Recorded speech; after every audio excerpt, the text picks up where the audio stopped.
Rebellion. Give it up for Beyond. Our Terran man, who looks like he is gonna 2-Rax Reaper open. At least that's how it's... I would probably put money on it. Now watch me say that and Beyond actually does something a little different for a change. How you doing, Kid Colombian? Yeah, this is the OSC King of the Hill. Shout out to OSC. Shout out to Eddie, my man, Eddie. For letting me do this week. Now, in a normal time, I would not be able to cast this because I'd be working right now, you know? But today's a holiday anyway. Probably in most places I'd be at in the United States. So happy 4th of July, happy Independence Day to you.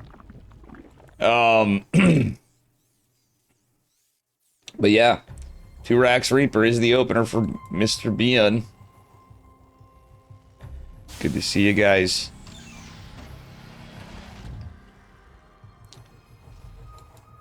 If I sound a little rough, it's because I am a little rough. It takes me like a while of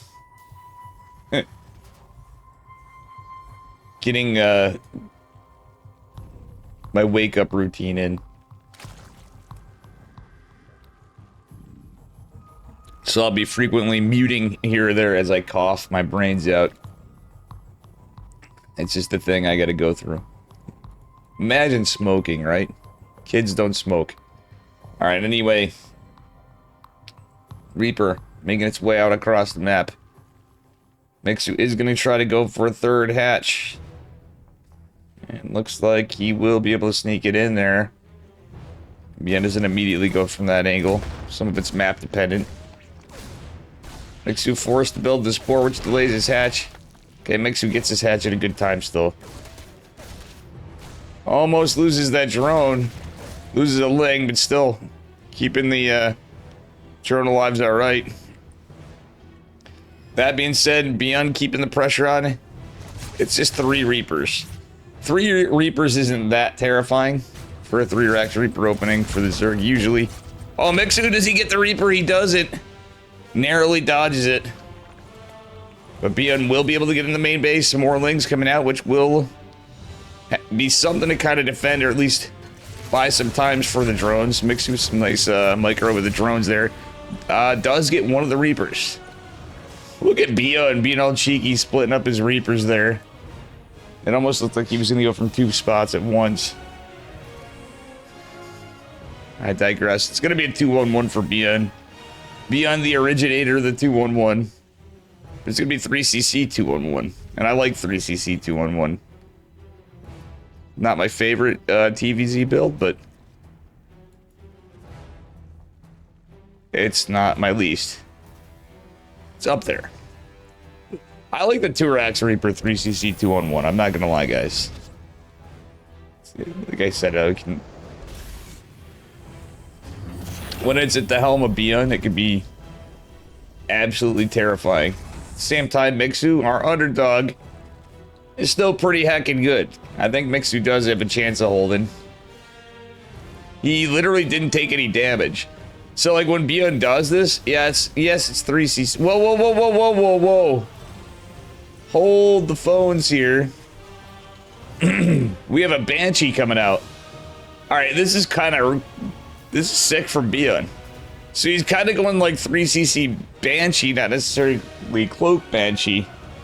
And going into... What up, Global Zen? He's going into...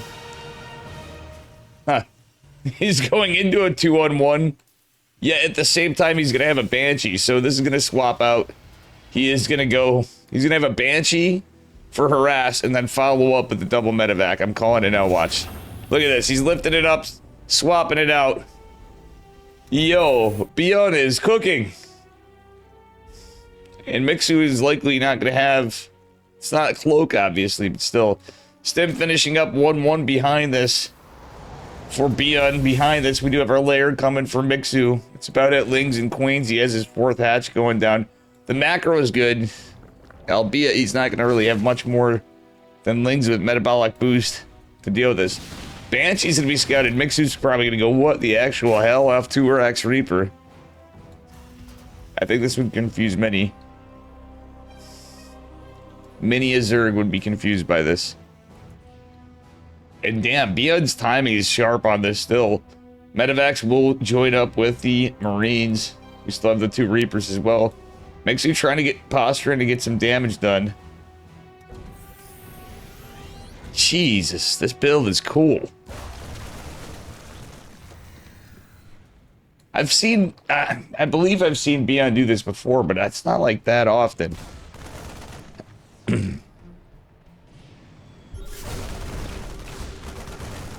Anyway, we're gonna have some multi-prong harass here for sure. That Banshee, a bit of a distraction, but still a 2-on-1.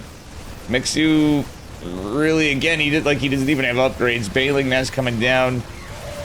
I'm not sure if he managed to get Evos. But the DPS of the Marines, they don't even have they don't even have 1-1 yet. Mixu's just getting out as many Lings as he can, and he just can't save the hatch. Honestly, I think he should have backed off a little. He's forcing out more stims. He's picking off Marines. But the trades are obviously going to favor the Terran in this situation.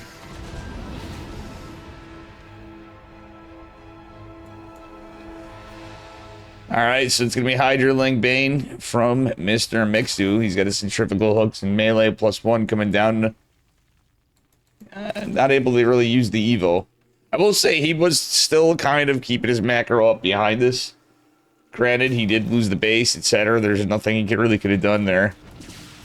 I mean, the only thing I can say is maybe a double expand. Just because of the matchup. Because look at Beyond's getting his 4th CC. It's a little rough sauce. Mixu is going to take a 4th hatch and is rebuilding this one, but that one Banshee going to be a bit of a nuisance to Mixu.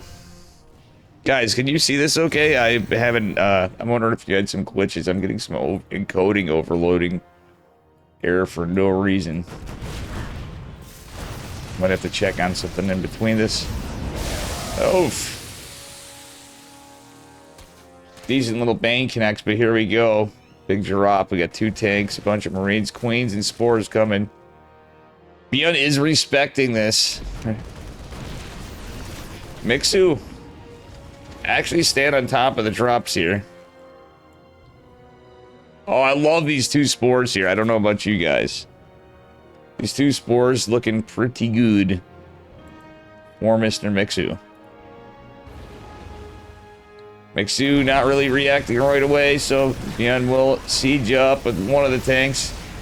Gotta create an area that's a little bit hard to dive in. Well, nope.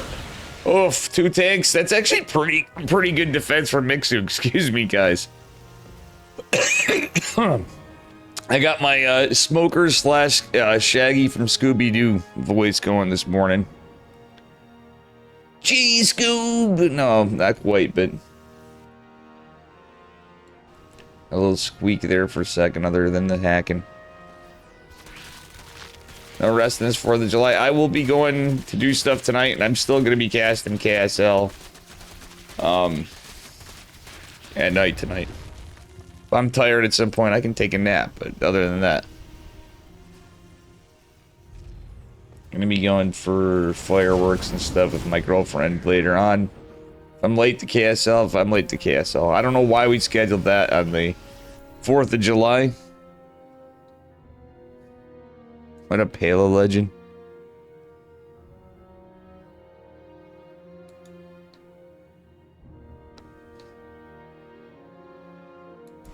It's funny. In Endo, UK. You're working here in Argentina.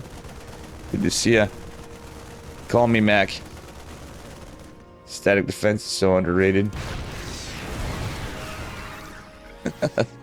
Alright, anyway, guys, let's see here. Big push from Mixu. Goddamn, Mixu actually getting some decent damage. Kills the 4th hatch. 4th base. Actually getting some good damage, picking off some medevacs. Needs to be careful with this army, though. It's a lot of Marines, a lot of tanks. Mixu still up in army supply. Beyond going into 2-2. This is going to be rough for Mixu to fight into this. It's 2-2 bio with +1 vehicle weapons finishing up. Actually, it's +2. No? No. You know, I'm tired. I can't tell the color difference right there for a second. For whatever reason. Of the +2 vehicle weapons versus the +1. Damn, Mixu kind of cracked here. I don't know. 86 drones. He's got his 5 hatches. This map's hard to take a 6 hatch at. I'm not going to lie. As big as it looks.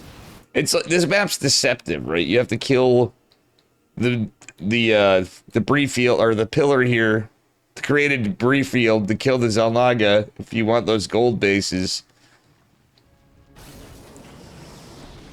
Oh, a tank spot. These tanks are actually, Jesus, these tanks are so crazy here. Like, in some ways, you can kind of say this is both a Zerg and a Terran map. There's so many nasty tank positions, as many of these maps have. Like, every time I'm playing either Zerg or Terran, I think the same thing, kinda.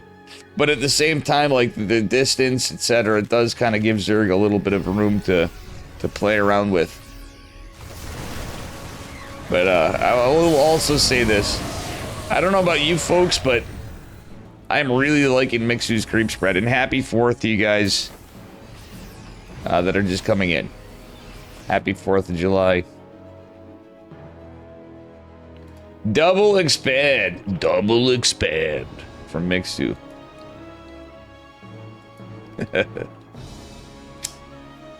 Alright, adrenal glands and seismic spines going down. Mixu going into his 2-2. Bien going to be onto his 3-3. It's looking pretty par for the course. Bien going into Ghost now. Might make things a little bit rough for Mixu, but honestly, Mixu's giving Bien a hell of a fight. Obviously, Bien's trading pretty efficiently, but Mixu's been, he's getting some damage. He's certainly broken Bien's comfort zone a little bit. He's had some sick defense, I gotta say. I'm proud of my man Mixu here for these attacks. I thought this might have been a little bit of trouble before, but Mixu proves yet again that he is not just a pushover here. Alright, a Marine Marauder drop here.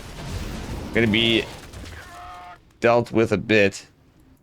Alright, before this 5th base goes down for Bien, as we're starting to see more CCs.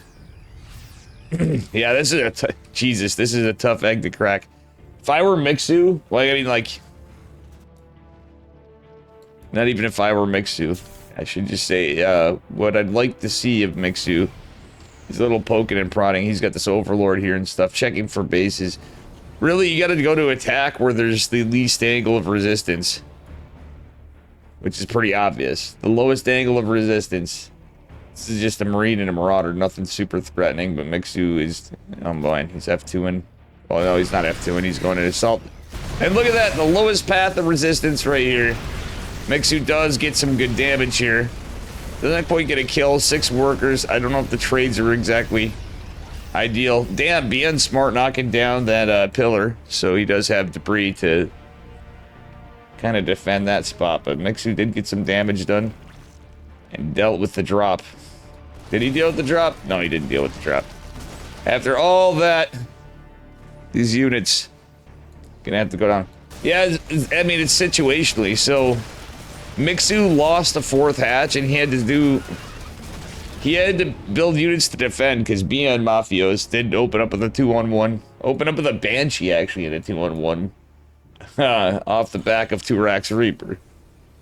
So being it was an aggressive opener, it naturally leads Bien into a 2-on-1.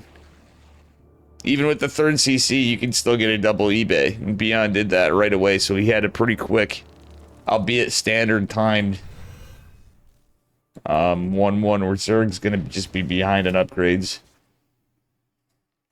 I will say this, Mixu has done great on his tech.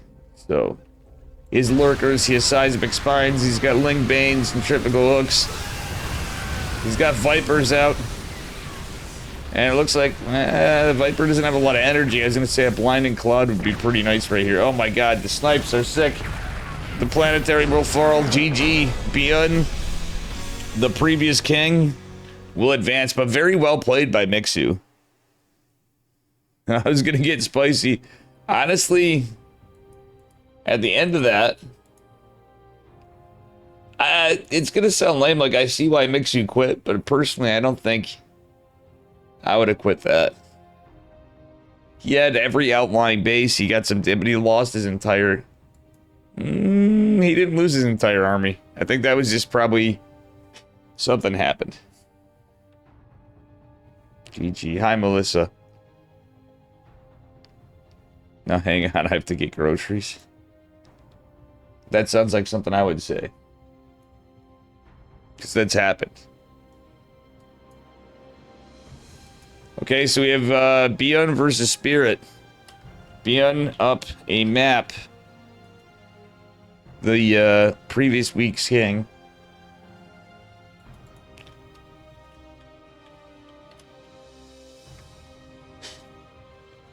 What a rough time for my stomach to be growling, huh? This is gonna be an issue. I'm gonna call it now. Okay, what's my phone doing?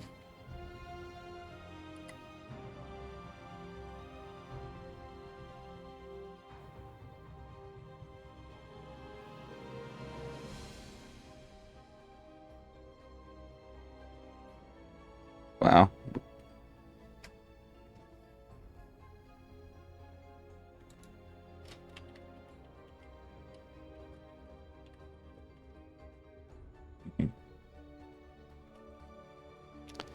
All right, we got Bion versus Spirit coming up here. Well done by Mixu too, though. Really, you know, he didn't get his map, but that was a pretty sick game.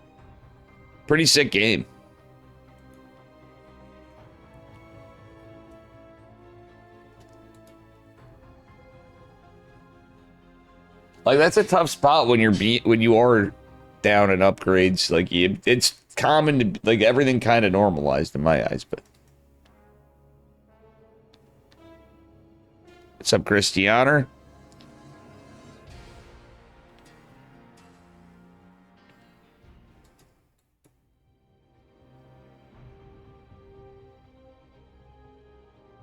Hello, hello. Are you guys getting any lag? I'm seeing a, I wonder if it's a scene. Psychons, what's up? I'm not really... big shout out to OSC. Eddie and OSC. This is where things are at. Anyway, here we are. Ooh. Bear with me. Here we are in the upper right-hand corner. Our next challenger. In the red. He's Polish. He's Terran. It is Spirit. And his opponent in the bottom left from Shopify Rebellion in the blue. It is Bion, our previous week's 6-map king of the OSC King of the Hill, number 215. Mr. Bion. We're on ley lines. Yeah, it's just something that's bugging me, I guess. I forgot to check in between there, but we'll see what happens.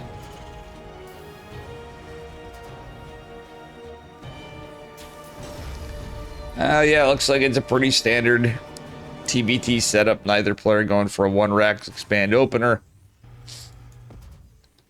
So we're going to see that, I mean, honestly, it could be a lot of things still.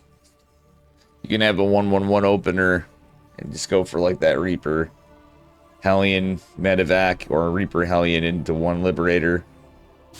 Kind of early aggro or whatever it may be. With these two, I think it's going to be a little more standard. Reaper Hellion into Cyclone action. Possibly Raven. Possibly Banshee. Are we betting today? We could do bets, predictions. I have to Alt-Tab to do it. Or unless I pull up my phone. Oh, I can't type that fast. I don't have, like, my laptop set up right now. So if mods were here and they wanted to do it, feel free. But they can't bet then. So that's the trade-off. Reaper moving out. And we'll see what happens. So I apologize for that with the lack of predictions. We can try to start one before the next series. These guys are jumping in. I'm jumping right in after them. It's not even series, you know. This is like best of one. You get points per streak. I honestly am really stoked about the last one. Even though he lost, Mixu's games was that was some really good ZBT on his side as well. Beyond obviously played pretty heckin' well, but Mixu had some decent defense. Losing the fourth was rough, but it's a big investment you have to do to keep it as the Zerg for those, especially how Beyond did it with the Banshee. It was a little tricky. Little Banshee harass and a 2-on-1 push on the side. This game, Spirit is going to push out. It looks to me like he's going to have a little bit more. Yeah, Beyond's opening like many of us do in TVT. 2 Reapers and a Hellion going into the starport, etc. But the downside is with the quicker starport, you might take a little bit more damage. Okay, the 2 Marines are out. He does have his Cyclone pop in a minute. The 3 Reapers getting some work done by Spirit. 4 workers falling. So is the old bait and switch. These grenades being so annoying. 7 workers falling for Beyond. Beyond is down 7 workers before it is dealt with. His gas saturation is no longer a priority as he lost that many workers. Spirit ahead. Damn. Several workers now. Oh, absolutely call me back. Yeah, you know, it's for sure. All right, it's going to be Raven. Tank follow-up for both. The difference being, okay, Beyond, even though behind there, he still has his interference matrix, but he's going to be behind in tank count, is my guess. It's just economically, look at that spike. Spirit got that. Beyond doing what you're supposed to do earlier on, however, as is the case for a standard TVT opener, Spirit will have a Cyclone to defend. Usually it's for a Liberator, but it also could be for Raven harass. I don't know why I said Banshee. There's a siege tank here, and the 2 Cyclones pushing in the front. Beyond wants to get that Raven. The Cyclones are pretty speedy, and he will get something out. The Raven patiently waiting. Will have some energy. Heck, if he waits enough, he could have an interference matrix for the Cyclone. And drop an auto turret. Ooh, Spirit sees it a little after Beyond comes in, but yeah, that is the pro side to it. Spirit a little further ahead on his 3rd command center. But nonetheless, look at it's pretty much, I mean, it is a mirror matchup. Still, Beyond kind of caught up a little bit. Spirit will always have that worker lead until Beyond can get some harass. Interesting, he's keeping... Oh, he's...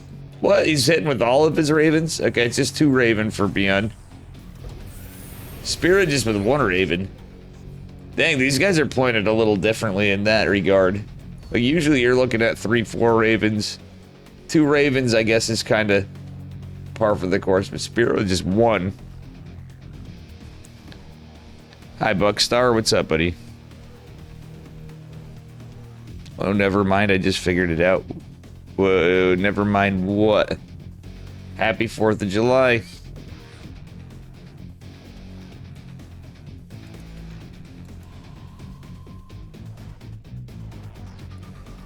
Okay, Raven is going to drop an auto turn on the tank and the workers.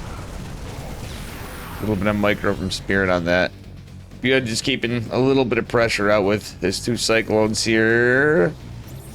Obviously, this army's going to be much bigger. The stem is done. The combat shields on the way for Spirit. Beyond stem just finishing.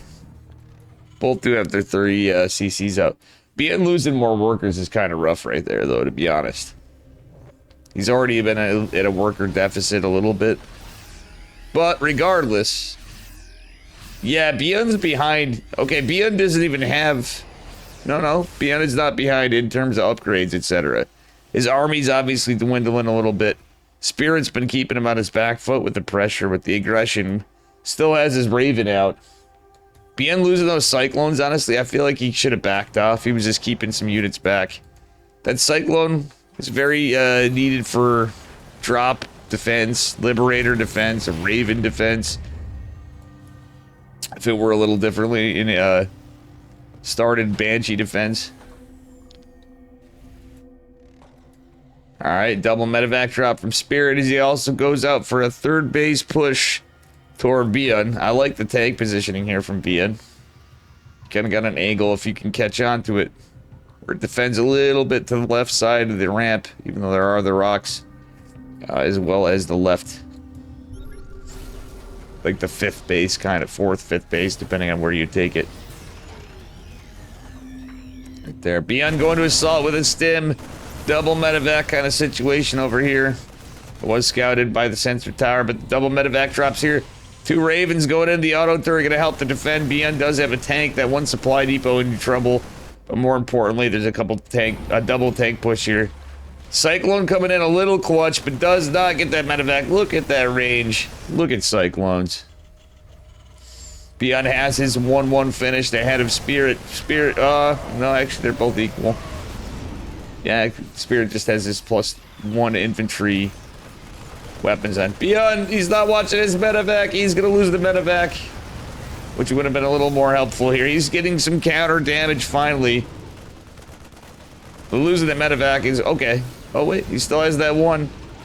Is Bien gonna be annoying and keep harassing? Spirit, the aggressor at first, and Bien, the man that's behind, is like, well, I'll show you how it's done. Yeah, this is actually a pretty spicy TVT there, I said. You sent me a message in StarCraft 2. I can't... I never leave it open when I'm because of casting, because of streaming, because of trolls. I know everybody wants to message me in game for whatever reason. But it's not a problem. I just I can't see it because I'm permanently busy pretty much on there. Just because of,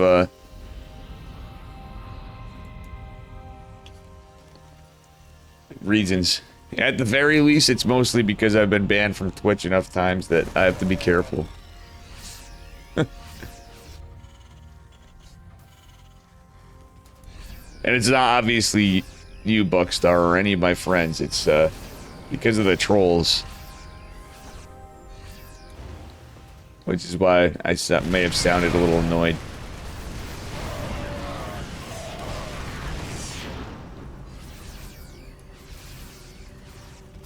Heck those guys. Anyway, speaking of heck those guys, what a nice little bit of a comeback for Bien. He's actually traded technically more efficiently at this point. In terms of upgrades, he... Oh, sorry, one of my hidden keys. Bien is ahead for the moment. Yeah, he started his +3. Little desynced upgrades, but I don't really hate it. He's going to be ahead. Ahead is ahead. It's better than dead. Spirit, though. Are the upgrades going to mean a good goddamn? They're probably not. Because this army supply of Spirit's pretty massive. He's got a pretty significant advantage. But Bien can catch him out of position. The tank's not sieged there. Bien has to respect the tanks behind. If he keeps these Ravens, it's basically on taking care of this bio, the tanks, etc. He's got interference matrices. The Cheeto does is great, but it basically, without Vikings, yes, there is drops here. Oh man, that tank. Any little damages can be clutch. Bien should attack with the SCVs. He does a little later, catches the tank with the SCVs. Reinforcements coming in. Medevacs going down to missile turrets.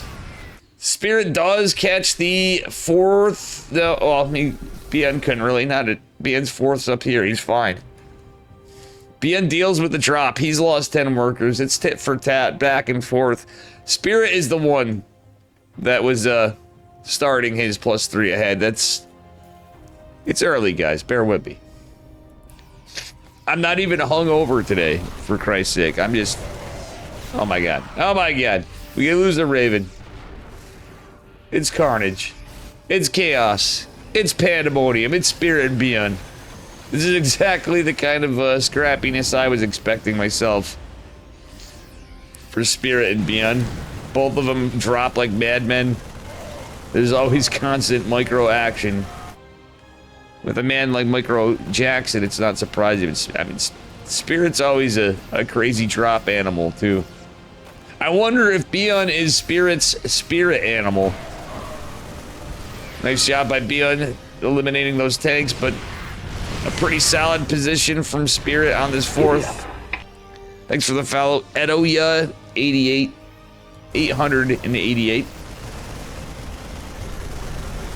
Decent drop in the main base by Beyond. He's dropping it on the infrastructure, takes out a factory, gets a barracks, it looks like, pretty shortly.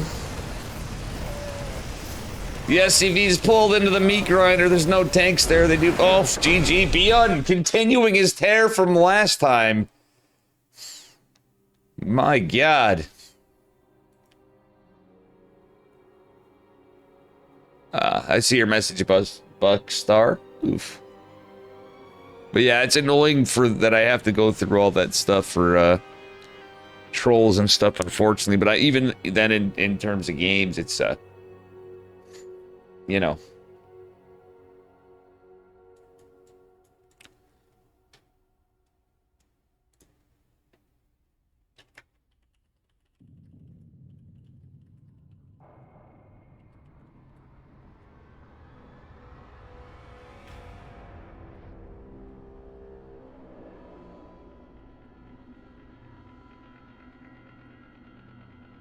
All right, let's see who Beyond's next challenger is. Young Yakov, it looks like. Another TVZ. Will Yakov, 2v2 partner of Jumi in the goated 2v2 team. What up, Joy? Thank you. It's an old Metroid shirt. It's all fucking faded and stuff, but...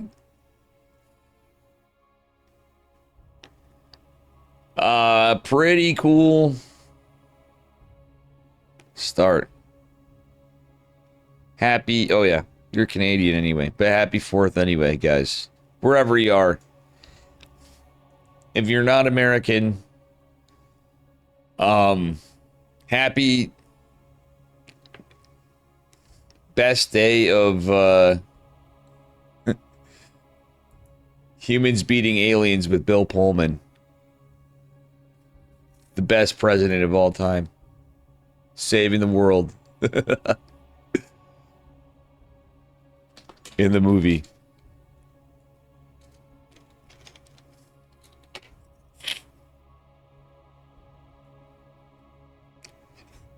Yeah, he always says that, and my God, is he right? Oh, okay.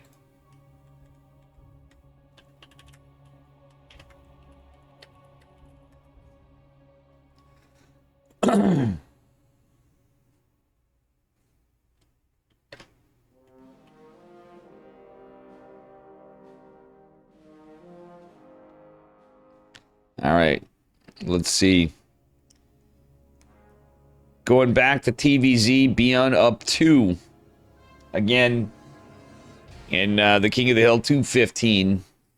The OSC King of the Hill 215, he was up 6 maps as the rating king. He's continuing his tear. He's starting off with his tear, and it's so far, will young Yakov be the man to kill the streak? We will find out as we are on Tokamak. Spawning in the upper right-hand corner in the blue, he is Mr. Beyond from Shopify Rebellion. And his opponent in the bottom left, we got Mr. Young Yakov in the red. TVZ again, our Zerg man going for a 15 hatch, I would imagine. Yeah, it's looking like a 15 hatch. Yakov is capable of some pretty spicy stuff, but really usually myself anyway, not noticing him as a like a pool first roach kind of guy in ZVT. His ZVP and ZVZ get very spicy, but he's just an all-around solid player as well. It is possible he can avenge his Zerg brethren, Mr. Mixu. Honestly, again, I'm not going to understate it. Both Mixu and Spirit playing some pretty good games. TVT, obviously, I'm pretty sure Beyond would even agree. A bit of a coin flip. At times.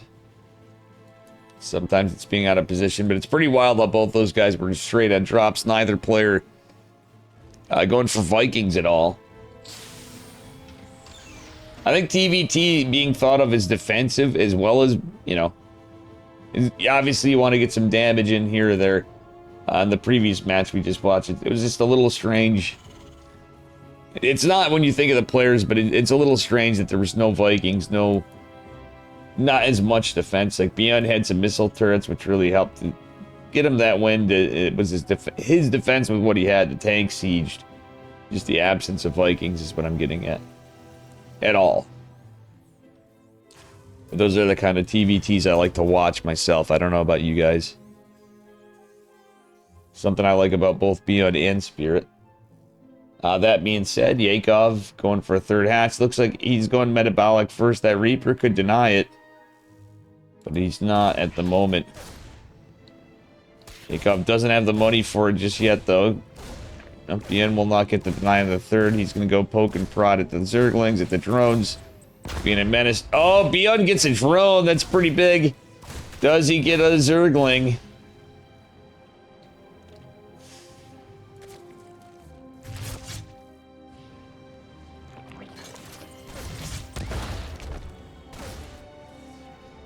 Alright, this Reaper has taken some damage.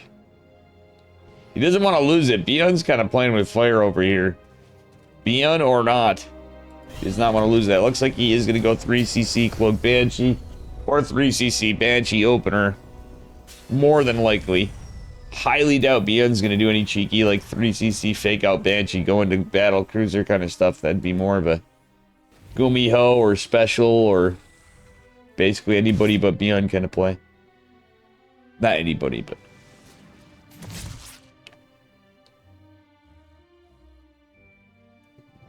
Going for the Clem Opener. So basically, more or less, we are looking at the possibility of, depending on what happens here on Yakov's side too, my guess is 3 to 5 to 8 racks for Beyond and Yakov seemingly playing Ling Bane.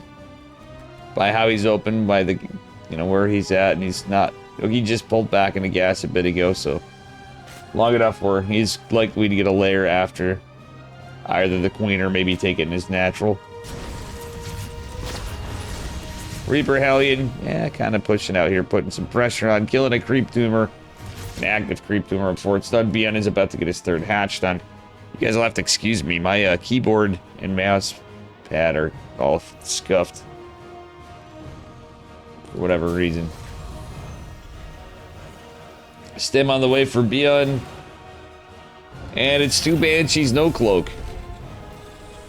2 Banshees, no Cloak, Reno, as you can see here from Beyond. So he's faking it out. Usually the key is with the Overlord coming in, you want to research Interference Matrix. Yeah, Beyond's doing the trick, so if he sees it, it's going to look like it's researching, and he cancels, so there's no Cloak. Interference Matrix only costs 50 minerals, so since that was added, that is one kind of cool thing you could do as Terran. Rolex, why do you say Beyond? What do you want me to say? Beyond? Beyond. That's how I talk. That's how Rolex. Why don't you say these nuts? How do you like that? I know you're just trying to correct me, but it's my accent, alright? I'm from upstate New York. Where are you from? Beyond these nuts, that's all I'm gonna say, bud.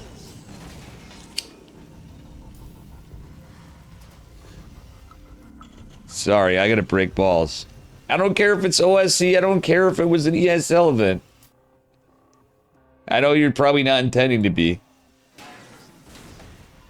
Beyond. I'm gonna say it again. It's how I fucking said his name for the last 200 years. I probably got socks older than this guy in chat. Apologies to anybody that's offended, particularly Eddie if he is. Listen, man, everybody's got their thing, but it's early enough that I'm gonna give shit back. Exactly, it's America Day.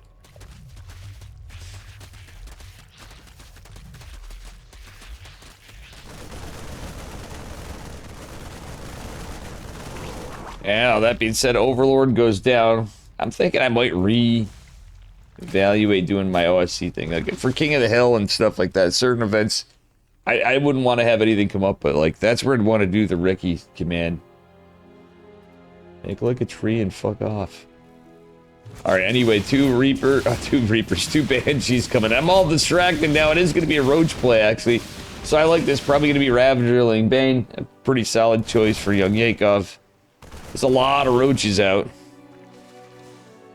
No, that's Ricky. In fact, my bot's probably still running from yesterday. I think it's this command. Make like a tree and fuck off. Yep, that's exactly Ricky. Anyway. Here we are. Adrenal glands plus 2 carapace on the way. So, Baneling, that's just finished. We got an Ultra Cavern. I'm way off. He is technically set up to go Ravagerling Bane. This man is playing like pie. Young Yakov just pushing with a Roach headbutt. I think I might have insulted that guy. Correcting me's alright, I guess. I guess I'm just too tired to deal with, like, thinking of, making changes to how I've said the same thing. Bian would probably be pissed.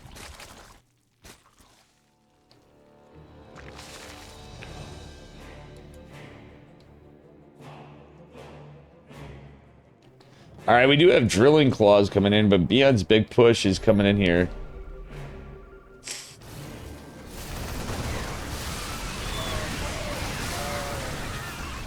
And there's some Ravagers. Corrosive Biles are there. Not going to be able to catch the tanks. Does catch a few Marines, but... Unfortunately, we don't have centrifugal hooks, so Banelings wouldn't be too much of a threat, and honestly, this position is pretty nasty. The tank spots in this map pretty good. And it's been fast-paced enough. As Bion goes into a 4th CC, he's going to be dropping into the 8 racks. He's got his 3 tech labs coming down, in fact. He's at 8 racks. Just can't start producing. Looks like we are going to see this breached by Yakov. Yakov does clean up on aisle 9. As he takes his 9 o'clock hatch. But Bion, look at me saying it more accurate now. After being an asshole to that guy in chat. Thank you, guy in chat. Rolex or whatever the hell your name is. Rolex.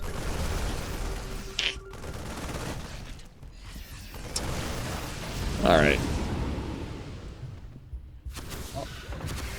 Ultralisks are now out, and this is where things get crazy. Bion going for his 2-2. As we have +3 carapace with the chitinous plating for the Ultralisk coming. Yakov's upgrades, not gonna lie, looking pretty good. He does not have anabolic synthesis yet. Usually you are gonna go chitinous plating before anabolic synthesis for the Zerg when you're going into Ultras. Chitinous is a good upgrade, not gonna lie. Nice fungal from Yakov. Oof. Widow Mine's being pretty helpful here. The drop in the main base. Catching a gas. Throwing and hitting some strays. Bion getting some good work done. Yakov. Rolexer. Gotcha.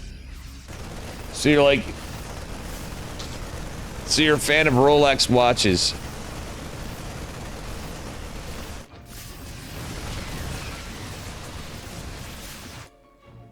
I'm just messing with you. All right. Nice fungals, nice corrosive biles from Yakov is shut up, Delphus. I'll do what I want. I'm in Eric Cartman mode. I'm actually just in... I'm too old for the shit mode.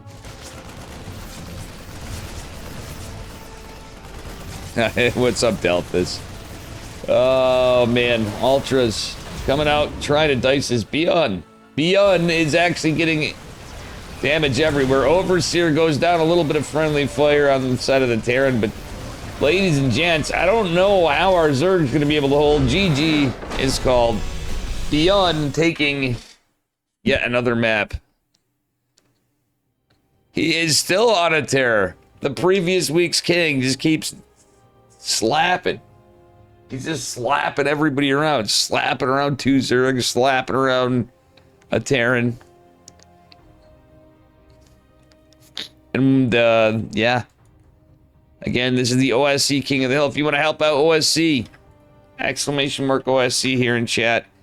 Or after for the people watching, if anybody watches in my... Nobody really watches my YouTube. You can go to oscesports.com and there is a merchandise shop. I'll pop that up at some point if we have a free minute. Oh, King of the Hill is pretty fast paced. Hydrate, yeah, I do. It's about that time. Say something about Pilly Pilly. If Pilly Pilly's so jacked that I don't know. He's so jacked that he's not even going to be playing, more than likely, the OSC King of the Hill. But he's actually going to win it from in his sleep. What a magic turtle.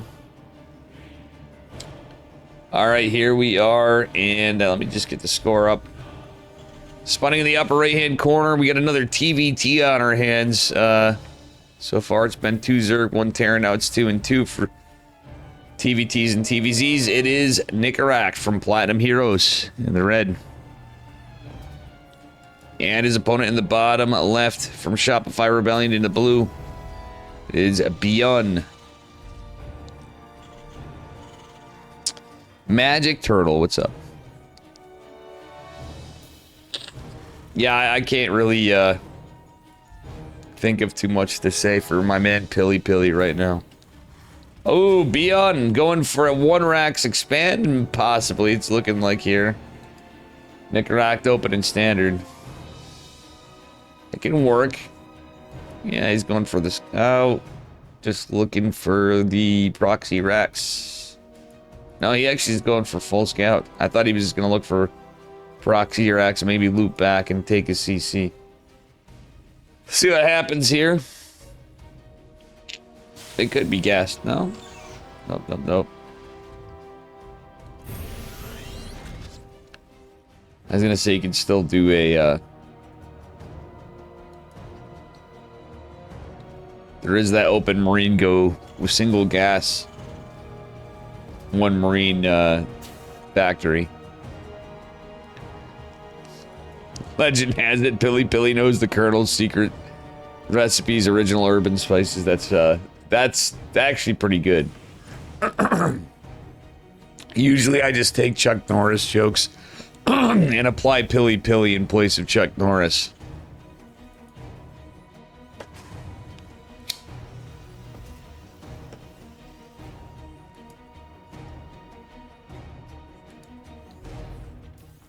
That was a good one, Joyce. Not too shabby. Obviously, Beyond is going to be a little behind in his factory. I think they're not going to be dropping at Starport pretty soon. More than likely, anyway. One would imagine. Now, when you're SCV scouting, that's usually going to imply that you did a 1-Rax expand. I like this from Beyond. 1 Marine in the bunker. The Marine and a Reaper are going to defend. Interesting, though, like, one thing to note. Beyond didn't, like, immediately get his gas after. Like, his 3rd gas. I think that 3rd gas in TVT in these cases could be good. Alright, a little split up of the Reapers and Hellions. And our last Reaper and Hellion will join. Tech Lab going down on the factory. We already have a Cyclone coming out from Beyond, as his Starport's going to actually be finishing up on par, if not. No. Yeah, his Starport finished a little bit ahead. Okay, the Hellions did get some damage on these Marines, but the Marines chew through the Reapers. The one last remaining Reaper going to be a little annoying, but the Cyclone is here.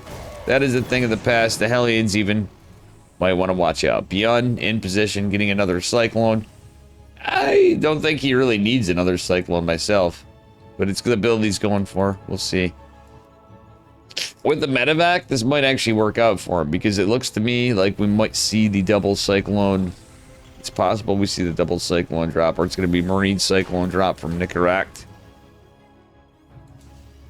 Personally, not the biggest fan, but what I'm just getting at is that second Cyclone, I think he could have got a Raven out sooner, an Interference Matrix.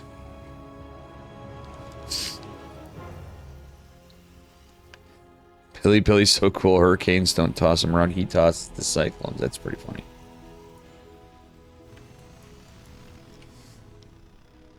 Alright. Third CC coming down. His Interference Matrix is coming down for both of them. Now it's looking a little more par for the course. Nicaract with a faster third CC. It's not a bad move when you've been mining less on the two bases. Beyond with some decent defense before. Still gonna have to defend this. The two Cyclones can jump on this pretty quickly if he's paying attention, and he is. He's gonna dive right into that medevac. Raven is out for some extra defense, but he needs to be careful. Beyond might want to drop an auto turret. He's gonna lose the Raven. Oh, almost loses the Raven in scrappy little engage. But ultimately, Nicaract has traded less efficiently. Beyond up on workers. Stem on the way for Beyond. Nicaract's still on 1-1. I mean, hell. It's TVT. They're both on 1-1-1. Excuse me, guys. A little tired here. And again, big thanks to Eddie for letting me do this week. I know I was a little spicy. A little grumpy, if you will. McGrumps over here. Beyond with 3 Ravens this game. I'm always a fan of the 3 Ravens.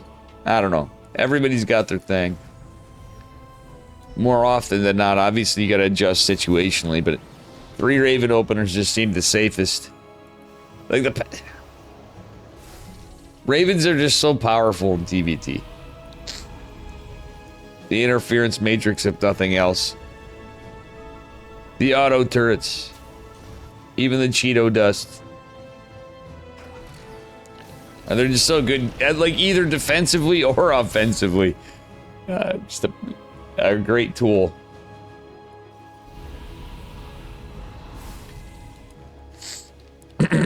Alright, upgrade-wise, Beyond ahead. He's ahead in army supply. It is TVT. Things getting spiral up pretty quickly, and there's 3 Ravens, and the downside is Beyond will not have his, well, he doesn't really go Vikings as often. As it stands, he's gonna have to, okay, he's watching these. This Cyclone now became all the more important. It probably wouldn't be a bad idea to repair it. Oof, Beyond wants to poke out with the I think he's trying to shark around with his Ravens.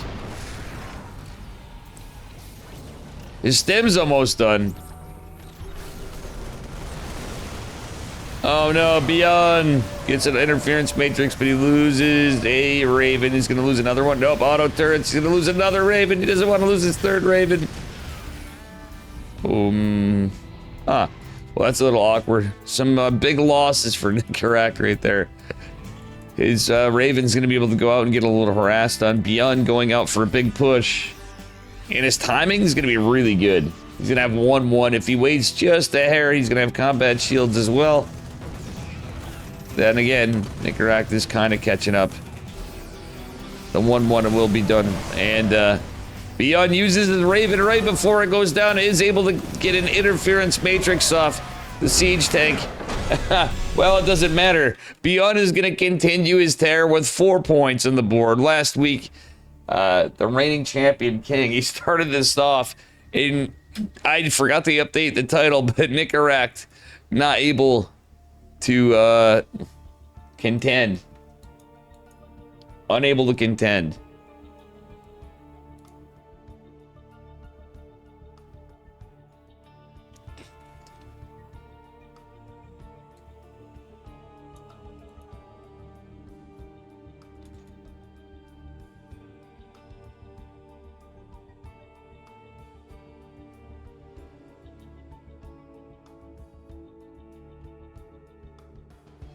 What the hell is going on here?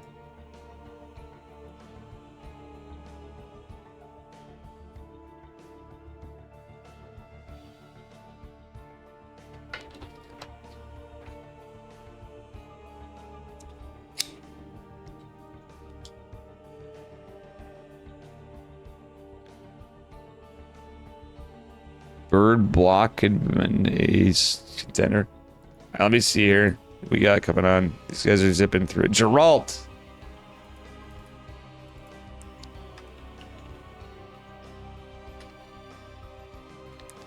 Sorry for not updating this. This is where things can get spicy. Finally, I'm going to do a prediction. It's not an insult to other players.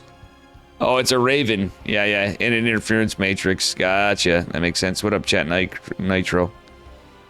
Hydrate. I do need to hydrate a lot. It sucks, but low-key I've needed to last night. I had to really hit the water. Alright.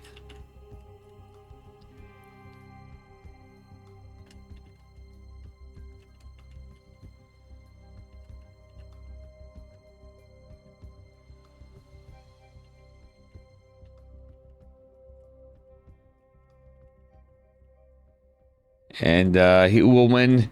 You can get that money in for them channel points. Hello, Psychons. Hello, Daleth. Hello, Chat Nitro.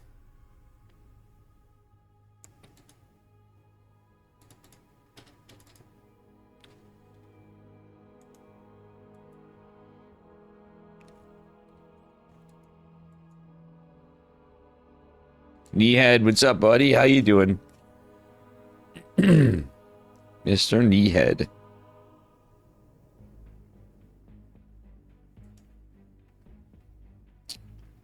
I was wondering what that emo was. Arcane Series 2 premiere was streamed on Amazon, I'm guessing. It's actually cool, though. I just never saw that emote on Twitch.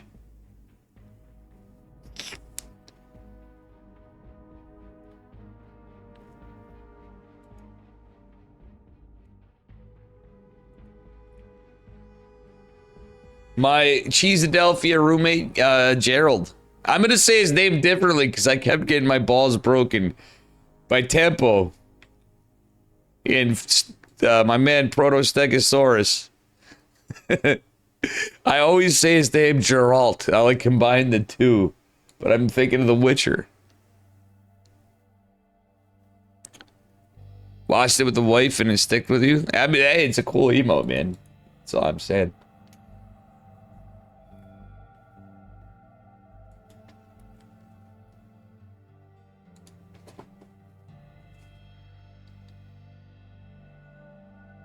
Actually, I'm going to ask them, guys, may I have a minute? I have to bio. I need to stretch out is what it really is, but I also could use see a bathroom. Guys, give me just a minute. I told them that I have to stretch out. I'm like, all like knees cracking and stuff. I literally got up and was like right here, pretty much.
All right, we got a lobby. I am back.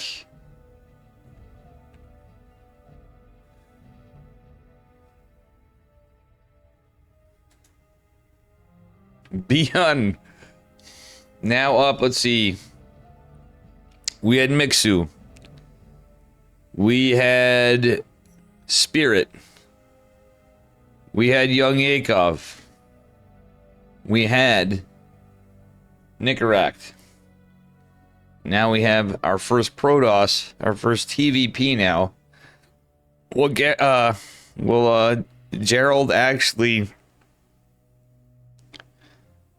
Yes, happy Independence Day. Happy 4th of July. Will Gerald be the one to stop the reign of kingship of Beyond?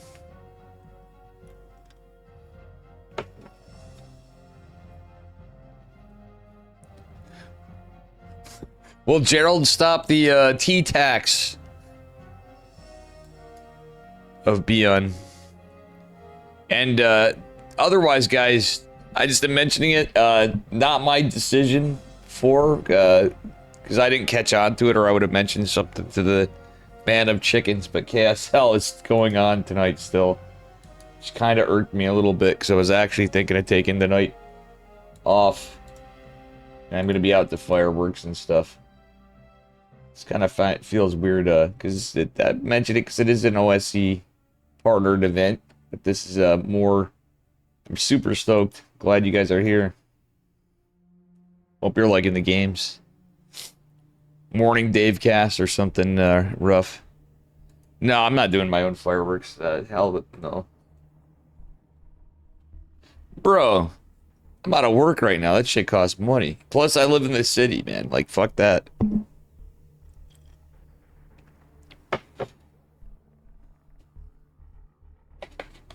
Hell no.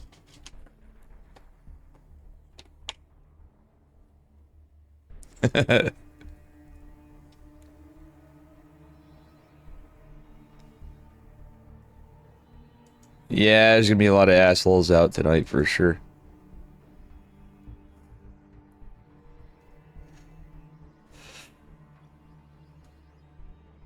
That's how it be.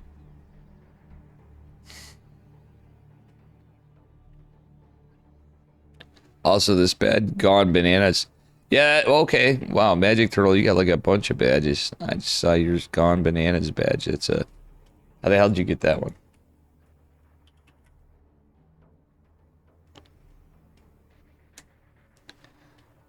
A little change up here.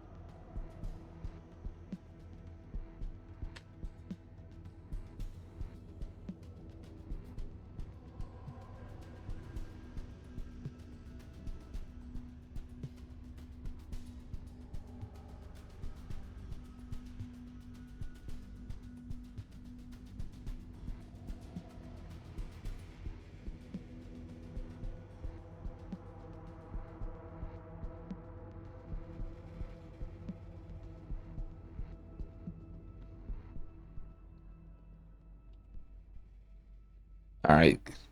Geralt needs a minute, no big deal. Oh, it's from sharing a clip on April Fool's Day. Gotcha.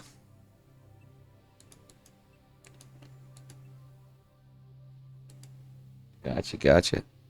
I didn't see, I didn't get the memo on that one.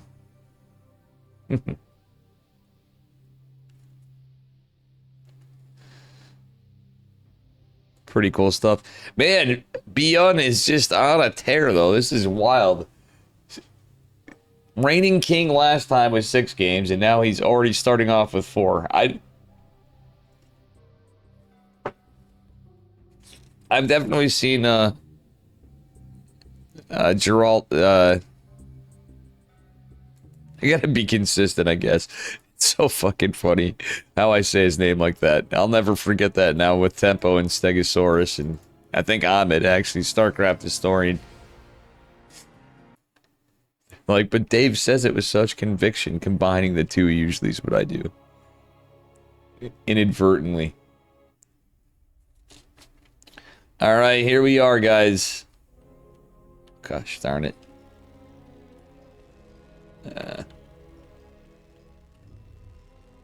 This man is up for maps. The reigning king of the Shopify Rebels of Shopify Rebellion. It is a Beyond in the blue. Terran SCVs. And his opponent in the bottom right with the dog and the salsa from Streamer Zone. It is Gerald. Hoping to end the streak. Looks like he is going for a gate gas.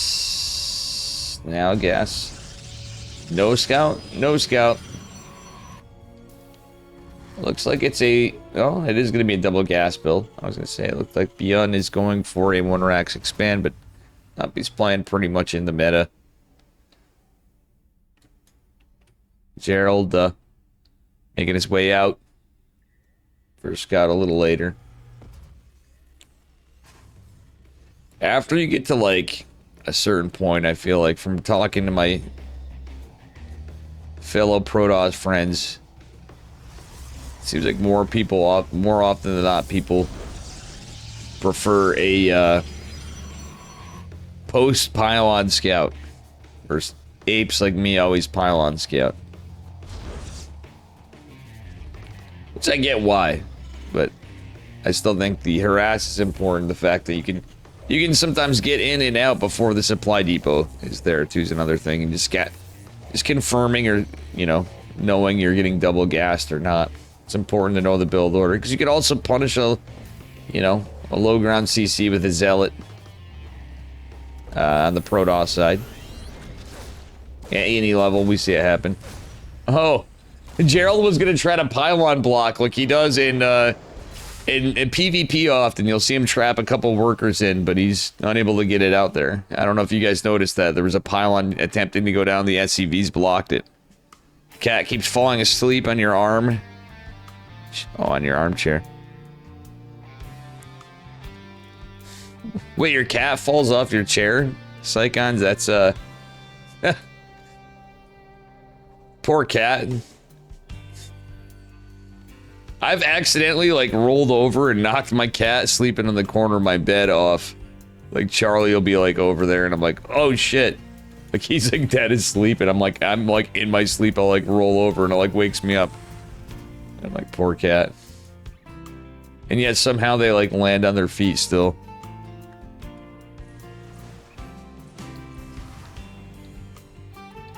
But I feel, like, so bad. I'm like, I, like, knock him out. Not like I can't even know, you know, you're like, yeah, this is really just like, it's weird. Builds like this seem like a bit of pressure. Gerald not really going out for any intel. What the hell? It's the Reaper.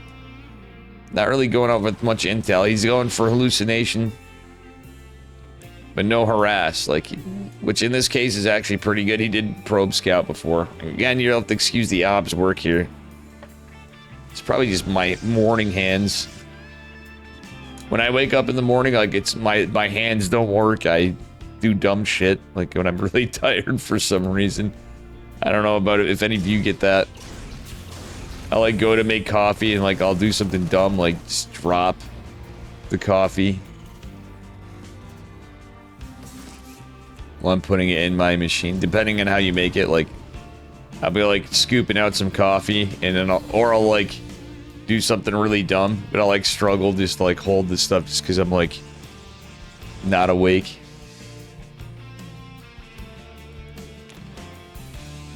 Once you're bringing my leg up and foot slipped off the bed and I gently uppercut him. Oh, no.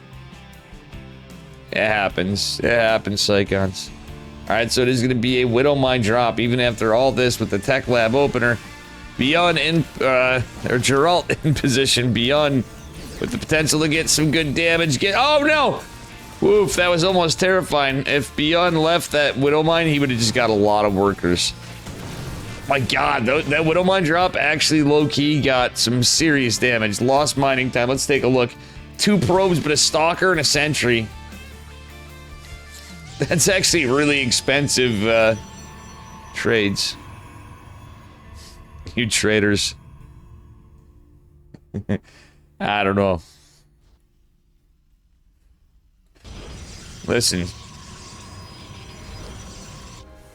They didn't fuck around with that 3% T-tax, Daleth. But I find it kind of ironic hundreds of years later, and those of us in the United States, many don't even give good goddamn about tea. It's kind of ironic that the founding fathers of the United States and the patriots gave such a shit, and ironically, tea is not a very popular drink, unless it's like sweet tea or something.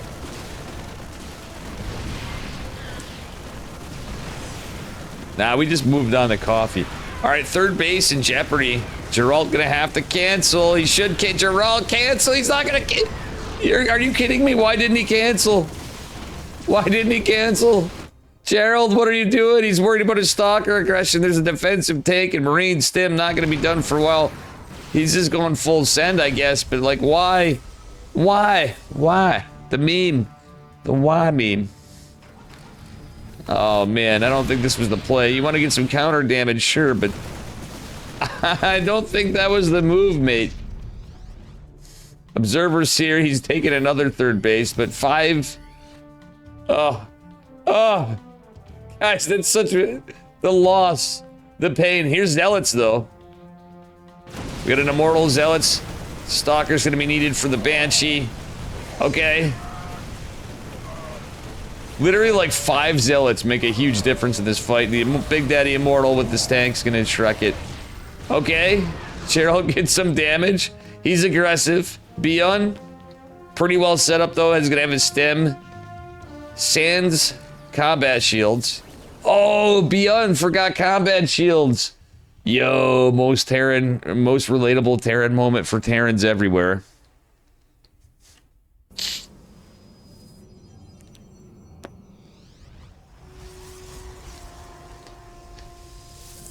So, Psychons, would that mean you're Kyrish? You're half English, half Irish, and you're a Kiwi? He's Kyrish.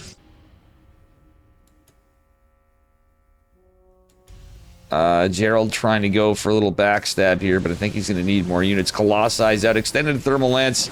Obviously quite delayed. It was a late Robo Bay. This is a scrappy game. But Gerald actually pulling some punches here. Shield battery not quite done yet. I like Beyond's use of Widow Mines here. The Immortal actually doing pretty good against the Marauders right there, but he's starting to lose some units. Zealot run by, not fantastic, but does get some decent damage. Is there a... Oh my gosh, another third base going on. Gerald needs to pull these probes. Will do so. And he's going to drop yet another third base. It's his third, ladies and gents.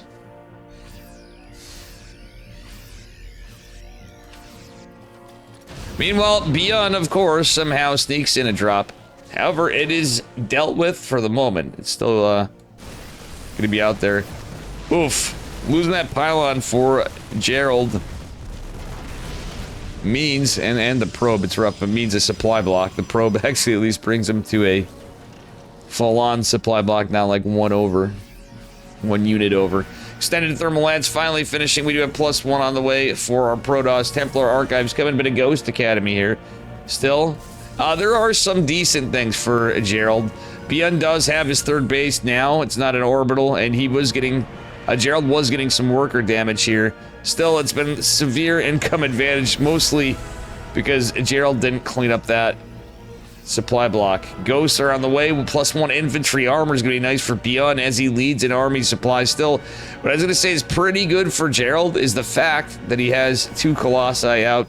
He retained his 1 in that push. He retained his probes. The Zealots Not really getting any damage, but looks like Beyond is going to push right to the natural, and this is going to be a tough position. This is the kind of thing where if it's an if scenario, but oh man, these Widow Mines getting some big damage.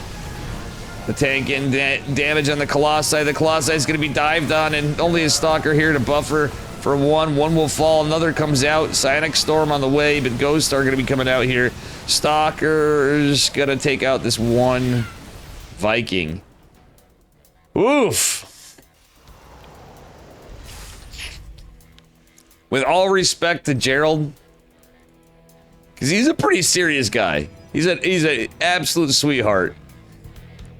Again, my Cheesadelphia roommate, Gerald, a good buddy of mine. It was kind of like an awkward time, though, because like we didn't even get to hang out, really.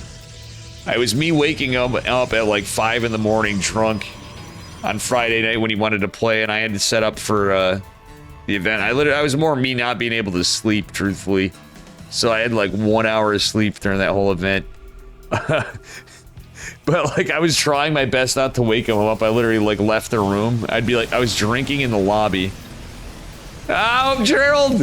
Why are we not canceling a single Nexus? It just pains me to see, man. Like, bro. Cancel the Nexus. Why, God. Oh no, he's donating High Templar. Okay. I don't know how that High Templar survived, but this ain't looking good for our Protoss, man. I know it's like, well, it's Beyond. I think he's like, maybe he's just like not, he's probably tired or something. I don't know. Everybody has some rough days. Like, he's still making a game. He's not out of the game, but he's kind of like behind-ish. Like, obviously, army supplies there. But this is a point in the game where you, as the Protoss, want to be ahead of the Terran. Beyond gonna have a 4th base well ahead of Geralt, but still. I mean, if they're at least even on it. The workers are close. The only thing is if Geralt can get up on army supply, if you're on like fewer probes and you retain your army and you continue to tech and you continue to upgrade, it's about trade efficiency. This is gonna be rough. He's gonna have to recall, and Beyond is in 2 positions. He is 100% gonna have to recall. I mean, maybe not. 1 Templar against Ghost and lands a storm on 1 Ghost. He's lost a lot of his production. The Robo Bay in trouble. Another storm's landed. Beyond catching him out of position. There was a High Templar with storms here. He can't even land the other one. Beyond getting some kind of annoying damage. But I'd be lying if I didn't, it's, again, with respect, it was definitely some mistakes were made kind of situation here. Beyond, even with a factory here to look for Warp Prism play, and is getting scans out, keeping eyes on the Zealots for backstabs. Already in position, Beyond is, as he's set up with that drop, or a little bit of the drop left. Like, Beyond is really good, but I just feel like this is not the again, another okay, he canceled this time because we've lost 3 Nexi. We even went to our third. Gerald, not as Gerald. I can't talk. Jerry. Not to be confused with Jerry Seinfeld. Taking some beatings. He's gonna lose more Colossi. He's lost some beforehand. Now, I can imagine half the Terran Twitch chatters going, look at Protoss, loses all this stuff, and still in the game. But realistically, he's not in a fantastic spot. And it's looking like this is going to be close to Ogre. As this army supply do not lie. Not a lot of units over here, but Gerald's now lost so many workers, so much army. He deals with, like, a lot of it, but Beyond just has constant reinforcements and is just very effectively using his army now. This kind of snowballed out. GG, well played. Beyond takes it. Oh, that was painful. But everybody has their thing. Did anybody even use the prediction? I got my balls broken. Prediction. Whatever. Nobody betted on it. So no predictions for you unless mods do it. I will not do predictions because nobody even bet on the last one. You guys.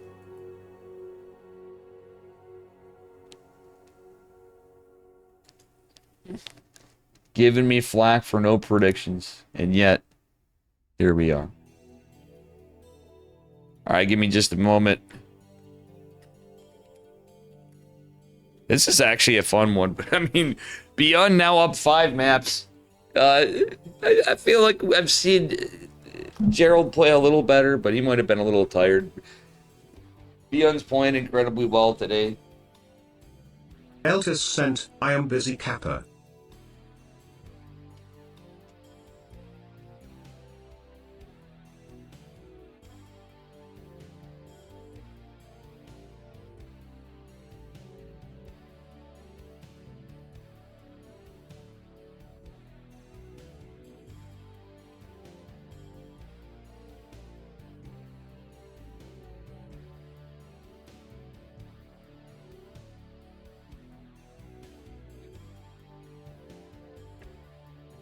It's Jumi.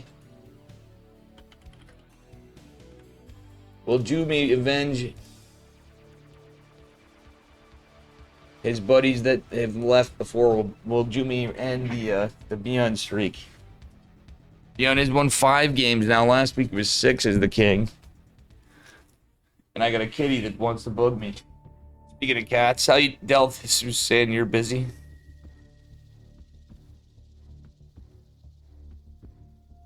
Boo boo. You want to bug me during this? Look at this guy. Come on. Come on, Charlie. Come on. Alright, guys. I guess I'd have a cat bugging me during the intros. Alright. Here we are on Maganatha. In the upper left-hand corner. Our German streamer zone. Protoss. Give it up for Jumi. Mr. Jumi. Hoping to end this man in the bottom right-hand corners. Streak. The king. Of the OSC King of the Hill 216. So far. And 215. It is Beyond. In the red. From Shopify Rebellion. And again, guys, if you want to support OSC, please visit oscesports.com. There's merch. They actually have a Ko-Fi, too. And exclamation mark OSC is the command. Figured I'd give a minute for our sponsors, the organizers of the event. And a big thank you again to Eddie for this. Beyond going for an eBay block, which makes every Protoss mauled. Charlie. The kitty is being annoying right now. He's being cute, but I can think of better times for him. He's biting me. Why are you biting me? He didn't like how I was petting him. How you doing? Fresh coffee pot, by the way. Happy Independence Day. Happy 4th of July. Beyond not going for a double gas with an eBay block, which is pretty common. And honestly, I don't hate Jumi's reaction. His response... pretty decent. He wants, okay, yeah, he even has his core Nexus at the 21 workers, which delays, it does delay the Nexus a little more, building the extra worker, but I don't hate it. Good boy, Charlie. Doing. Now I know why he deflects his head. I'm always like, he's acting like he doesn't like how I grab his face. Good boy.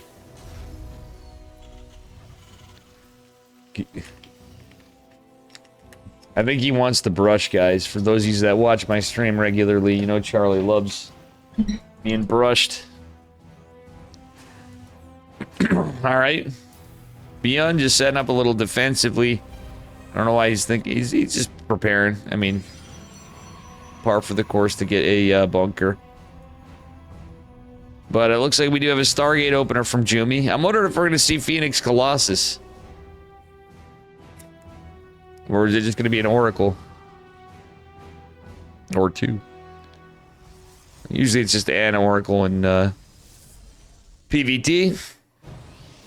Whoa, Jumi with the ninja base super fast at 3 minutes on a Stargate opener. Now, it is really important going Stargate to defend. I mean, no matter what technically. I think if you can defend the Reaper from getting intel, it is super clutch with Stargate, though. But this is a wild move.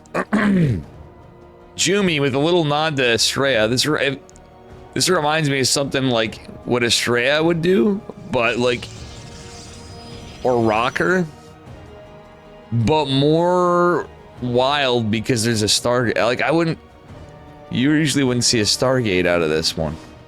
I really like this, guys. I think this is kind of cool from Jumi. Jumi is, he is cooking with gas here. Oh no, he's moving the other depth. Well, it doesn't matter. I mean, this is a double cyclone drop. It looks, no, marine cyclone drop still. Phoenixes are out of position. Whoa, look at the energy recharging. Oh my god. Epilepsy warning. Any viewers with epilepsy. This may invoke seizures. Is the Reaper that important to deal with? Maybe. Warp gate's finishing up. Jumi actually scares Beyond a little bit here. It's a little bit of a threat. Picking off units is nice, but usually you want the high value ones. He's gonna get this Marine. But that's super fast third base. This could really, this is like Beyond usually would respond in kind either with even more pressure. He's kind of playing it out with some pretty standard 2-base stuff, but nonetheless, oftentimes you'll see a faster third base from Terran in response to a super fast third base, or they're just gonna punish it. Let's look at Beyond's vision. He sees the ninja base. Jumi's gonna be mad because, but I mean, honestly, it's not like that crazy to consider. Beyond going in with a little push with 2 cyclones. He's gonna regroup with this additional Marine. The Phoenixes see this. I think Jumi knows this has been scouted. Stem is on the way with +1. Combat shields are remembered this time for Beyond, who is up 5 maps. Kamikaze, what's up, buddy?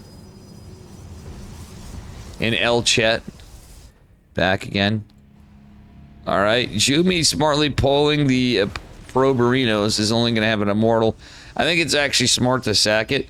He's actually got some value out of it, so it costs 400 minerals for that Nexus.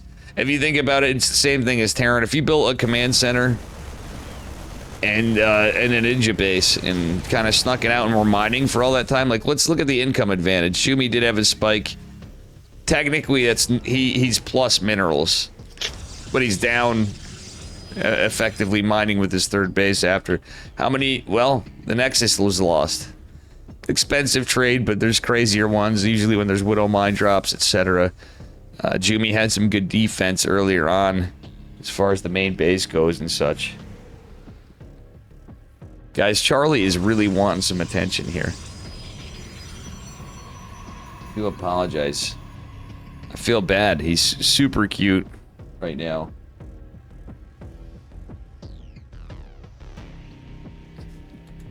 I'd probably pull him on me, but he likes to jump and put his paws up on my shoulder. Like, he hugs. He literally hugs. All right, Beyond did get a base up, and that was in response to try to get some decent economy here. Jumi totally went off Phoenix, though. I don't know. I kind of like doubling down on the Phoenix myself, but that it leads to like pseudo mech games, I feel like, often, because like the Terran's gonna end up going into a lot of Vikings, might go into like, you gotta watch like siege tanks, but they can anyway. Depending on how the Protoss plays it, they can go into like Protoss mech. Like, think Rotterdam games, think Roddy games, but you end up in some weird spots in Phoenix Colossus sometimes, but this is more standard. He's going into charge. Templar Archives. The Adepts are out, and will the Shade finish? Not for all, but for some. Jumi was going to try to get 3 Adept pressure. Observer's coming in kind of clutch for Jumi. Jimmy trying to get a 4th base. Everything kind of evening out after that 3rd base. The early 3rd. Actually, let's look at the trades. 2 Phoenix. Jimmy's starting to lose some stuff. Yeah, I don't know. I'm not like the biggest fan of a depth pressure mid to late game. Like right now, I'd still say we're touching toward tier 3 stuff, but it's still like, it's only 8 minutes, 8.5 minutes in the game. I'd still call it semi-mid game, even though there's Ghost out. I don't know. The depths just cause gas, and it all adds up, especially like if you're like losing stuff like Jumi did a bit earlier. There's Vikings out, there's Ghosts out. This is good for Beyond, as he's going to have +1 infantry armor as well. Jumi does have +1 ground weapons, but he's going to have to be careful here. Losing those Phoenix is rough because they were his hedge, his lynch against the Vikings. I mean, he's got Archons, and the EMPs are sick from Beyond. Jumi does get a energy recharge on 1 High Templar. The few remaining... Oh my god, look at that micro from Jumi. Honestly, lately Jumi's had some sick plays. Not just in here, but that was sick. The Warp Prism micro, even like right in front of the Vikings. The remaining Phoenix come in and save the day. Jumi's still in a bit of trouble, not gonna lie. He has the 4th base, but Beyond's army's pretty terrifying once he gathers reinforcements. This is mostly medevacs. Beyond's EMPs have just been kind of off the hook. How you doing, Kenny? The SR posted? I did not see that yet. SR posted. You can link it, Kenny, if you want. How you doing, Kenny Tenson? Oh, Shopify Rebellion. I did not see it. Was that just recent?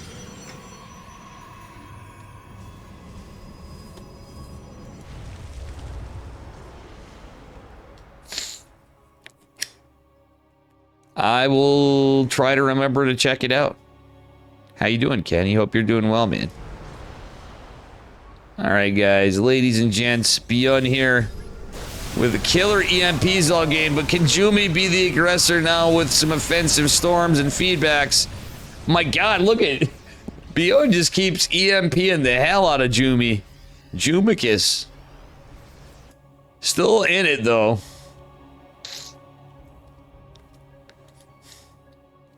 Is it possible the Jumster ends the terror of Beyond? Some sick games today.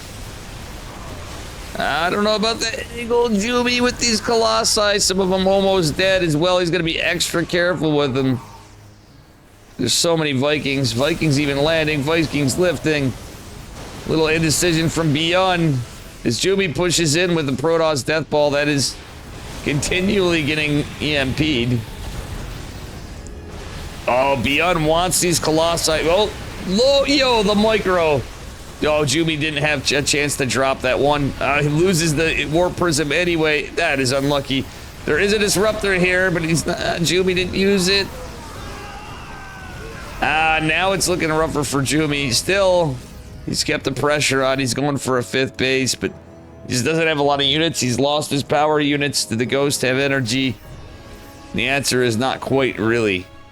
It's one decent thing going for Jumi right now is he has a little time to consolidate, and it is possible.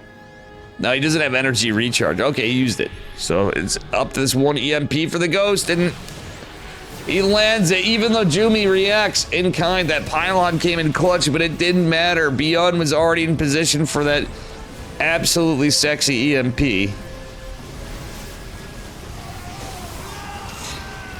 My goodness. Those Colossus so low. Really fun seeing Beyond expressing himself. Yeah. He's been cooking with grease today. With gas, I should say. I mean, Jumi has been this game too. I'd say GG. Beyond takes it. all the players kind of doing it. I think there's been Mixu really started to kick things off, honestly. I think I'm going to say Beyond and his opponents have been kicking things off in different ways. Yeah, there's been a couple rough moments, but everybody's played really well. And Beyond is on the exact same streak as last week. He is up 6. I mean, like, Nicorakt had good games. Spirit, Yakov as well. Gerald still had some... He made a game out of a rough spot. You know, I'm going to say that was probably not, like, the peak stuff. This Jumi right here, unfortunately not taking it, but he played really well. I'm curious to see what we have to come. And again, this is the OSC King of the Hill. Wait, are we going to another server? I believe we might be. Let me check. Oh, versus Percival. This is where stuff gets spicy. We're to a TVT in terms of upset. Percival is pretty good at TVT. Of course, he's in Korea, so there's going to be no Kirktown Percival tag, as if you notice on NA.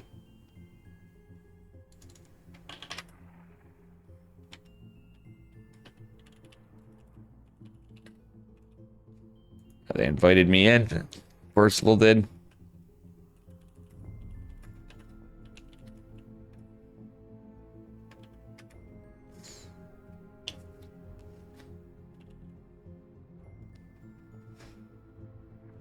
Beyond versus Percival. Damn, is he gonna avenge Juby, Geralt, Young Yakov, Spirit, Nicorakt, Mixu? And I'm feeling like I'm missing somebody. Hey, thank you, whoever started the prediction.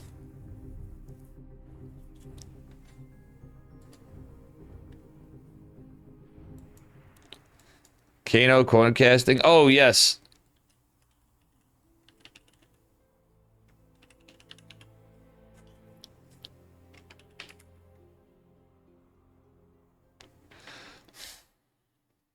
And we do have Kano casting in French. Yeah, no, I hear you, Kenny. And at the same time, we have like the map publishing thing's a huge thing too. It's like the Cyclone bug right before. Usually that stuff gets worked out before the biggest events of StarCraft 2. It's kind of rough. Hey, thank you, chat. I appreciate you, man. Get those channel points in. Get that Gamba in. We have a chance to win some points here. Oh, excuse me. This is going to be a little bit for the intro. It's mostly for the score. Oh, my goodness. Okay, there we go. Spawning in the bottom left-hand corner. In the red. Currently, technically, team was, though, if Dave gets his Jabberino stuff going, I did give him an offer. I'm just going to say from Kirktown, it is Percival in the red, because I can say that. He just has the little fairy logo still. And his opponent in the upper right, who's already up to no good from Shopify Rebellion, going 2 racks Reaper. It's Beyond. He's changing it up.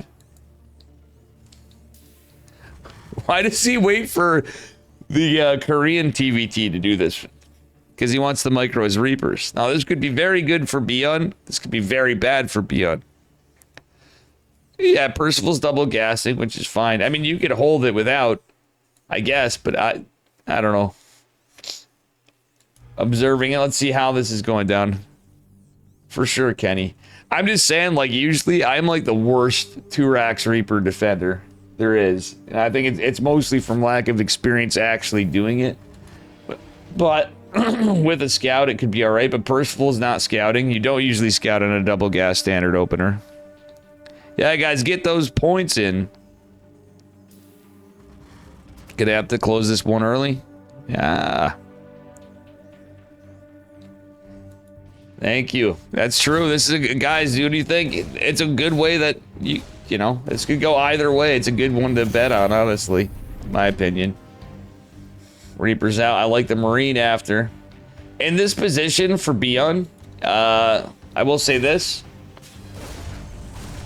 It's a good move because it is a good day to die. No, it's a good day to... It's a good position because you can't really have the SCV sitting on the clip. Like if you poke in at the triangle third. And at the same time, it's kind of how Percival opened. I wonder if this is just him knowing from playing Percival enough too. How Percival kind of would likely SimCity this. Percival taking some serious blows beyond up on workers, obviously. I mean, he's going to lose some from that spot. Oh, man. Oh, man. Beyond gets the Hellion. Percival almost gets a CCGG. Damn, Beyond beating his streak last week, not Percival. Oh, gosh. Beyond bullying. Well... So, oh man, somebody bet on Percival, and one person bet 1 channel point, and I'm gonna end that prediction for you, chat. Thank you. Choose outcome. So whoever bet 1 channel point just totally robbed 1, 2, 3, 4 points. It's already enough killing. Yeah, exactly. That's big. I think we go back. Wait, who do we have next? Shameless on NA. Alright, so now we have Shameless. Damn, Beyond is relentless. Nobody can beat... He's not letting anybody take a map off of him. Beyond's in, like, Super Saiyan mode.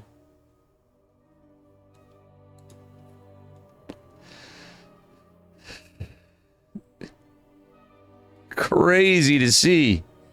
Now it's up to Shameless. Like, we've had some really good players all around, and not a single person can take a map off Beyond today.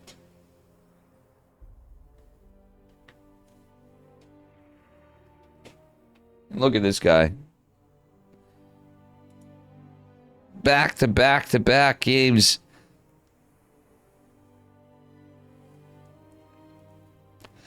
Beyond beating his previous week kingsmanship in the OSC King of the Hill. Look, it's looking likely to be king again. I mean, at this point, 7 maps. It's pretty remarkable.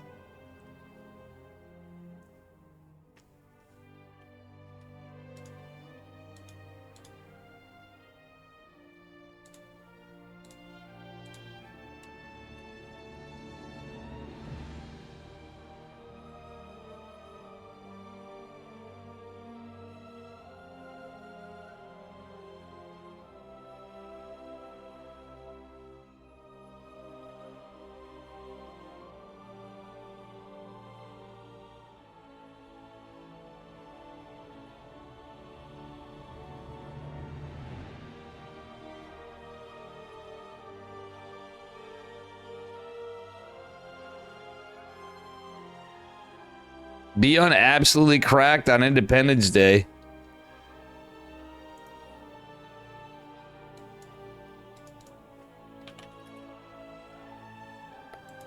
Okay, cool.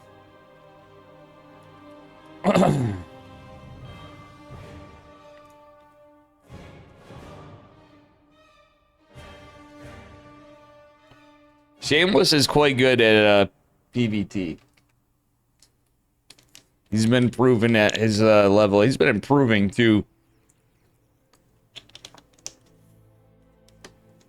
Where I could just picture Juan coming in chat and go just KEKWing that comment and be like, being good at PvT, you say.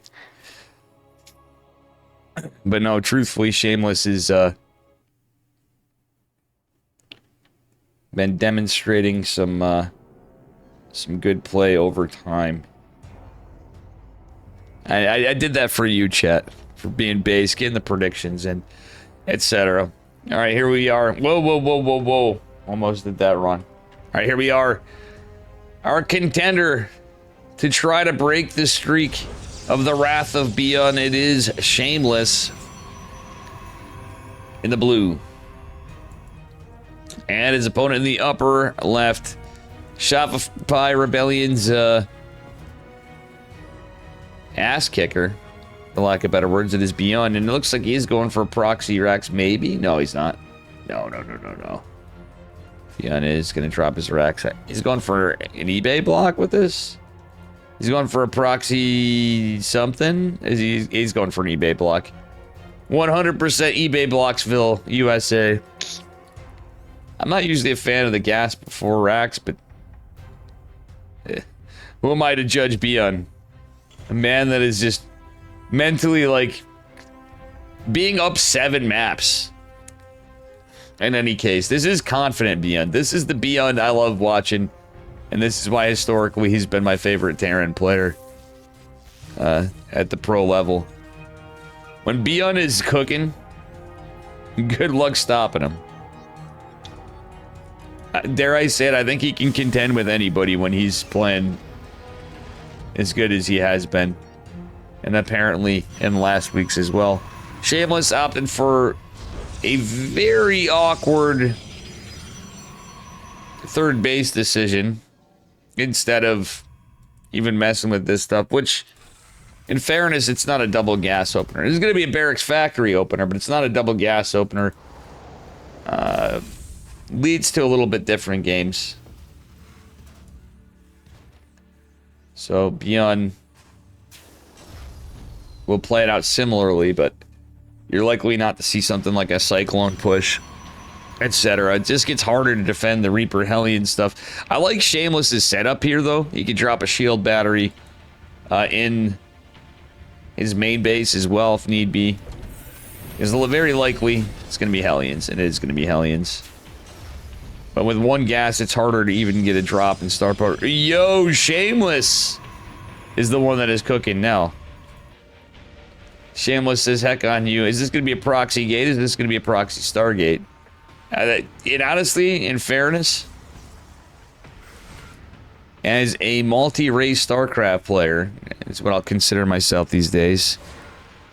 What up, Erebus? I will say, this is deserved, as Wootsicle would say. Undeserved? No, this is deserved. He would definitely say deserved in this case. Little aggressive play from Protoss in response to the eBay block. I kind of don't hate it, though it does come at a cost. The downside is this is going to be scouted as hell. Well, that was awkward. And Beyond's just like, whatever, dude. I'm just going to go right by you. Like, Warp Gate's just finishing up. It's one stalker.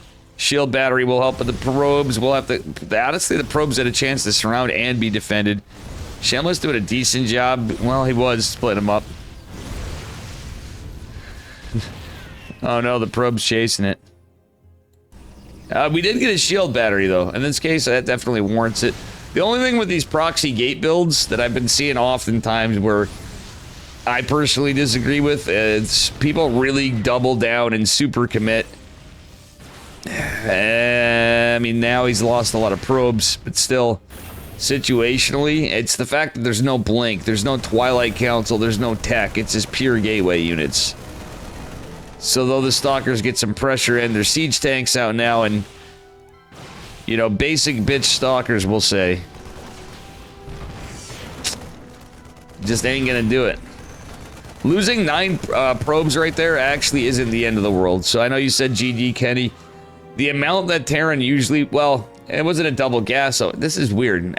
Let's think about this. It's usually like 11 to 13 probes need to fall for it to be truly effective. 9 could end it, for sure, but it's like, I think it's more likely like the perfect amount is 11. Yeah, it's a single gas. It was gas first, not double gas. That's absolutely true. But usually you want to kill 11 to 13 probes as the Terran. Still, Beyond looking like he's in a strong spot, but Shameless did manage. He did manage to take out some tank action. But still losing this many resources, it's kind of rough. 10 workers, pylon, the gate, the proxy gate. He is going into charge. There's only 2 gateways is the downside. And, yeah, I hate some poking and prodding, but Shameless is truthfully going to have to be careful. Now, Beyond is expecting DTs. Look at this. The missile turret, 100%. Shameless is going charge lots. And actually, I don't hate this from Protoss. This is probably a better move than going DTs. Like, it's almost like a debate to be debated in, because that's... It's not going DTs to be cheeky in that case. That's going DTs because you're behind as hell and need to get some damage done. How you doing, Valora? By the way, guys, haven't seen too many. If you're new here, do me a favor. Smash that follow button. You got early morning, Dave. So now we are approaching noon my time. I mean, for some of you guys, it's nighttime. Or afternoon.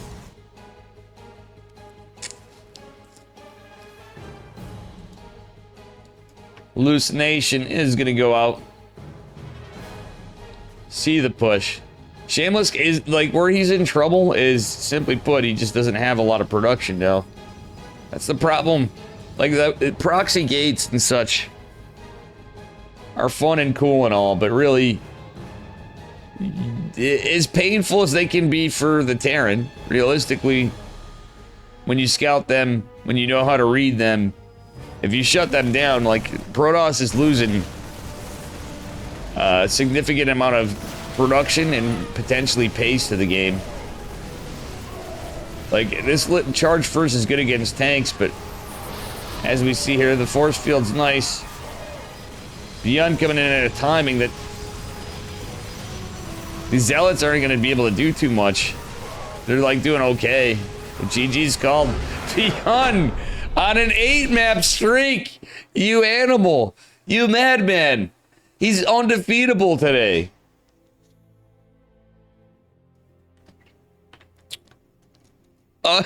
He's just like... How do you beat this guy? When Beyond is cooking like this? How do you beat him? And I think we might be switching servers potentially. Or... Damn! He is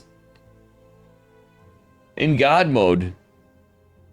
I feel like Beyond has entered the IDDQD code. Giddy up. Thanks for the follow. Arms for days. Hello, Anders. Be unbelievable indeed. Now I gotta see what's up. This is some wild stuff. Do we have more? He won last week's, or not won, he had the most. He was the king. It's King of the Hill. So it's pay per map win, right? But gosh. Beyond wants that money this week. Just gonna check on Asia.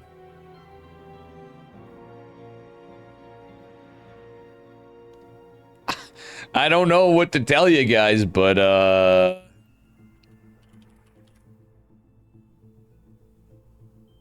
is that it? That's like, we're 2 hours in and 8 maps went down. Charlie's the real star. Charlie's a good boy, but this is they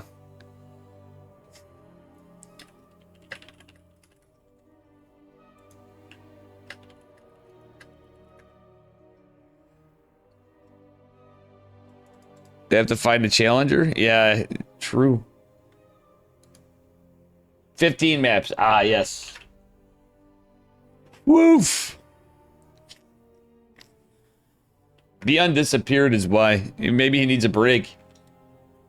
I think. God damn, ladies and gents. I think I'm going to take a break here at the moment, too. We demand a challenger. I see Hero online in Korea. Fatty needs a suggestion.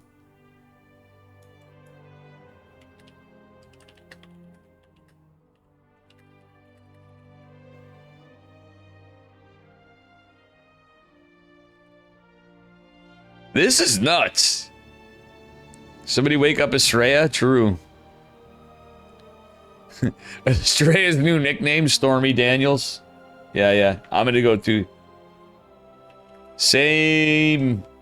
I'm gonna, I don't know. I'm gonna take... Oh, Cristiano. All right, we got Cristiano now. Okay, never mind.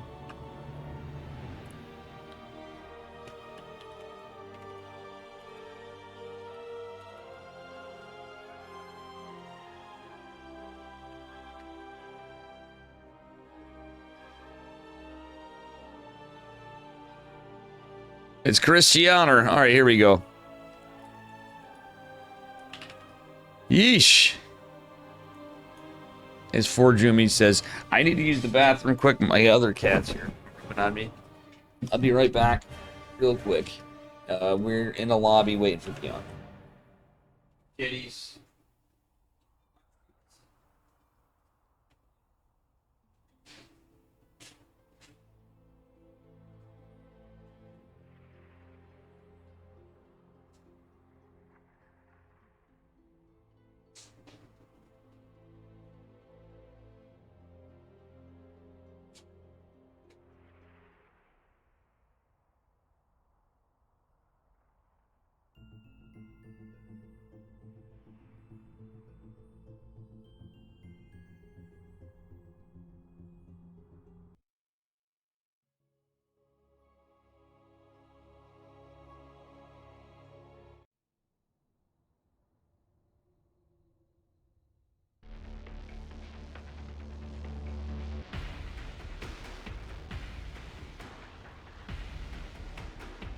Alright guys, looks like we got into it. Sorry about that. And let me just set the score. Here we are, spawning at the bottom right-hand corner of Oceanborn from Offside Gaming in the red. Give it up for Cristiano. Hoping to take a map off this guy. The unbeatable, the be unbelievable, Beon from Shopify Rebellion. Without a single map loss, the king of last week with 6 maps. He's now beaten his previous win streak. And, oof. This is just reminding me of, like, Unreal Tournament or something. Killing spree. Beon literally inserting cheat codes, it feels like. Like, I'm not saying Beon's cheating, really, but... You know, he's just playing that well.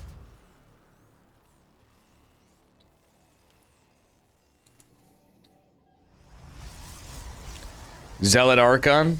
Yeah, I mean, maybe. We'll see. And actually, it's a good possibility.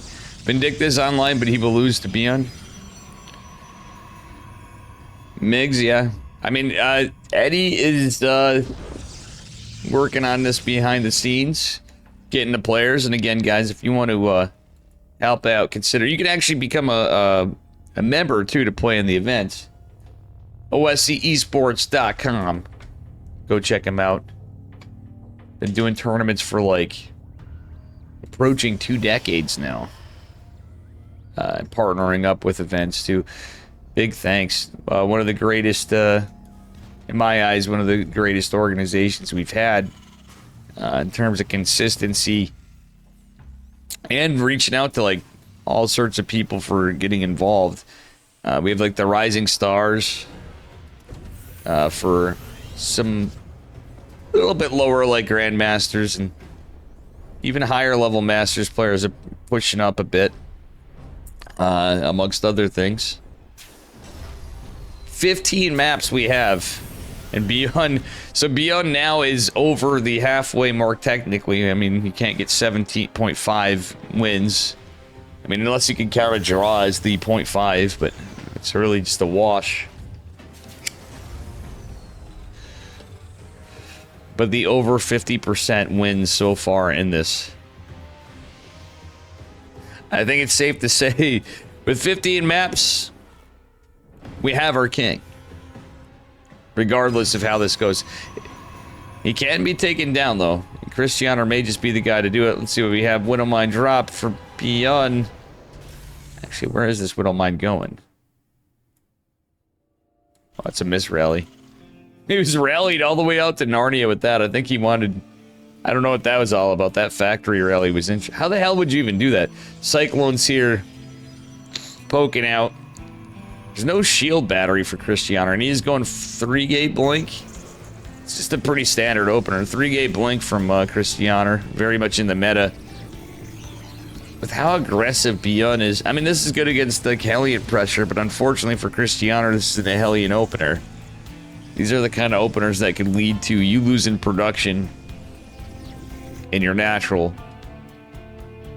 So glad I found your Twitch. Always a fun time. Hell yeah, Kid Colombian. You've been hanging like every day. Appreciate you. Glad you enjoy. I'm mostly laddering these days, guys, but I mean, I'm going to be trying to make a better effort to do some more casting. I was going to set up an event this weekend myself otherwise, but nah.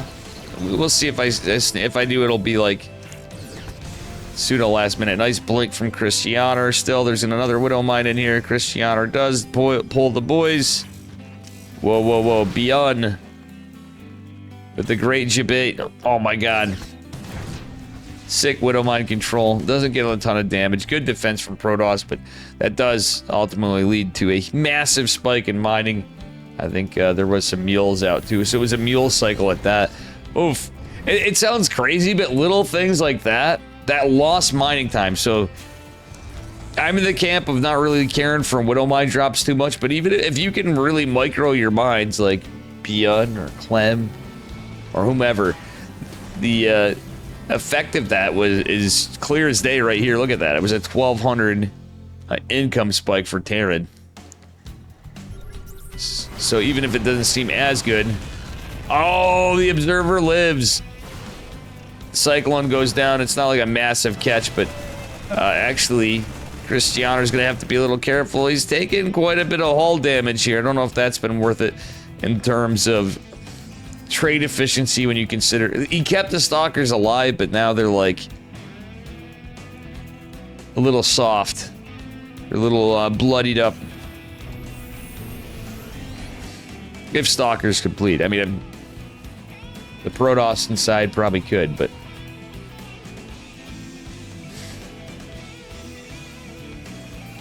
all right. Charge coming out from Cristiano. He's going gates. He has a Robo Bay. He's going Warp Prism, so he's gonna not immediately go into Colossi. If he's playing it like this with the 3 gas, as many people do, I'm kind of more of a fan of the. I was gonna say he could have went into Extended Thermal Lance first and started that up, because he's literally setting up with the Warp Prism. You know this is for Zealots. There's a tank here, and even if that's scouted, he might be able to poke off a tank. Decent amount of bio. Stim's going to be finishing up here momentarily. Stalkers might keep Beyond busy, though. Cristiano, is he paying attention? Cristiano's a pretty fast player at times, too. Like, reactionary-wise, he's I think he's quite capable of pulling off some decent multi-prong of his own. Beyond, though, I didn't even see this Banshee going out, probably just because I was yapping. And this is a little early for me right now, which is embarrassing for today. But I was glad to be doing this. It's I need to get up earlier. So it actually goes to the cause of helping Dave.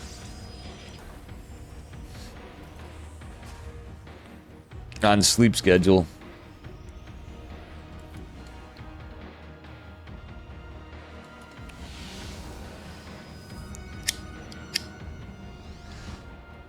All right.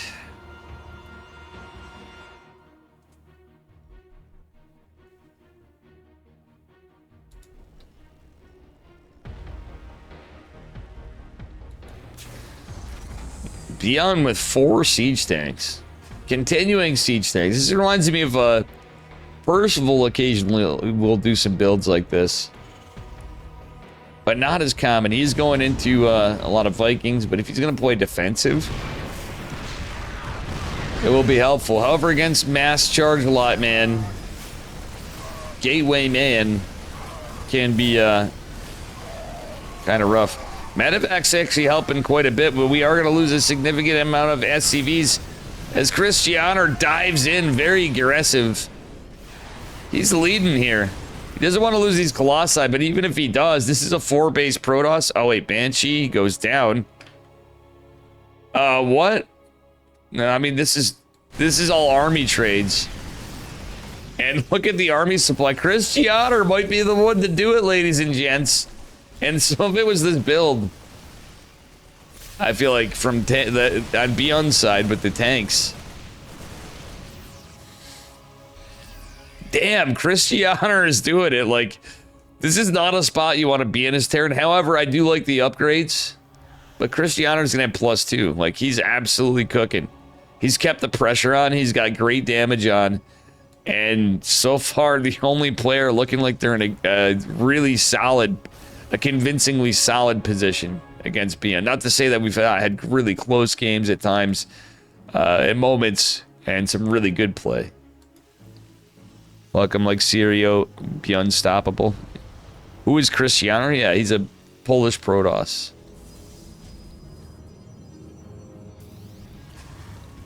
All right. Christianer had an army supply. Guardian Shield activated is going to make this even more difficult for Beyond, who is, actually, wow. Look at the, I'm shitting on tanks, but look at the power of tanks. Beyond obviously losing stuff, but the army retention. This is a tough nut to crack. The SimCity here, the tank positioning. Beyond did lose a lot, but it's kind of insane to see the army retention there. War Prism will be going down to these Vikings. Defensive Terran, say what you will. Like, look at how much Beyond was actually just absolutely bullied. And he just absolutely shreked that army. But make no mistake, Christianer is, in my eyes, in a better position. He's got a 5th base up. He's continuing going. But the only thing I'd like to see before is a double forge. Beyond and his upgrades is actually doing pretty good. And the decision to get +1 vehicle weapons in this case may not be bad. He's honkering down. I mean, typically you want ship weapons, but I actually like this better because of the position Beyond's in. He's playing like Turtle Terran.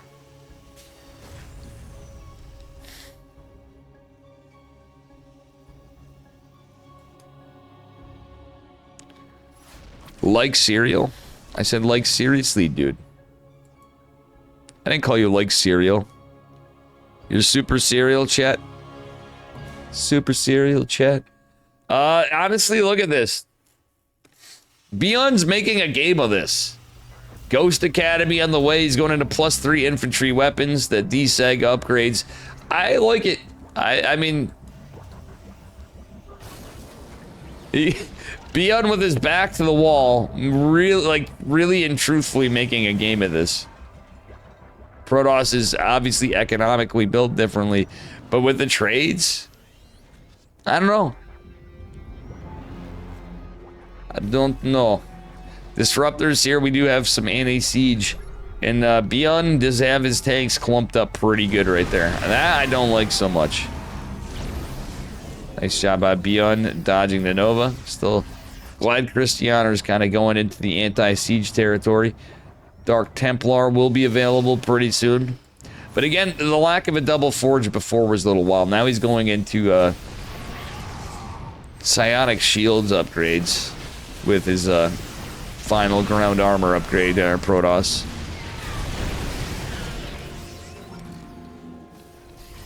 Somewhat decent purification novas from Mr. Christianer as the game goes on. As we get into double Liberator production, switch to Starport. I wouldn't have hated to see +1, but like Beyond's been stuck on 3 bases for like a good minute, a hot minute. But managed to get a 4th out. Though an orbital remade. He needed it for mules because of how he was stuck in that position. Beyond trying to unsiege and siege, will get in position, but he is gonna have to, he's forced to like, oh no, he wasn't really, no, he is repairing it. The DPS is just too much from Christianer, but Christianer is kind of out of position here. The cost of that CC was this Colossus. Christianer with 2 War Prisms. Oh, yo, I kind of like this. There is a missile turret here and here. This is gonna make it difficult, but we do have Gravitic Drive for our Protoss. I think this is the kind of game where it warrants that upgrade that fast. I think he did get it relatively quickly. When you have a turtled up, sieged up Terran. Cristiano not really microing he's microing the front line, but he's not using these zealots immediately. And again, he has 2 warp prisms, so he can afford to lose this one. He's already got the damage. Zealots still camped out. Oh my god, even more zealots! The siege tanks coming in! And stalkers as well. But look at this defensive position in the front lines. Like, I know it doesn't really matter. The CC looks like it's as good as dead. But it's just such a hard nut to crack. Like, Beyond really doesn't want to lose his streak, guys. He's making it hell for Cristiano to break through. Like, look at this. Look at this. It's basically almost... There's so many siege tanks. 12 siege tanks. When do you see this at this level? Shedicus, what's up, buddy? Beyond's up 8. What a win streak. Yeah. Wait, Beyond! Up in army supply. Hold on. This man is getting absolutely bullied, but his defensive position's so good, he's got a 2-to-1 trade efficiency. Imagine Terran, guys. How did he win? Like, how? Is he winning this? How? The Y guy memes are just... It's back for me. Why? How is he this good? Cristiano, this is probably the most crazy game of everything we've had. But, like, look at how ahead Cristiano's, like, throwing some stuff, but it's, like, it's really hard. Now, I digress. There is a way to do it, and some people hate it. Like, I'll talk to some players, like, this is called late game evolution. So, in fairness, in my mind, if you see this, how do you respond to this as Protoss? Yeah, he should have. Yeah, Beyond should send it or should have sent it. He killed all the power units. I agree, Kenny. There is something to note about how Cristiano's playing this. He didn't get a Templar Archives. But I was going to say, to bust through this, what you need, Archons could tank tanks a bit, sure. You need to transition into Tempest, guys. Cristiano should have transitioned to Tempest like yesterday. He's obviously not cracking at the back. It's almost like Beyond has moved this production, so realistically, you know, like that's a pretty good win condition, like a base rate, obviously, as you want to dump on the Terran's production is the Protoss. But there's no Tempest transition. We're just now seeing a Stargate 16 and 45 in this with a Templar Archives. I think that's been Cristiano's problem. It was a kind of a rough late game transition. Yeah, I mean, you're right. He could continue to trade out. Like, Chedicus is right. So,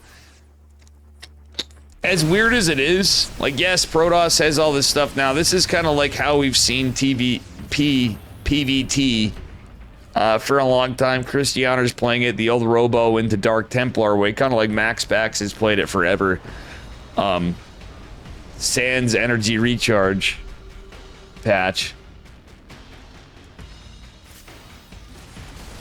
Like, it's okay, now we're in the fleet beacon, etc. But like, as it prolongs, like, Beyond's getting a chance to actually make some stride. Even more, he's going into +2 ship weapons. This is a time we get the fusion core, though.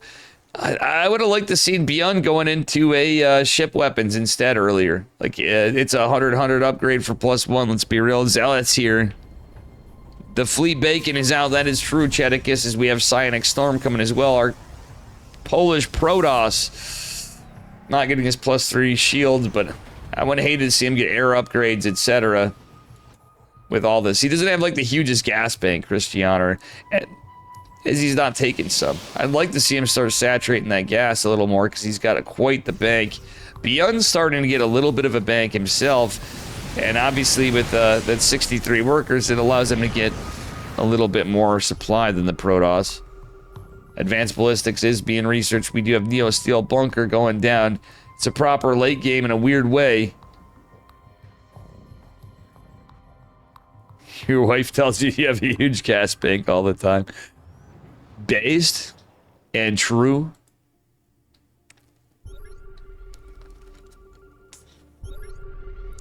Man, this is great. We have 2 chats in 1 chat again today. I like when that happens. We have chat and chat.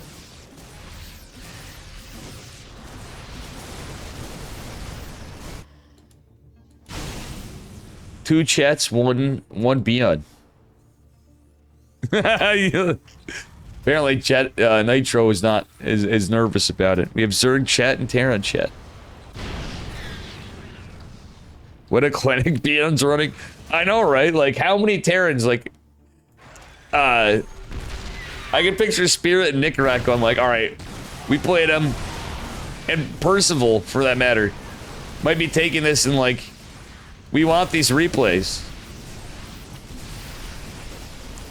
You know, if you guys are Ko-Fi members, I'm pretty sure it wouldn't be too hard to get the replays from this if you ask nicely to Eddie. Be $5, but it could be whatever. If you get into it, it's kind of like a Patreon. OSC puts on a hell of a lot of events, guys. Just a consideration there. Something to consider. Beyond killing medevacs for even more army supply. Huh. I do feel like Cristiano could have killed Beyond earlier, but he took some weird fight. It's easier said than done, though, when Terran's that entrenched. Even with Zealots and stuff, everybody's like, well, you know, tanks just suck against Zealots, which is kind of true when you have that many tanks. This is like, Beyond is literally like putting new meaning to like Sal said before, we're like, well, guys, play like Maru's back on the menu. And Jugger J, truthfully, Beyond is putting a different meaning to play like Maru. He literally is playing like Maru. He's playing Turtle. If we saw battle cruisers, then we'd be like, you know, we've really hit that mark. It's all I'm going to say to this game. Chris, what's up? Does Beyond know how many Stargates are here? He's starting to go to ship weapons. He's dropping. It's the natural progression for Terran to drop into this many starports. Cristiano looks like he did get a cancel. The static defense is not completely going to finish. I mean, this is powerful Terran sauce over here.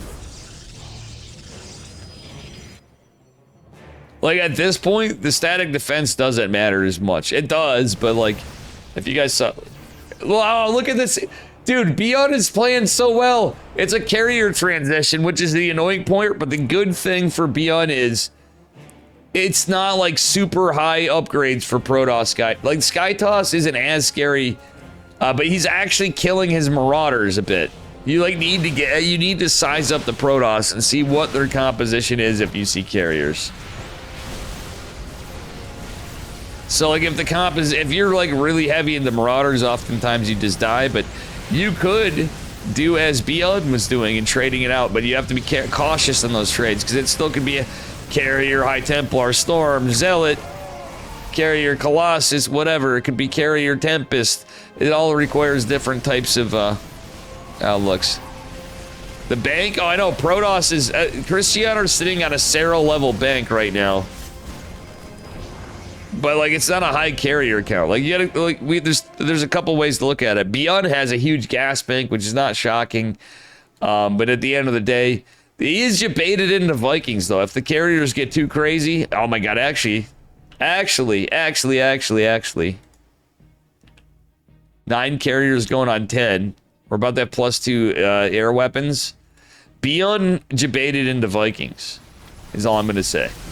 And he didn't trade out like, I mean, you really got to be careful quote trading out tanks. But even with all the sky toss, a tank push might be huge. And Beyond sends it in the right position. He scans, he sees the mothership, he sees all this. It's not like a high, there's Colossus, High Templar. Many a Terran in chat, and myself included, going, how do you beat this? How do you beat this? I mean, I am a Protoss, but I've been playing enough Terran that you guys know. Those that know. I feel the pain. But, I mean, honestly, this could have been avoidable. So even after all I said earlier, Cristiano, I feel like he made this more difficult on himself. And I'm not saying he's got this in the bag, because it's still This is still a game. We got +3 ship weapons on the way for Beyond, going into more Vikings, more Liberators. Still has his contingent of bio. He's going to have to be careful with this. Getting 25 workers, but honestly, this just means a larger Protoss army with this bank. Like, this is a scary enough comp where, honestly, Christianer could take this bank. Let's look at his production. He's got 14 gateways, 3 robos, 5 starports. He can just max out on this insane army on 44 probes and just end the game, presumably. Then again, Beyond with missile turrets, with Vikings, with Liberators, with tanks, with upgrades of his own. It is possible that he just continues to turtle up and then makes that battle cruiser transition. The problem is there's still, now there's going into Tempest production. It's like really hard to do. But the fact that Beyond has made a game of this when he was in a rough spot for a while, and it was a good while, like in terms of worker losses and stuff, but it was just trade efficiency with the army. Static defensive Protoss is going to be kind of nice. Oh, we get a nuke. You know this is late game when you get Nuke City here, guys. An incredible game. Is another nuke is going to be researched. Well, produced, I should say.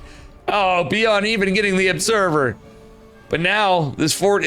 Woof. The expenses have been made by Christianer, so that the downside is for the Protoss.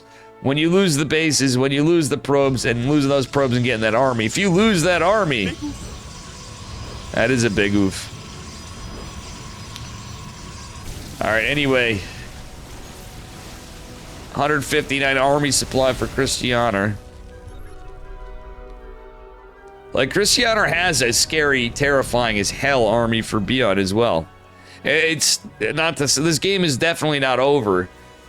And he still is leading, well, he was leading in economy, but he has more of a bank yet.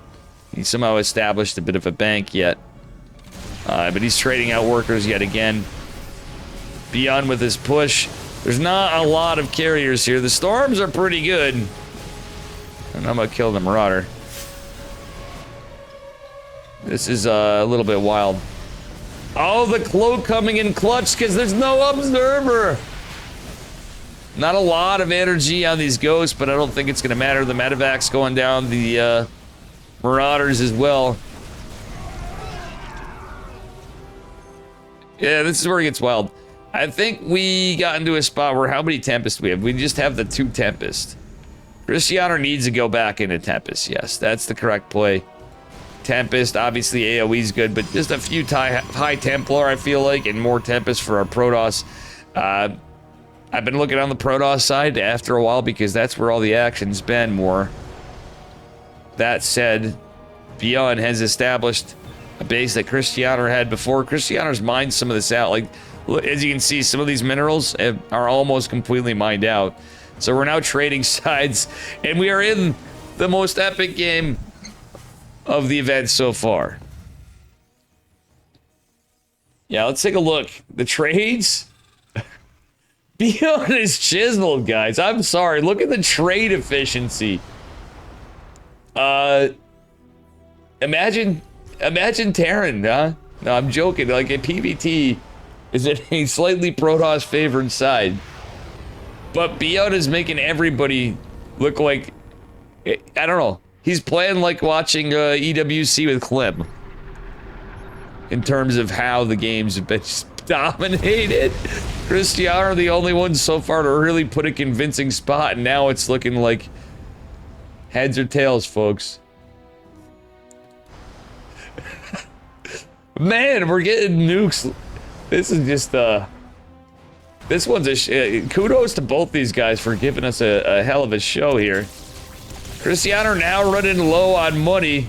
He's got a huge gas bank, but that's about it. But still, this is where trades could end up being mass storm in a weird way. Let's take a look at what is left. 3 tanks left. The amount of tanks you normally build in this matchup is what's remaining. But now we're getting into smart servers, another Ghost Academy, more nukes. Yeah.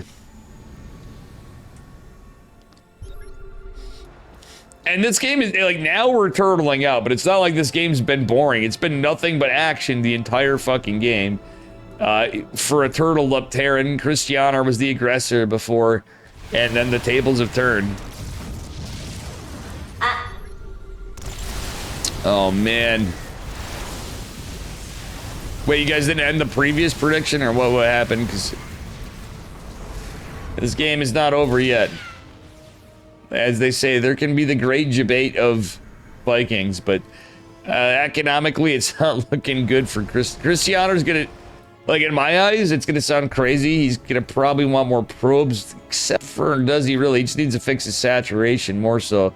He doesn't need a lot of probes because there's not a lot of bases, but he's gotta be damn careful. I think this is looking good for Beyond myself, but it's hard to say with this army. Like, carriers are kind of a meme, but it's once they have the upgrades, the +3 air armor upgrades about to kick in. It's literally at that point where it's battle cruisers. Nukes could win. Something we all forget about. Alright, nice bait out of the storm, honestly. Protoss forfeited 2 o'clock base. True, that is actual facts.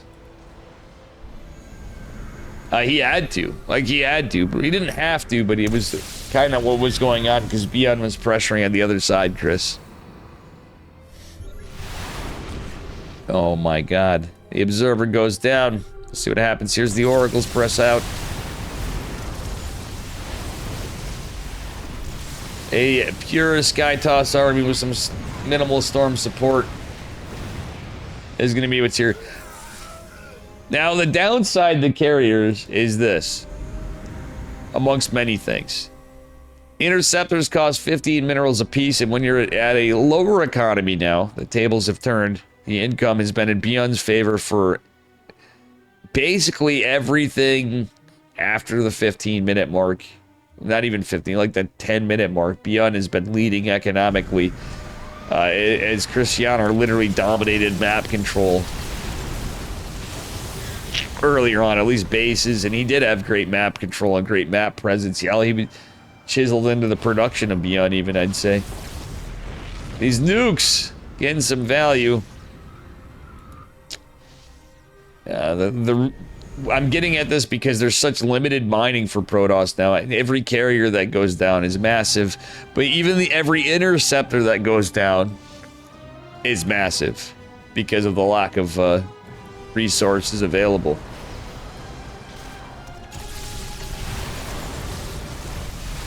We're going to see more nukes here in the future, folks. EMPs have landed, that's pretty good, but the storms are juicy. Christianer coming in. This is one of the best PVTs I've seen in a minute. I know we've had a bunch, but this is truly one of the best PVTs I've seen in a minute. Kano casting in French.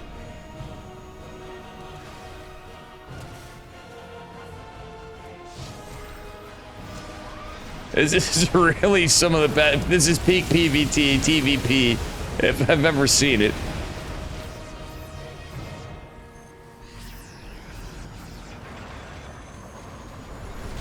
Oh, yes, he has, but now we're gonna...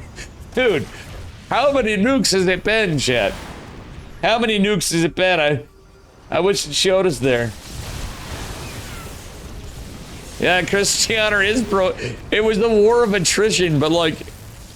The decision to turtle up like that, I'm fucking stealing that shit. And I want to show this replay to Yeti, because I think we've been in arguments over this in the past, over games I played against. But it's, we all know it's kind of true, it depends. But like, people underestimate the power of Turtle Terran. And Beyond is showing us that. The game's not over yet, but it's literally getting close, because look at that army supply. Now it's starting to falter. Now it's looking rougher, but some bad engagements from Beyond. It could take us into production time because of these storms. But it ain't looking like it, guys. We're getting sub 100 army supply for Protoss.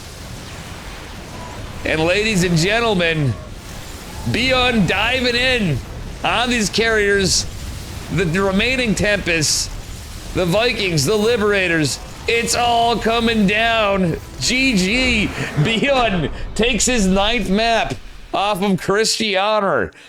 What the actual hell? He's unstoppable. The man, he was dead. The right's dead. And he made that into a 30-minute game practically.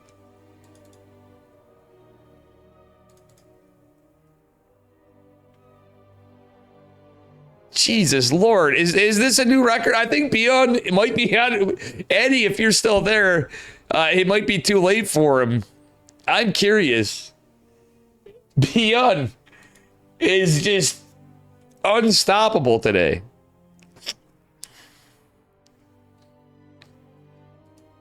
His personal best win streak, a record of 15 maps. Guys, he won 6 maps the last King of the Hill, so that counts. Eddie, that's cool, that counts. If he's consistently from the last King of the Hill till now, he's technically on 15 win streak. That's crazy.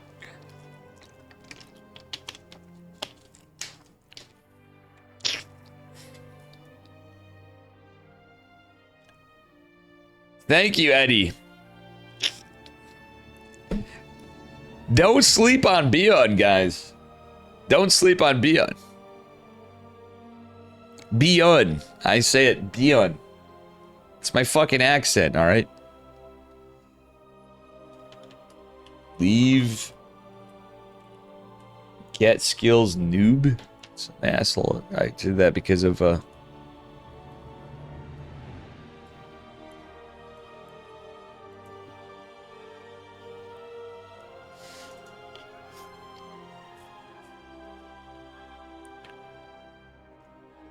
All right, I don't know the next stuff. All-time King of the Hill win streak. Oh yeah, special. He could be going for special. Thank you, Anders. You're right. I did know it was special that led, but 21 maps. Is it possible that we beat the 21 map record?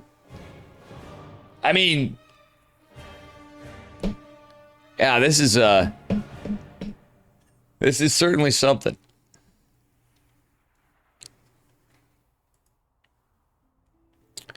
Certainly a gamer here. Mr. Beyond is. Oh,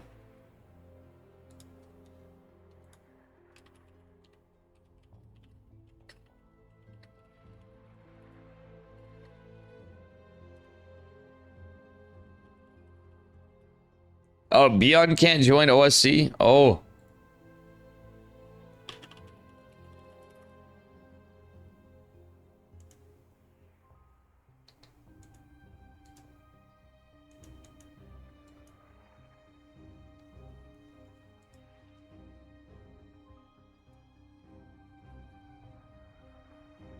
Is it Night Phoenix?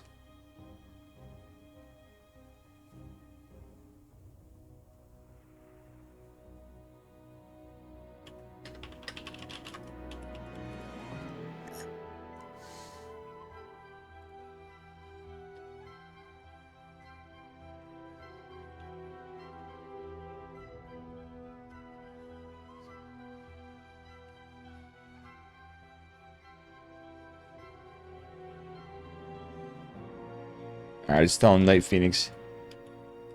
Neon having trouble into OSC channel. It's weird, he was in it before, but it's not showing up. Good old Blizzard bugs. So I think it's Night Phoenix now versus Beyond. Versus Night Phoenix.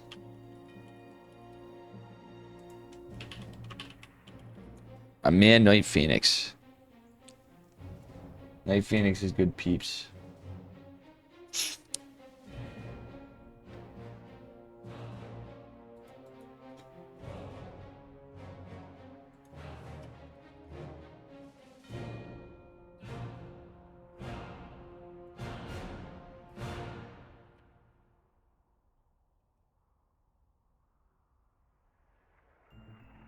Now this would be a bit of an upset. Night Phoenix is pretty good. This would be a pretty decent upset at this point if Beyond's streak is over. Revive is used when there's still vacant maps and we're out of available players temporarily. Oh yeah, true. Thank you for that, Eddie. I thought that's how it worked. If you can't find anybody and all the maps had been used. Thank you for clarifying.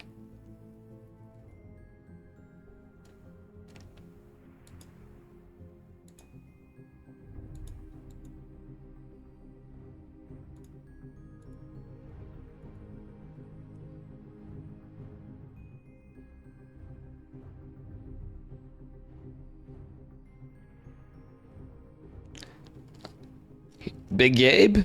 I've not seen... Big Gabe's been, like, not as active over the last, like, year or two.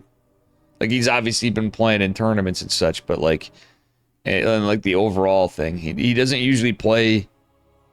He doesn't like playing off EU, too, I know.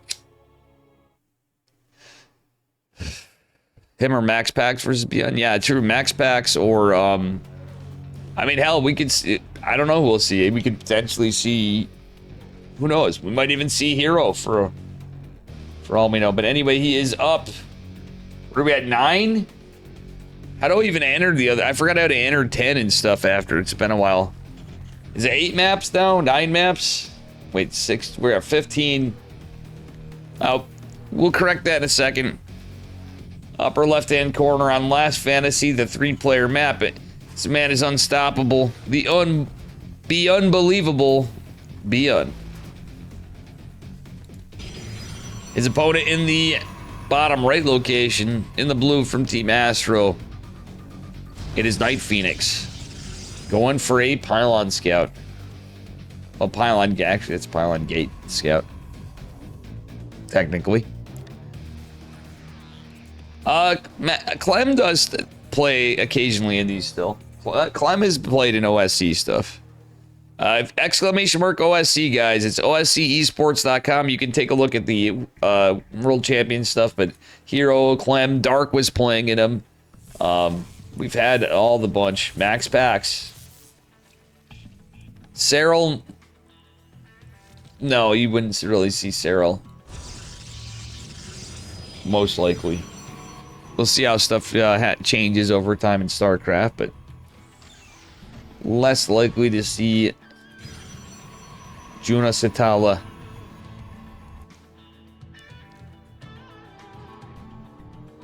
Trigger, yes. Yeah, this one's gonna be a little spicy. So this was smart for Night Phoenix to go for a scout. See what's up. Beyond one rack's expanding. I wonder if he's gonna look for a probe.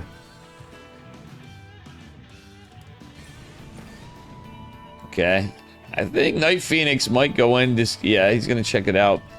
But Beyond just playing it safe, high ground, CCing, but it's just one racks. Night Phoenix living up to the name. I have a feeling he's might go into Phoenix, which is actually ironically true. He does like his Phoenix from time to time. I think Night Phoenix actually is a pretty cool PvT playstyle.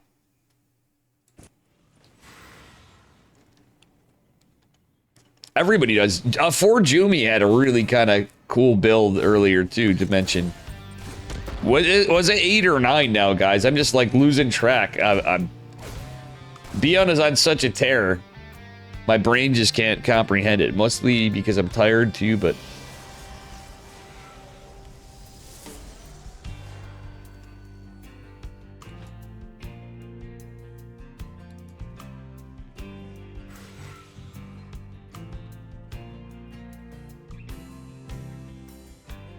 All right.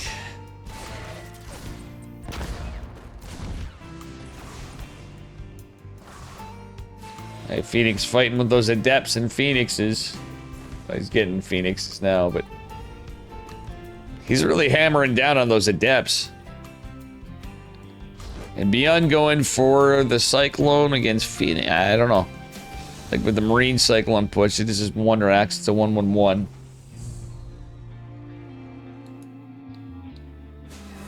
Or when there's fewer phoenixes, it's not as much an issue. But as these phoenixes grow in numbers, that's where it becomes a bit of a problem. Jeez, beyond being annoying with this Reaper. Got 1 kill, but my god, 2 kills now. Gets a grenade off. Night Phoenix proxying a gate, but realistically... The Adept's trying to fight, another one trying to come out. Night Phoenix getting another Phoenix over, but this one's been injured. Still, every Marine goes down. That goes down means the possibility for the Cyclone going down. Still, there's another Cyclone out now. That's a problem. You know, I really would have hated Night Phoenix switching into Stalkers right there. Like getting some Stalkers out of Stalkers. The damage point against Cyclones, plus the ability to attack them going up. A little more damage than Phoenix's light armor attack. Oh, it's over. Beyond takes it. He's up another map. It's 9, so now it's 10. Now I gotta remember how to add 10.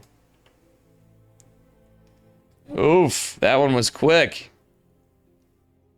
All right.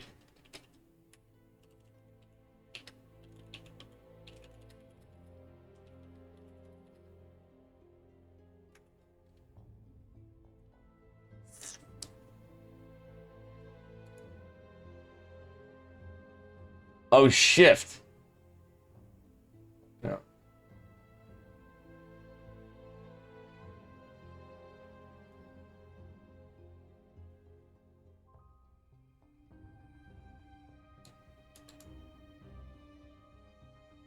What is the hockey combination? I forgot. I need a minute now.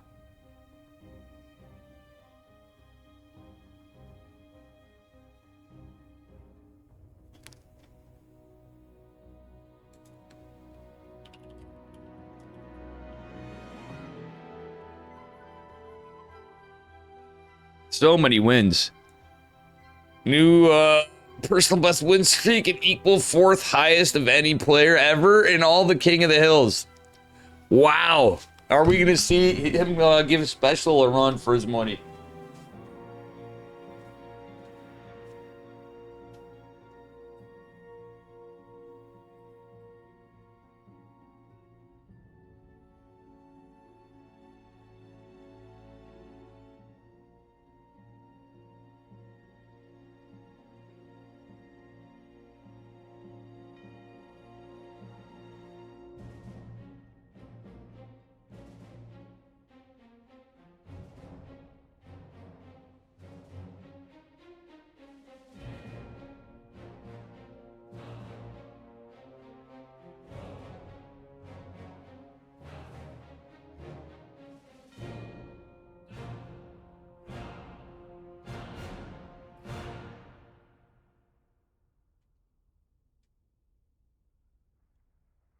All right, guys, we've had a lot of games. This is insane, though. We've had a lot of games in for 3 hours. Holy shit. Who next? Maybe Han Mono? Han Mono is a curveball. That would be pretty wild to see. I see Beyond on NA. But, damn, Eddie, I'm hoping you're enjoying this one. The man who's putting this on. Hell of a passion, Lord. God damn. All you guys, I hope you're liking it. This is, huh.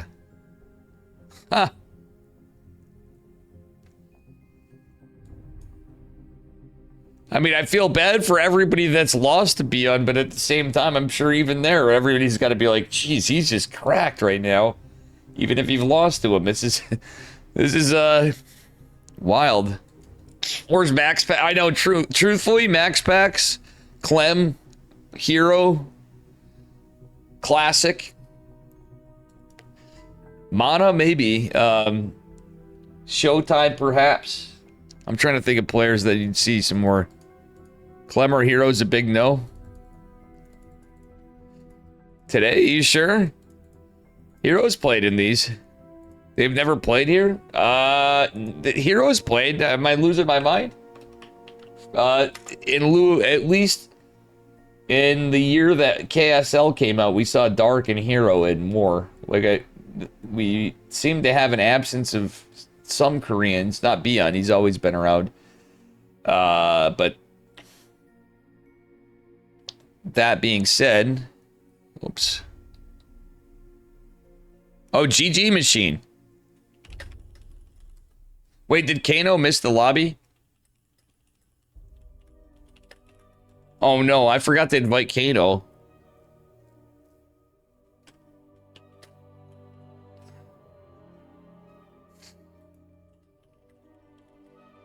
I forgot to invite Kano. I really feel bad if that's the case, because Beyond can't see the party.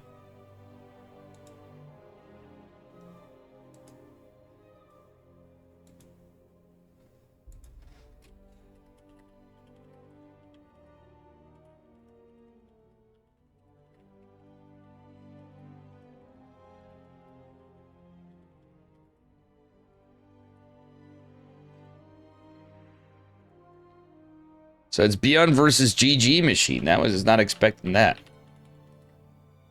This is going to be wild.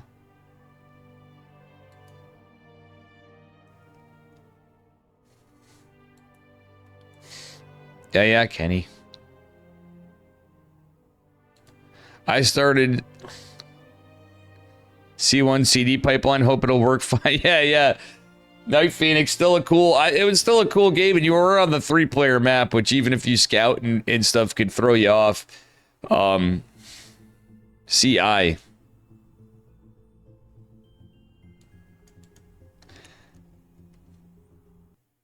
Yeah.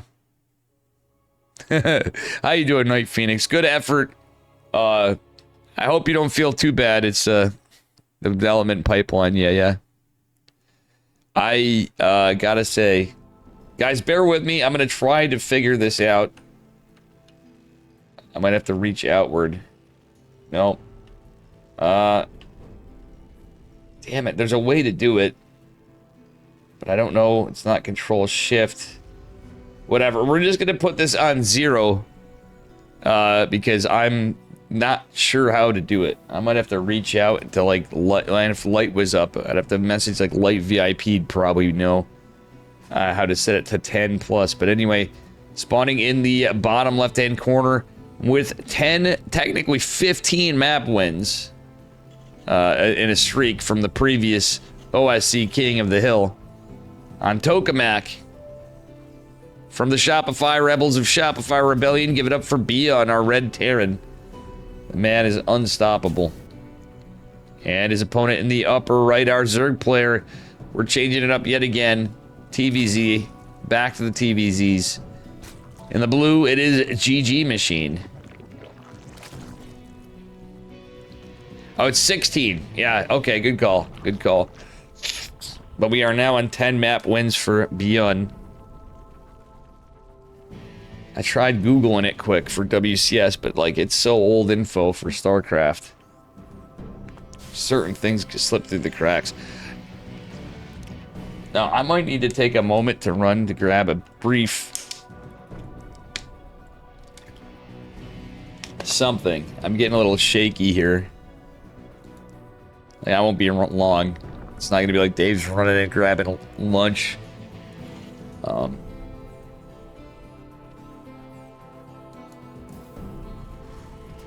I might need to sneak in a snack here.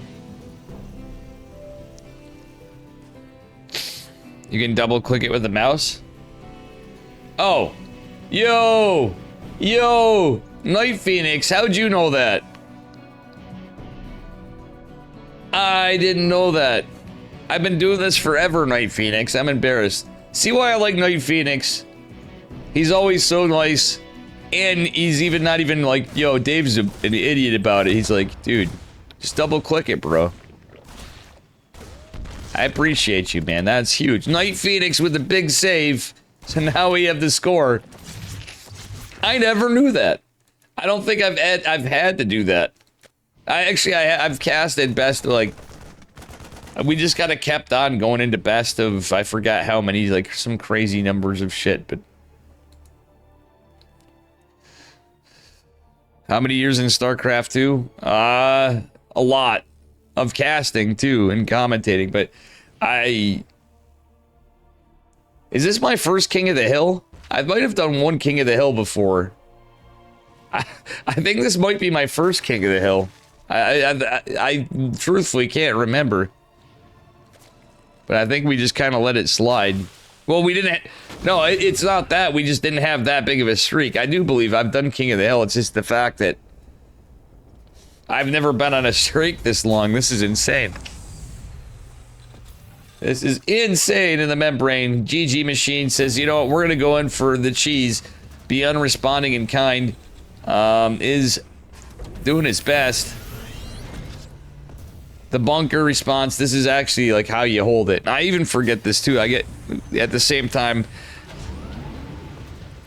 I'd say I'm like a newer Terran player, but I'm not a newer anything. I'm just learning proper build orders and I forget this stuff. I don't know why he didn't go for the Cyclone. Why did Beyond not go for the Cyclone? He had a Cyclone building with the Banshee. A little indecision there, I suppose. Cyclones are good against Roach Rev, with the Banshee especially. He's trying to be careful, trying to buy time for this. The Roach Rev coming in. Is there metabolic on the way? No, it's some Zerglings. Banshee's creeping out. The reactor now a target. Beyond repositioning. Asserting his dominance with this DC. GG Machine coming in cheeky, but Beyond with some decent defense. I actually feel like that almost was enough units where I feel like he could have got something done. The bunker there's obviously going to get some work done, but the Banshee wasn't out. There was no Cyclone out. The cancel on the Cyclone actually bought him some time, where GG Machine might have been able to... oh no, the absence of the Overlord. So, if there was an Overlord with that right there, I think I would have liked that a little better for GG Machine. He would have had some high ground. The problem is for GG Machine is the lower Queen count. He is going to be able to get some, Beyond is going to be able to get some drones. When our Zerg player was already at, like, not, like, the greatest drone count, he did get a nice drone cycle in right there. It isn't not a Banshee without cloak, so it's not going to get away with murder. Beyond going into stem and tanks. More racks. Third CC's done. Cyclone getting an Overlord's kind of nice, but he is going to probably lose this. No, okay, doesn't lose it yet. He might be able to get out with it. Metabolic Boost going to finish up with 1-1 for Zerg. Those kind of nice. He's going to be ahead on upgrades over the Terran, and a Baneling Nest to come with a layer on the way for GG Machine. Cancel the spores. Yeah, I mean, it's just one Banshee, but still. Oh, he accidentally made two here. Yikes.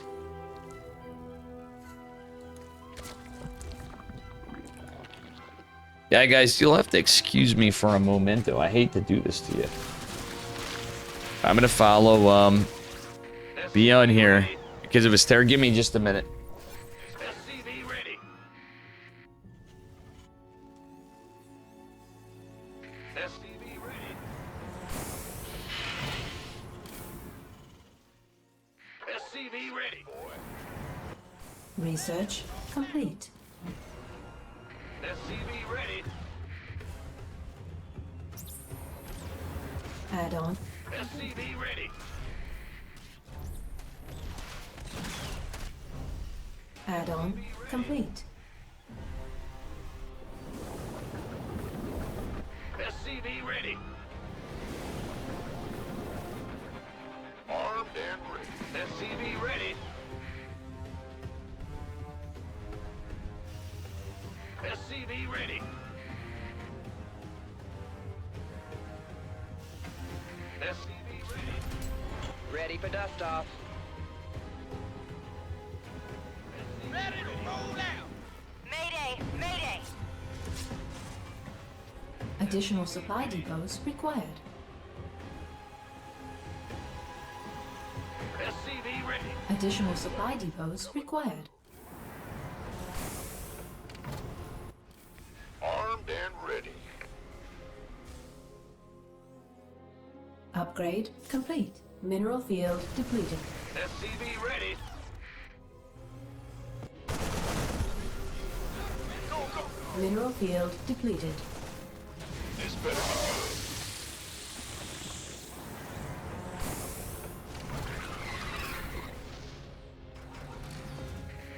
good. Mineral field depleted.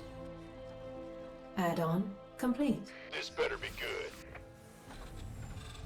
Oop. Sorry about that, guys. Go, go, go. Let's get back on here. Oops, we're all zoomed in from Beyond's view. Beyond with some crazy drops. Combat shields finishing up. Our Zerg is ahead on upgrades, and that's a scary spot for Terran to be in.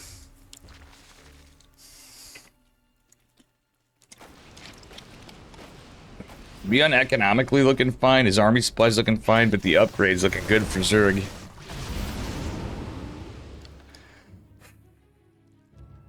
The Ultra Cavern as well. Excuse me, guys. I'm having some,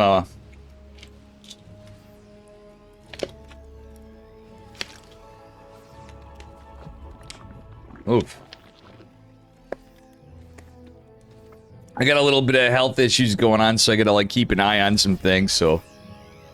Excuse me for, Basically, I have to drink, like, an obscene amount of water. Delphus, you called it.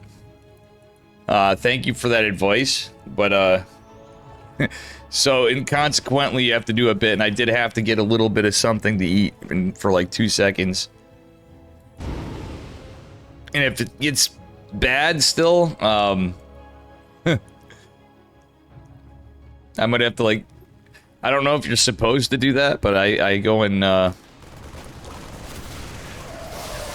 have my Molotov cocktail, I'll call it. Oh my god, nice corrosive biles. And nice Bane connects from GG Machine. Little trades here and there. Beyond up to 85 workers, so he does not want to have more SCVs than this, that's for sure. Nice catch by GG Machine. Infestor's out of energy, though, so he's not going to be able to fungal. He's not a lot of defense. In fact, no defense in the main base, which is just the pool mostly in the Roachborn. But still, to lose adrenal glands, to lose the pool in general is rough. But losing adrenal glands would be huge. Shame on me for forgetting just how good GG Machine is. Some of it, I think it's how he started the game and put Beyond in an awkward position. Beyond kind of, in a rough, he had like a good hold, but it kind of set him back a bit. Caught up on upgrades, he's going to 3-3 on par. They're now equal on upgrades, but that's perfectly fine for the Zerg. Anabolic Synthesis being researched for Ultralisk for GG Machine, who's about maxed out. Does have a single Ultralisk, he's gonna have to trade out units if he wants more. Oof, Beyond with the siege tank. This base is undefended largely. Well, I don't know what died right there, but something did. That tank positioning is very nice from Beyond. GG Machine's got to be careful. And Beyond again with the nice Sim City. My god.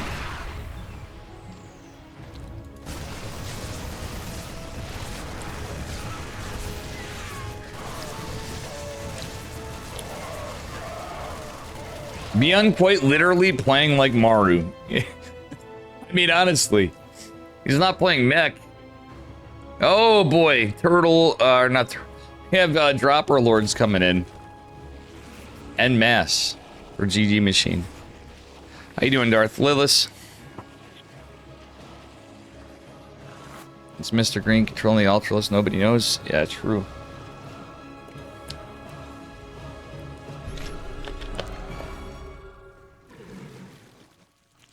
Alright, excuse me, my commentating's gonna go down.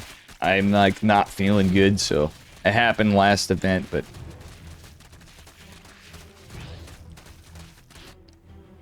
again, health stuff, it's what it is.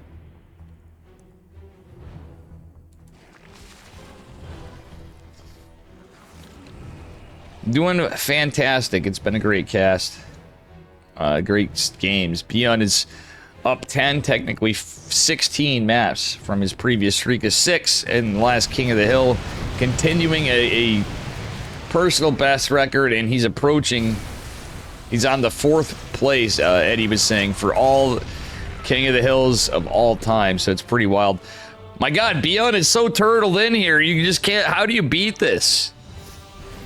I'm frustrated for GG Machine, who's been in a hell of a mode, but Beyond is in Super Saiyan mode. Quite literally.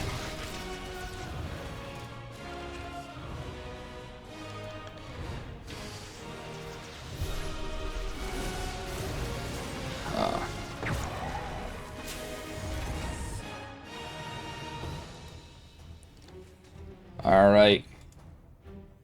Personnel cloak being researched, Neo Steel, high sec, etc.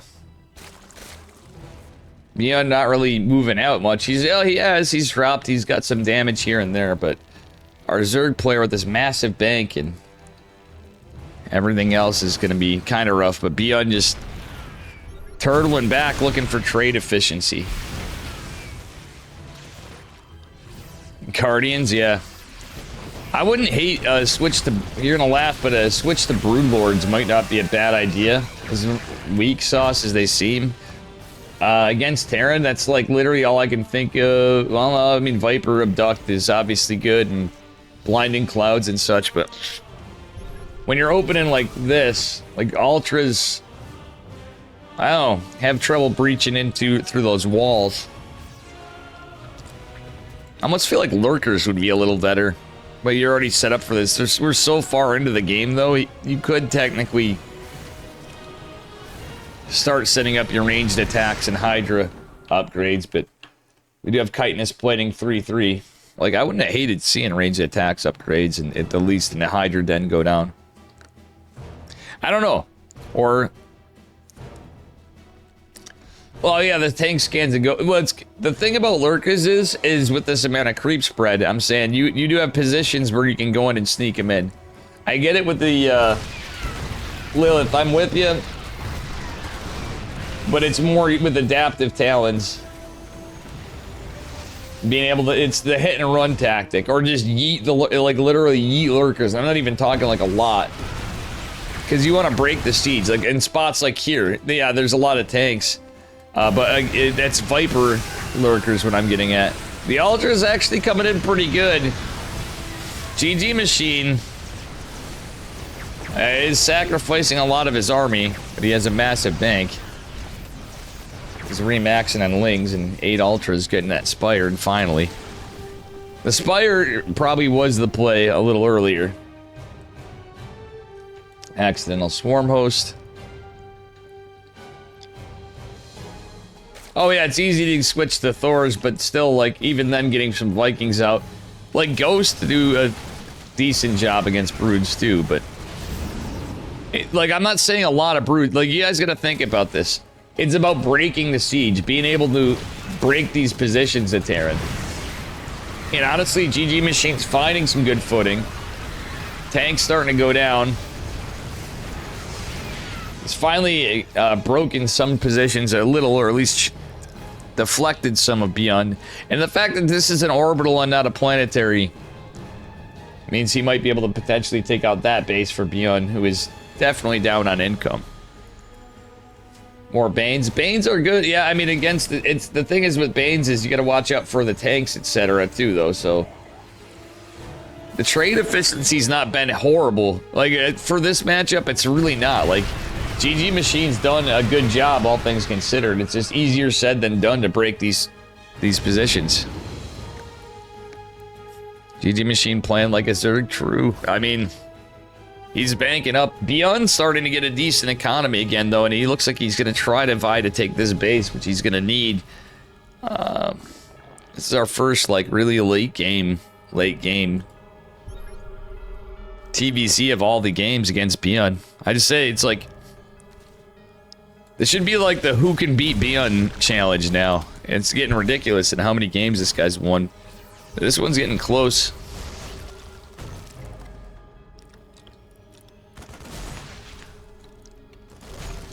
It's getting hard for me to size up the situation anyway.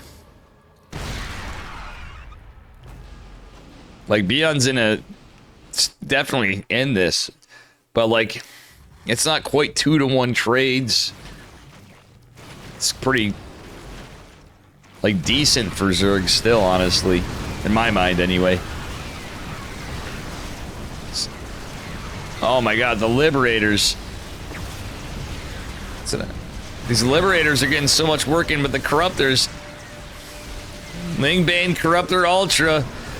Softcore SpongeBob, where are you, bud? At this level, it's not quite the F2A move. At lower levels, that's the build that we call the F2A move. If it's really a lot of Banes, etc. But at this level, not quite so much. To say the least, like, I mean, look at Beyond's setups. But it looks like GG Machines really actually... Oof, drops the rocks even. My God. This is getting spicy. GG Machines had to trade out workers and of his own because of well, the army supply situation. How is this base still alive?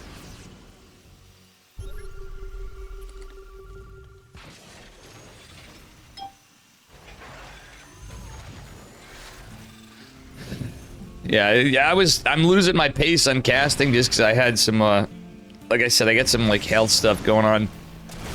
Don't mind me, but we'll be alright, I believe. It's just, it's hard to focus.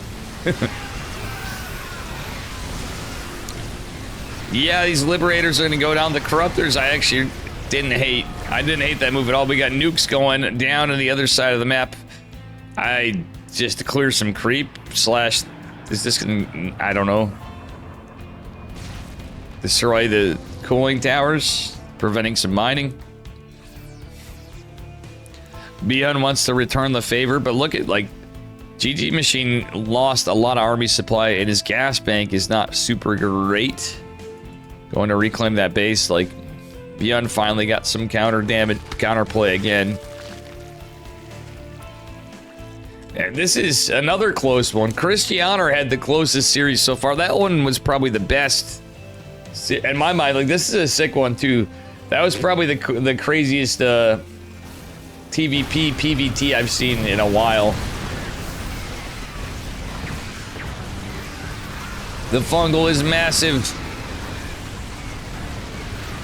GG Machine coming in with a very strong push. All these ultras, again, killing some CCs. Beyond lifted that. One lifts the other. He keeps... GG Machine is continuously walking into liberation zones, though. It is, Independence Day. So I think he just wants to be liberated, guys. You might say he wants to be liberated. Bill Pullman would approve. Tell me Terran isn't it, but without... I don't know about that, man. GG Machine's really good. Oops. Got a little pause here. Sorry, guys. We'll see what happens as... Game resumed. Alright, he's good to go. Something happened.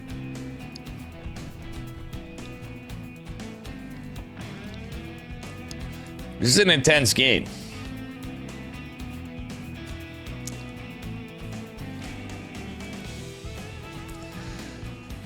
All right, 4 Liberators coming out from Beyond. Beyond's army supply is insane. He dropped a lot of SCVs. He does have to rebuild so many things. GG Machine rebuilt drones. What the fuck? I don't hate it, kind of. Yeah, because he lost his bank. But the fact that GG Machine rebuilt drones means Beyond is going to have a terrifyingly massive army if he gets into this. Like, hell, he can max out and even more. He can go back into, dare I say it, Marines. To a point, because his army supply is so... I think he's fine, Ghost Lib. The big thing is the Ling Bane component of this, because now we got Infestors, etc. too. But the Ling Bane against Ghosts and is what you want, really.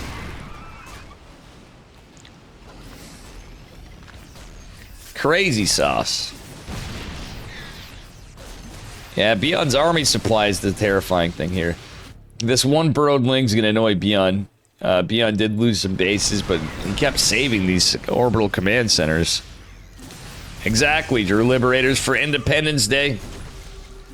As Beyond goes into ship weapons and advanced ballistics. I like that. I like that a lot. He's going into ship weapons +2 and advanced ballistics, which in late game TVZ and these kind of games is really good. You're gonna want to, because Zerg's gonna, you know, obviously go with the corruptor count not being like super high, but still they're gonna use some corruptors at the least, and maybe transition to broodlords later.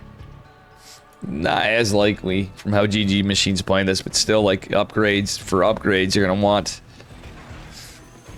And the damage against the it's really the damage against the ground units. Beyond as really maxing out, going for Caduceus Reactor. So we're getting more Vipers out for GG Machine.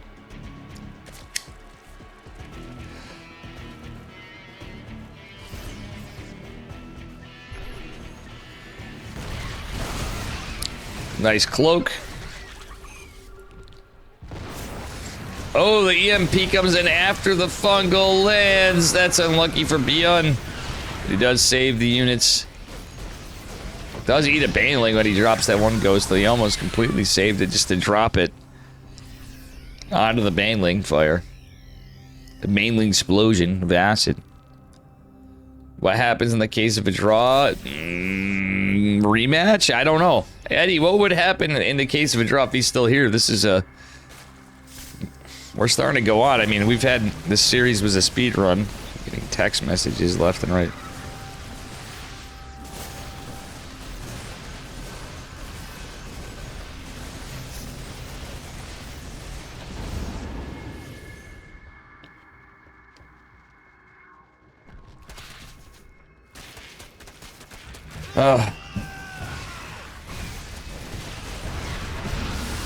Just got a text from my girlfriend. She's sick. That's not good. I'm still gonna go see her or something. But maybe we might have fireworks canceled, which makes me feel good. It's a rematch? Yeah, I highly doubt we're gonna see it. I don't know why you're thinking... Yeah, I think that's highly unlikely too. This is just looking like late game TVZ.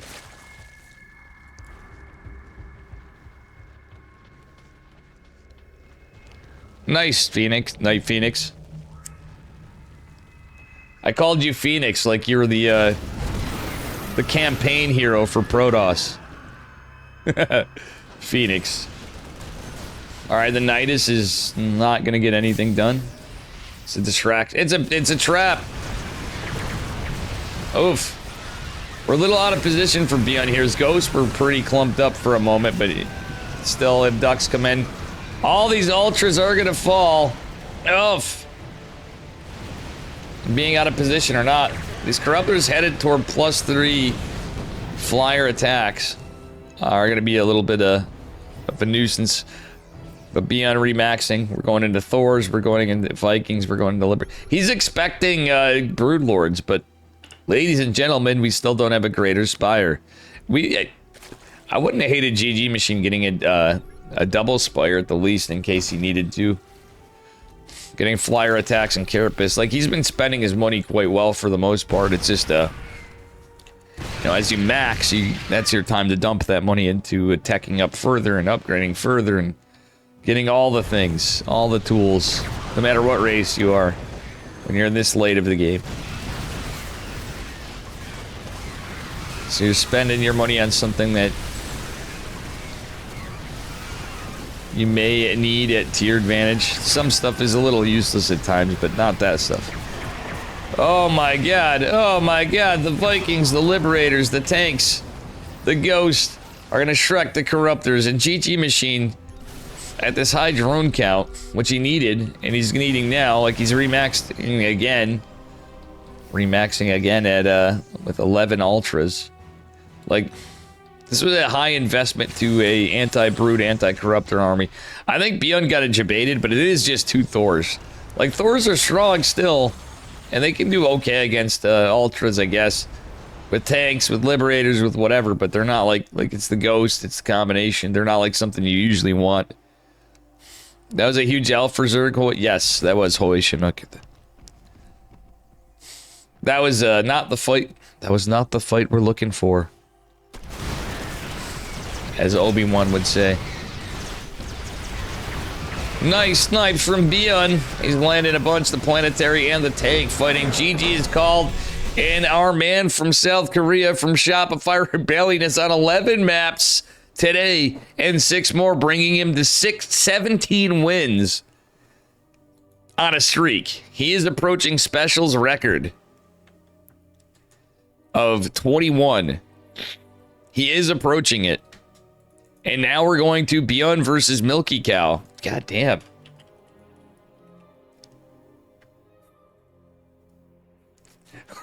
At this point, I'm starting to feel like, yeah, we really need to see somebody like Max Pax. Or if Dark was back, like Dark, I'd say, or like Classic or somebody. This is wild.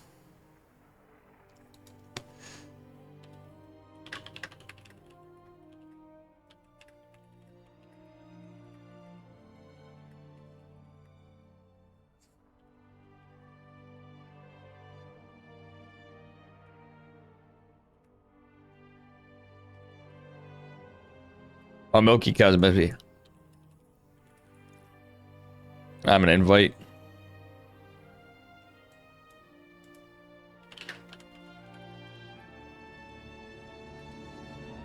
It's a bug that Beyond can't see this.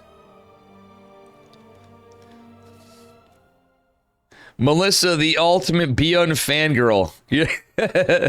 I always call you out on that, but it's pretty funny. It's all right. I mean, everybody's got their stuff. It's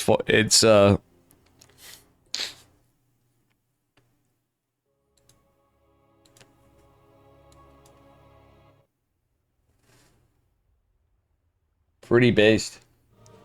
Oh wow, Acheron's the main event, and we got Patches playing on and Heaven and Gamer Richie. Dude, it's on the big brain bouts today. That's pretty wild. That's pretty heckin' wild. Yo. Alright, guys, bear with me here. I'm going to try to figure this out. Alright, spawning in the upper right-hand corner in the red Terran SCVs. Give it up for Milky Cow. And his opponent in the bottom left. Up technically 17. You just say I was the biggest Beyond fan? In different ways. I'm gonna behave and not say it. Okay, Kenny, you're the biggest Beyond shrimp, we'll say, alright? Fair enough, Kenny. You are a big Beyond fan. Anytime I'm casting Beyond, Kenny Tense just appears, or Melissa. Both of you two do, so. But anyway, it's double gas from both TVT. Bad Manner, how you doing? I just gotta tease you. Don't worry, Kenny. I think it's very close, but I honestly, I can't tell who is more. It could be Kenny. He's the biggest Beyond fan, come to think of it.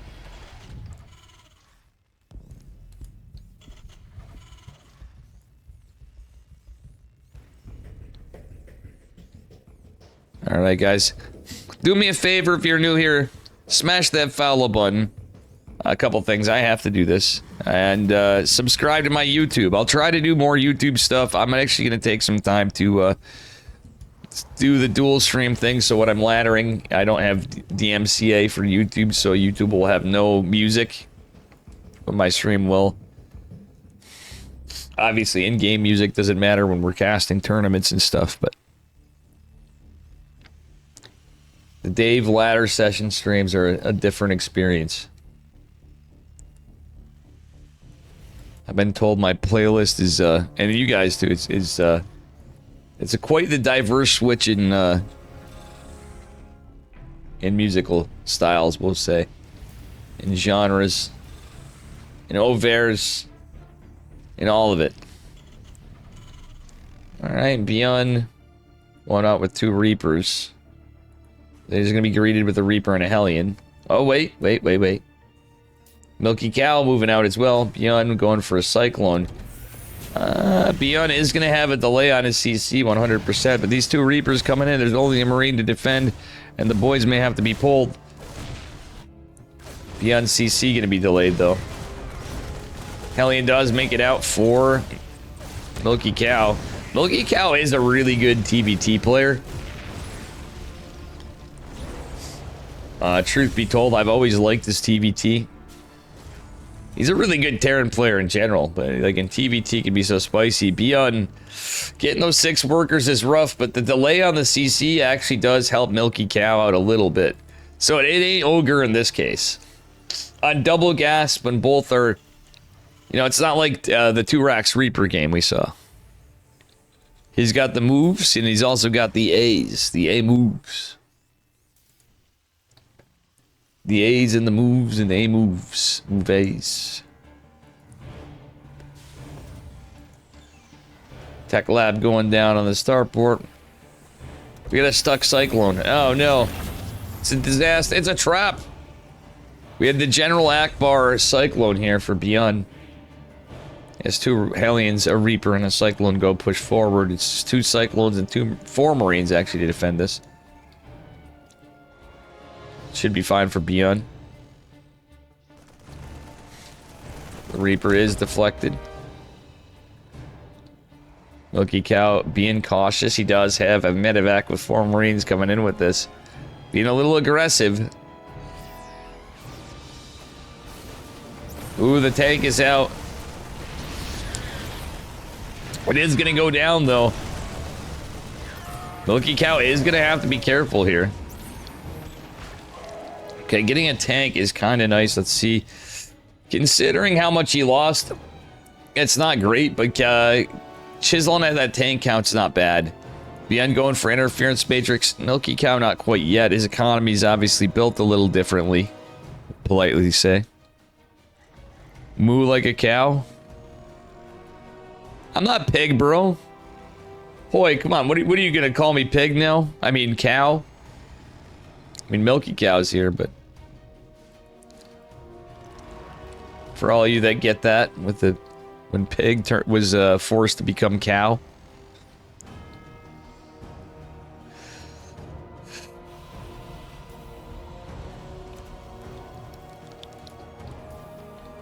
Alright, decent defensive setup from Beyond. I like the tank placement. He's got his Ravens. No interference matrix from Milky Cow. The Raven tries to get some damage. Let's see, did it get any damage? No, it's been deflected. Good defense from Milky Cow as well. Double Cyclone drop gonna return. He wants to take out this Raven. Cyclones may be able to do this. Nice posturing from Milky Cow. Beyond and Milky Cow with the 3rd CC, but Beyond is a little ahead. He's got stem. His 2 additional racks finishing up and his 3rd CC finishing up. They're both 3 CC. I like the Hellion postured out here just to see if any move outs.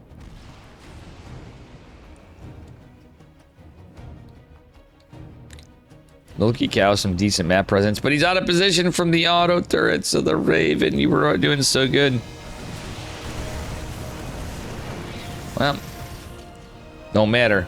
I was hoping he would use his Cyclones. Beyond just kind of being a nuisance there. Let's take a look at the total unit count. 2 Ravens. Milky Cow. With 2 Ravens, you can't tell me Milky Cow didn't forget interference matrix. There's no shot. Milky Dave. Cow Testa. Dave Cowsta. I don't know. Sorry that I'm losing some momentum here, guys. This is actually really epic. Just kind of tired. I was,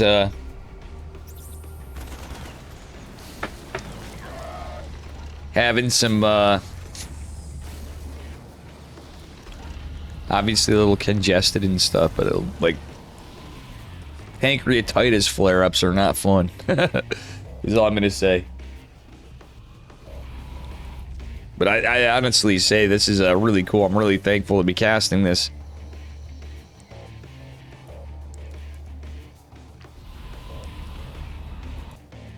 And yeah, we'll see what happens from here. We do have the armory coming down for Beyond. 1-1 going down for both. Obviously, Milky Cow's a little behind. His weapon, his infantry weapon's not so bad. He's trying to set up with a decent tank spot. He doesn't have interference. See, he totally forgot interference matrix. I don't think that was intentional, because if he had interference matrix, he could very possibly be... He could have broke the siege.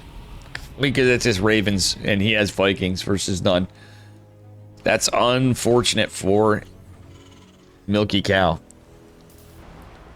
right, a little bit less like super. This is not like a hyper aggressive TVT. This is more of a bit of a chess match. Beyond might be getting tired himself though, so. And to Milky Cow's credit, he's been playing this pretty well. He did take a 6-worker loss. Now he's up 9 workers. He's putting some pressure on. He's trying to find some value. His Raven's actually getting some work done on. Oh man, Milky Cow getting the worker kills. I mean, Beyond's army's that good. His upgrades are good. Does he? Yep, he drops another auto turret. Ideally, he doesn't lose these Ravens either way. He could always go back. Ah, the missile turret. Milky Cow, you're overstayed. You're welcome. If that Marine even caught it, this one is in dire straits with 12 HP. Marine versus Marine. Beyond's Marine. Just absolutely jacked. He has that +1 infantry armor. Milky Cow, did he get his armory? He did, but he's not starting his upgrades. I think he's going to wait till 1-1. If he's thinking about it, he's also going to need 300 gas to get that. Or, sorry, 2-2. I didn't mean to say 1-1. Yeah, he's doing just that. It's going to be just that. Oh, he's forgetting his armor. He spent his gas on something, Medivacs or something like that. Milky Cow, don't forget your armor. Beyond's keeping on top of his synchronized upgrades. The old memes of Beyond no longer hold true, I guess. Okay, he was trying to buy time for the tank.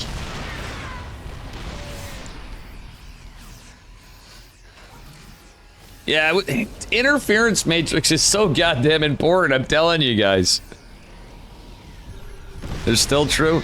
Not often. Beyond's been, like, consistently, Beyond's been so much better about his upgrades than he had been in the past. Like, it's just...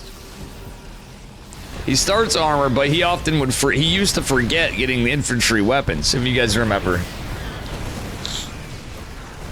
Like, starting armor makes sense in a way why that happens, if you think about it, because it's an A-click. It's an A-click.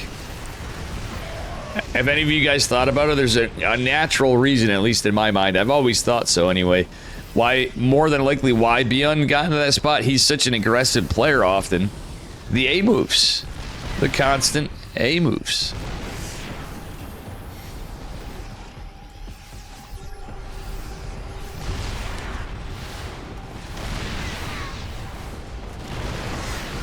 Beyond putting some pressure on here. Is he going in for it to take his 17th map win? We got to be approaching at least number 3 of all time King of the Hill victories. He's almost killed the planetary. In fact, if Beyond wants to trade this out, he could have made a few different decisions and just killed it, because now that can be saved. Oh no, there was a mule there. Still, that's a lot of repair cost. Beyond still, he's losing his, like, you don't want to trade out all your army. It's not in a bad spot for army, though. Truthfully. Milky Cow is ahead in workers, so, like, let's look at the economy. Milky Cow's been leading on economy, but the trade efficiency, etc., has been crazy. This is just what the terror of fucking Beyond is just nuts. He's ripping and tearing. Moving and A-ing. Stemming. And potentially winning. He has stemmed and won many times. So I'm excited. I actually just seeing this, so we have a, like, after this, we have, like, the big brain bouts going on. And part of me wants to, like, just see in the background what's going on with who all is playing. I got a lot of buddies in there. Patches and Richie and Acheron, my man, Acheron. And Heaven. A pretty cool one. It looks like an EU versus NA showdown kind of thing. Of different leagues than you usually see. On Independence Day. But this, not to detract from this, this is like history right here. In the making, maybe, potentially. Beyond what Milky Cows went up to 80 workers. I get it, I guess, kinda, but Beyond's it's still leading. If he just keeps growing his lead in army supply, he's got a 5th CC landed and down. He can constantly resaturate, and as things get oversaturated and mined out. Cheeto Dust only hitting. That was actually a good dodge, by the way, from the anti-armor missile by Beyond. Is still continuing. Like, as you said, look at that. That armor lead is happening with the +3 Kenny Tenson. This is just wild to see, though, today. Milky Cow still demonstrating his TBT. As I said, Milky Cow has always been a really good TBT player.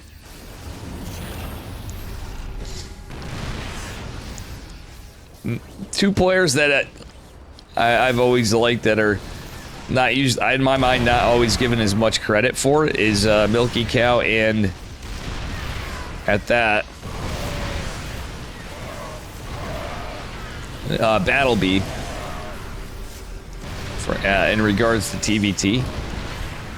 Percival got a little unlucky with the 2-Rex Reaper. I think Beyond did that intentionally because Percival's TBT can be scary good as well. So, I mean, there's a lot of people today. Like, some stuff I've seen Beyond go down to Geralt, to Forjumi.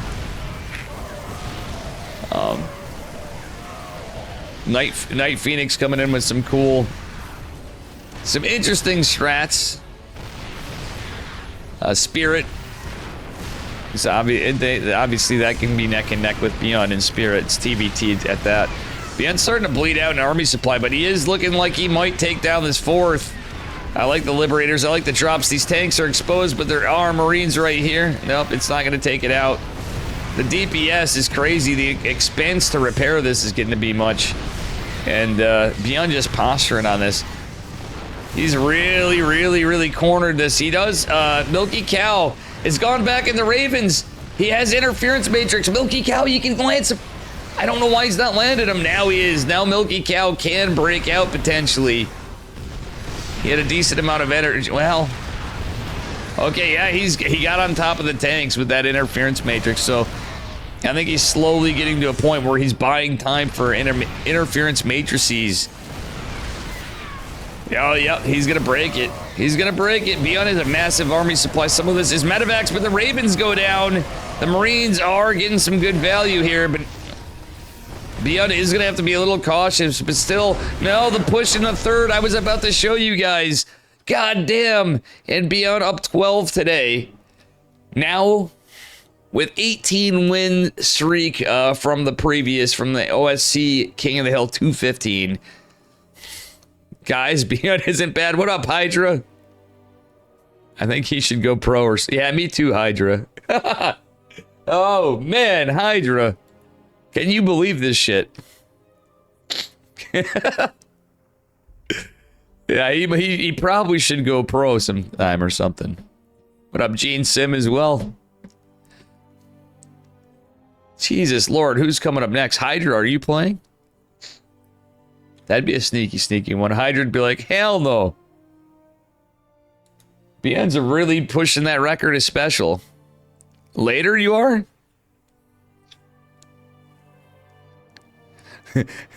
Hydra, watch, Hydra's gonna come in and be the one to beat Beyond. He's like, all right, what am I gonna do? What am I gonna do? What am I gonna do? I'm gonna think back to my Dave stream watching, and I'm gonna proxy Void Ram.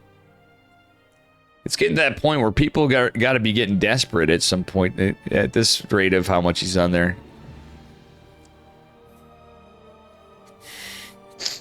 Yeah. Hey, listen, you know the Be a Man memes, Hydra? You probably don't, but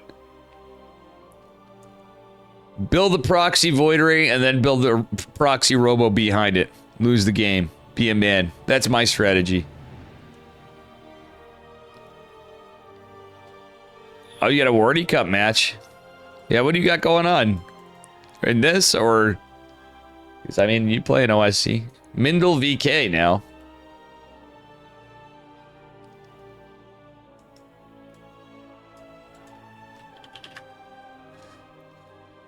Beyond versus Mindle VK.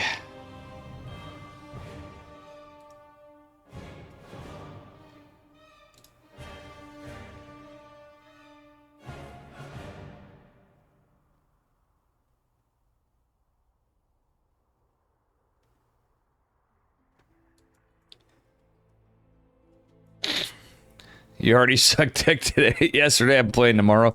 I was thinking of running something somewhere, but you slammed your desk. Hey man, it's upsets the game.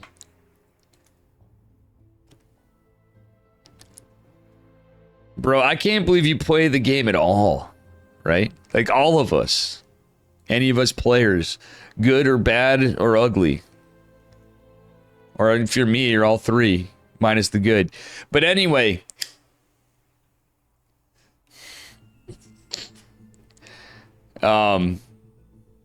StarCraft does make you upset.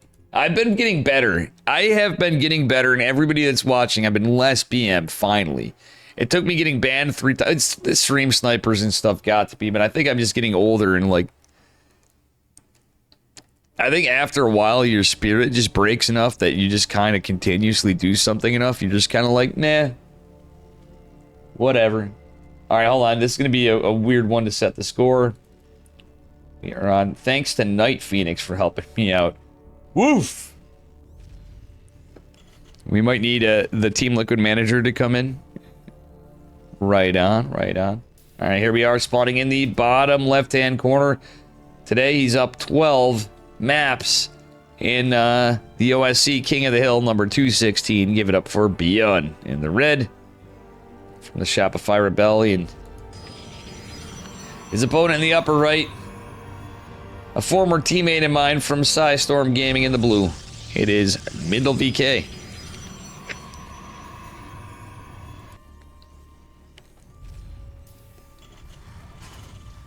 Well, well, well.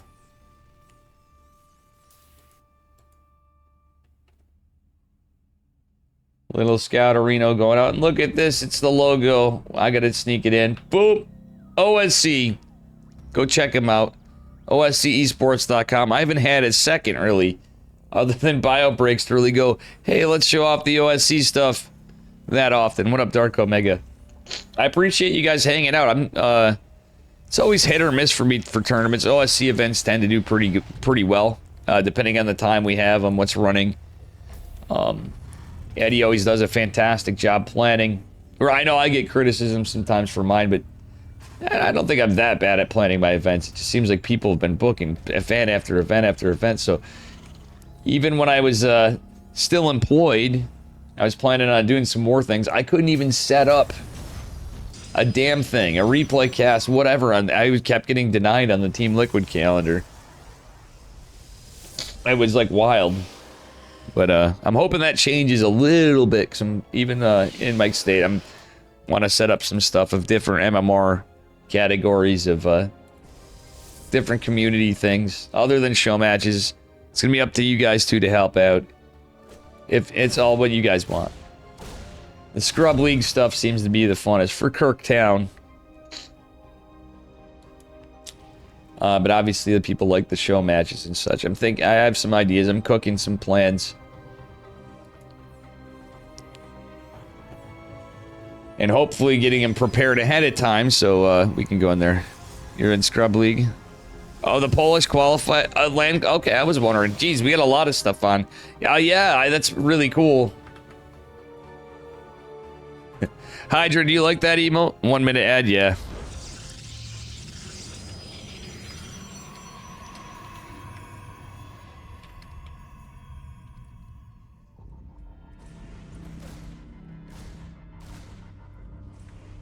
I would gift Hydro a sub. I know, I run lots of ads. You love McDonald's? America Day. Hey man, America Day is a good day. Alright, already Mindle VK taking some damage, but honestly with some decent... 4 probes, not too bad. It's McDonald's ads? Hold on, I gotta hear about Hydra's McDonald's ads. Holy Chinook, what ads do you have after?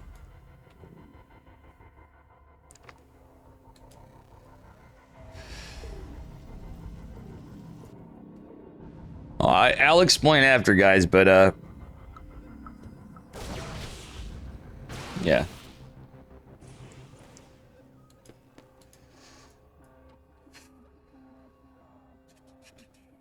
Cyclone drop follow-up for Bien. Mindle actually doing okay on probes, truthfully. The Cyclone might be a bit of a problem. We'll see. Mindle posturing for a... Yeah, he's just gone 2-gate. 2-gate's okay. Like, I still think 3-gate Blink is the safest opener now. 2-gate could be perfectly fine, though. But he's out of position for this drop, and it is Beyond. Beyond's the kind of guy that you always have to be mindful of a drop at all times. And if the ads are done, please let me know. I'd like to get into it. 2 probes going down, so we're looking at a total of 6 probe loss. Beyond really keeping Mindle busy. Was that double gas opener, so he's going into the Raven. Well, they'll be back. They'll always be back. Hydra, are your ads done?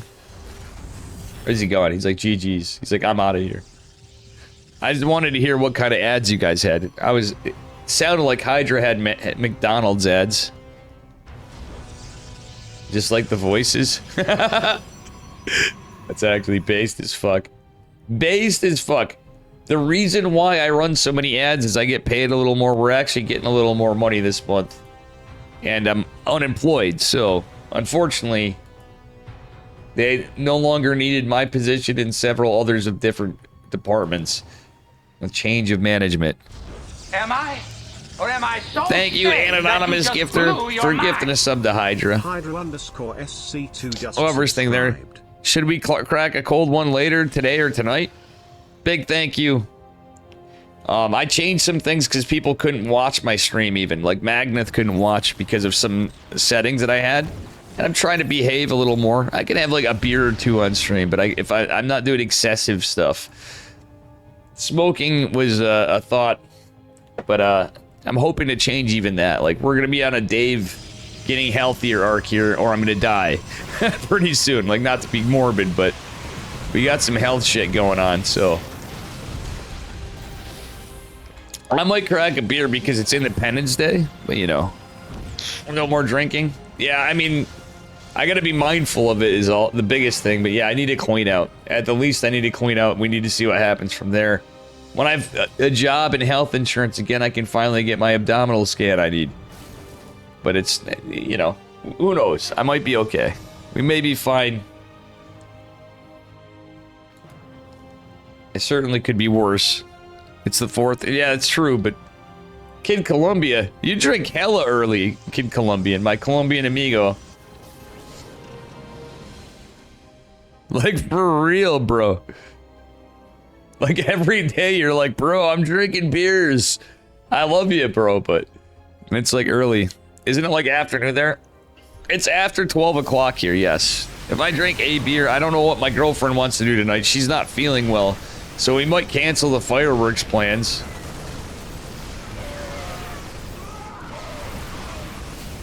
I feel like lame. Like, we were all like gonna do that. KSLs tonight, I wouldn't mind. A nap would be in line.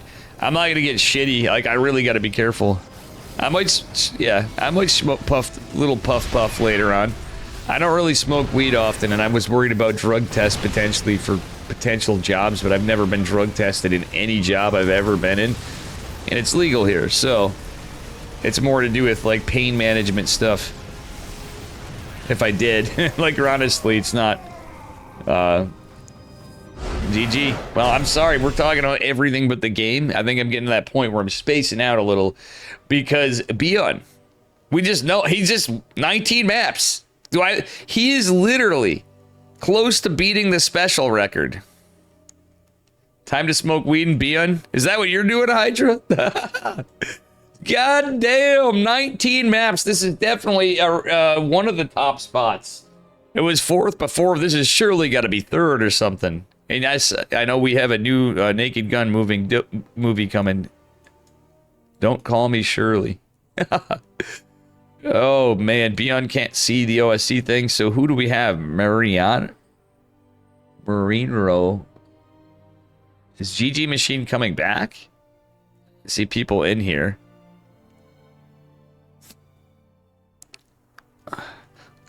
Yeah, it's... But he's on a streak from previous to 19, so we're 13 today.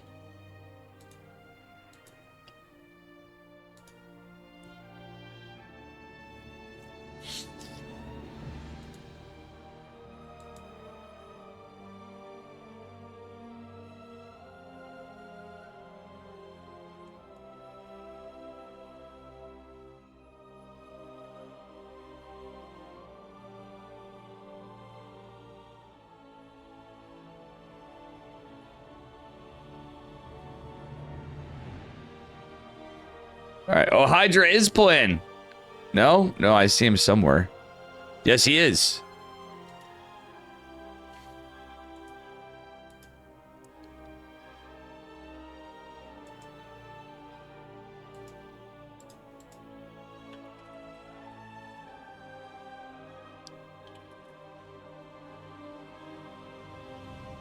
Is Hydra going to be the slayer of Beyond? It's Hydra, guys. The Dutch Protoss Prince Hydra. My man. The first Grandmaster friend I ever had, Hydra. Fun fact. Number 2 was Game Richie. Number 3 was GM Skyler. The first Grandmaster I ever met. Actually, I think Toll might have been number 2. He went by Toll, or what the hell did he change his name to?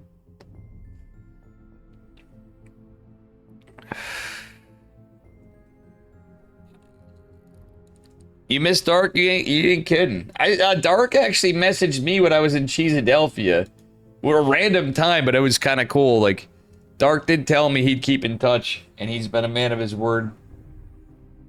I sent him some drunk message at some point the other day, talking about ramen, which is random as fuck, but I also messaged Hero, though, at the same time. I am a weird motherfucker, and you guys all know it, but Dark does, he seems like he's doing okay. He's early gotten to think, how you doing, dude?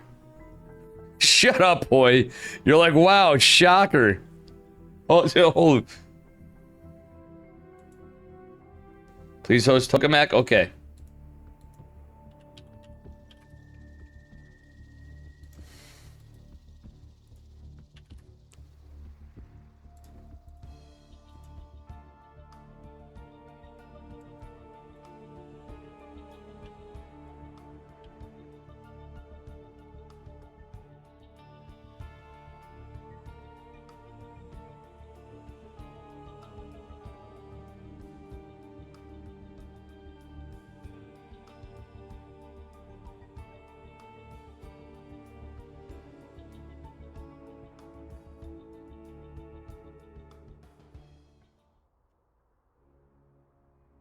Creators away? Yeah. Eddie, good job on everything today. Poor Hydra. Like, now you got Hydra in here against Beyond. You're having trouble fighting? I'm glad you're giving everybody a shot, but man, like, anybody going to fight Beyond now has got to be, like, morally, like, what do you even do? Do we got Maxi Paxi coming today, Eddie? Or you don't want to surprise it? Eddie wants to surprise us, I have a feeling. But anyway, let me set the score. I believe it's 13 now. Oh, correct? Spawning in the upper right-hand corner. This man is undefeated. He's undefeatable. He's unbelievable. It's beyond. And he's like spamming Max and Solar. And my man in the bottom left from the area of Roddy. Not really, he's in a different part, but from the Netherlands, it is my man, Mr. Hydra, or as Green Ultralist can I call him, Max Hydrappin. Because, funny story, Hydra has a very, very similar laugh to Max Verstappen. If Hydra won, this would be a massive upset. So I'm going to say it, go Hydra. Like, seriously. This would be like a true David and Goliath story. And he is a Davey. Is his name. So he's a fellow Dave.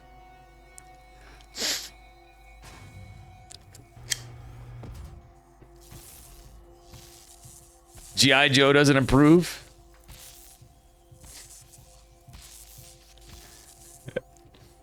Like, Beyond can have days where there's been plenty of the players where it's not like a super shocker if they go down, where Beyond would still be considered the favorite player. But, like, Gerald or, hell, Gerald can take a game off anybody at sometimes when he's cooking. For Juby, Spirit, obviously. The TVTs, Milky Cow, like, literally a lot of them. Night Phoenix, it gets crazy sometimes, so... was kind of hoping to see, we'd see some kind of crazy like Phoenix in the Charge DT play or something. That sounds like something up Night Phoenix's alley.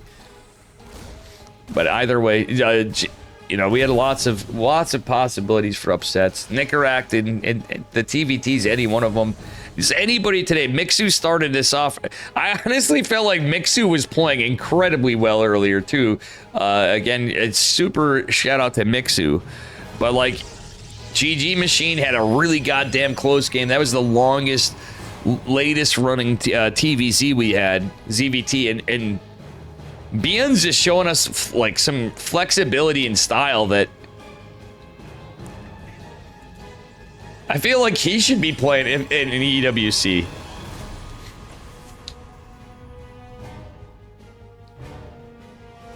Like if there was ever a time, from how Bion's been playing this, I'm rooting for him in anything. I want Bion to win everything if he's gonna play this well against everybody. Like I want him to beat like anybody and everybody, being an OG Bion fan.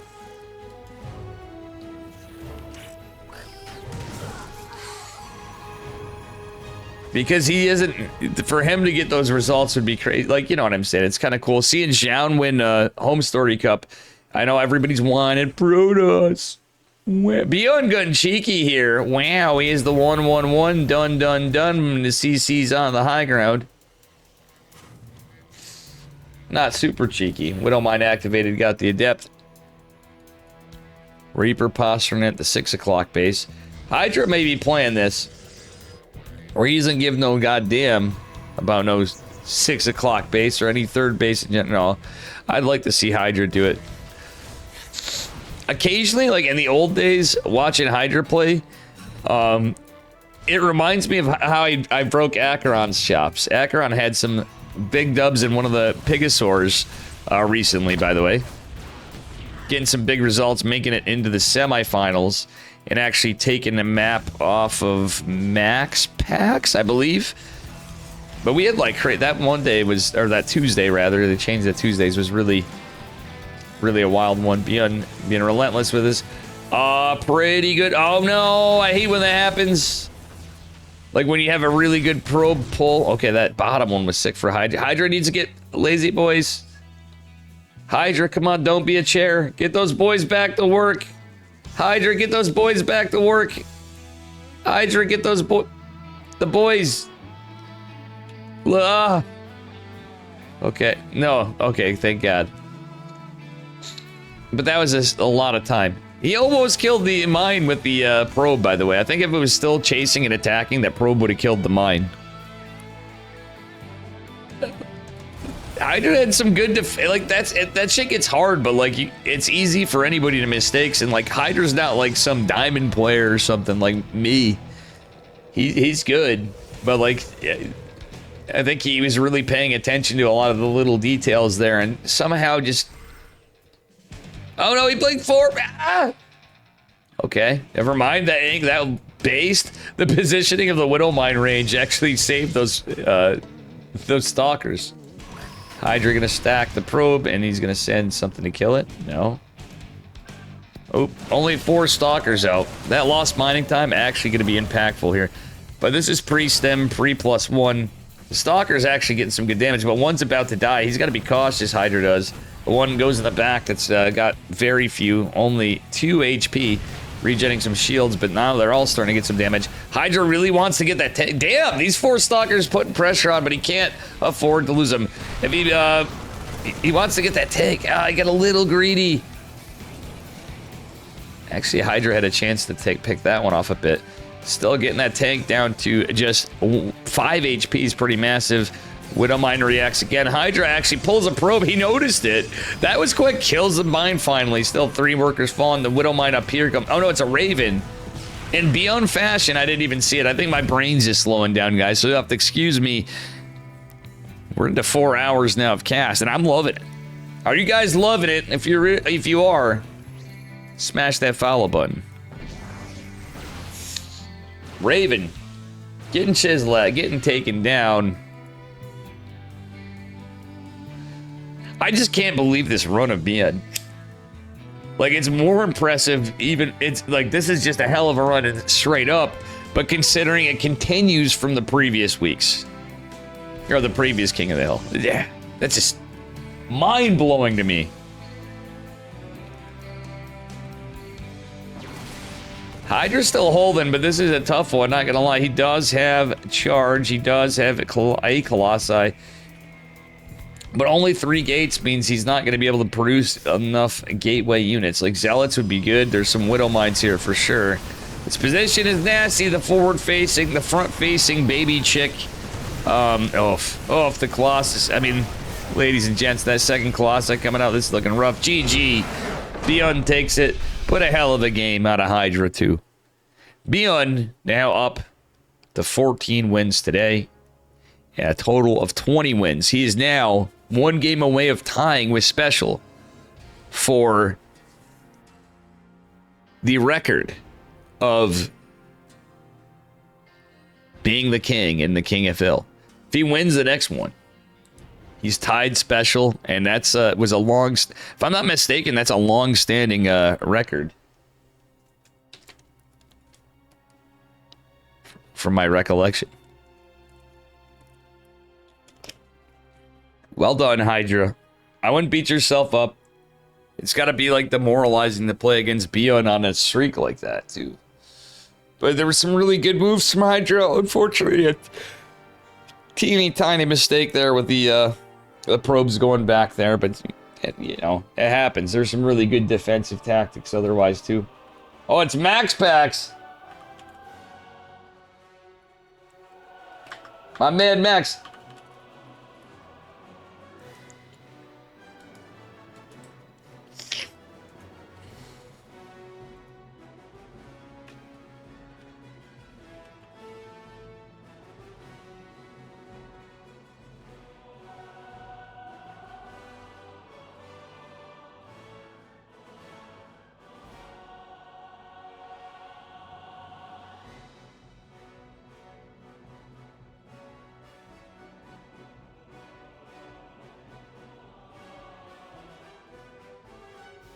All right. Guys, I need to take a minute. I'll be right back.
Okay, I am back. Max Packs versus Beyond. Well, if anybody could put an end to this, it'd be Max Packs. I wonder if Max Packs feels a little nervous, considering how much momentum Beyond has. Beyond is getting tired, I'm sure, because it's getting that late. You know? But if anybody can take him out, it is Maximus Paximus. But it is possible. 1 map away and Beyond ties Special for technically the largest streak. And bear with me, guys, because again, it's setting up the score. All right, let me see here. Now it is click and control. Is it 14 now? I believe it's 14 now for Beyond. 20 in total. Spawning in the bottom left-hand corner. The undefeatable King thus far. From Shopify Rebellion, surely he's got to be placed number 2, or at least tied. At the very least, it is Beyond. And his opponent in the upper right-hand corner from Storm Gaming, my man, Mr. Max Pax. God, I love this kid. Max Pax is a great dude. He's a bruh. He's a Protoss bruh. So now I gotta root a little for Max Pax, but at the same time with his streak, I don't want to make Max Pax mad at me, but come on. It's always cool to have the streaks. Beyond is doing so well. At this point, you can't help to naturally want to root for the man. The lad is, yeah, Shantihi. Beyond is fucking crushing. Dude, it's technically a 20-win streak. Because the last one he finished with 6 maps. He was the king. The last one with 6 maps. To be the king of 14 maps, that's insane. That is based as fuck. Shantihi. What's up, dude? What's up, chat? I know we got other events going on, but appreciate you guys hanging out through this. We all do.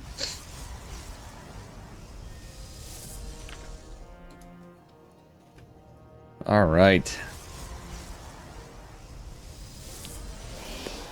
This is a little bit like base that I got this one of all ones. So, Eddie, thank you again, mate. I hope he's still able to catch it, but it's got to be getting late in Australia, too. Erebus would know. If not. Well, thank you, Lilith.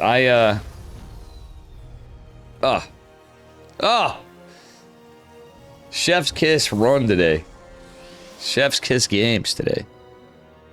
Every game has been a banger. Whether the players feel so or not, I think everybody played well. Some mistakes were made sometimes, but shit happens. Like, sometimes it's literally like, it's unlucky, whatever, or you're not feeling good, and even, like, things happen. Much like in life.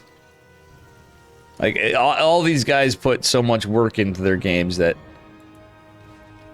it's hard not to feel bad in anything, but I think in this case, it's like, people kind of go in, and when you see somebody on a streak like Beyond's had as he was going more and more and more, it's just kind of like not.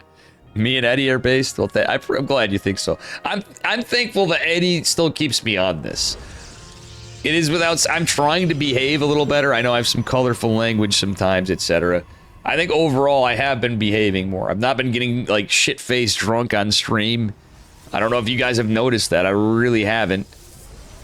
I've been making it. I've not. I mean, I haven't been in general, which is part of my problem. But we're trying to be slightly better role model. I think I've been less BM on ladder, and I'm even trying to be less BM to Able Bacon, slowly but surely. Hi, Able Bacon, if you're not there. Happy Dave. I'm trying to be positive, Dave. Maybe it's because as much as it sucks to be unemployed and with all this shit that's happened, you gotta stay positive is my mindset. When you have bad news, you gotta try to stay positive. If you stay positive, like, you're just gonna... you're gonna do better. I mean, I'm obviously I'm sitting here playing games and streaming all the time, and I'm heckin' 40 years old.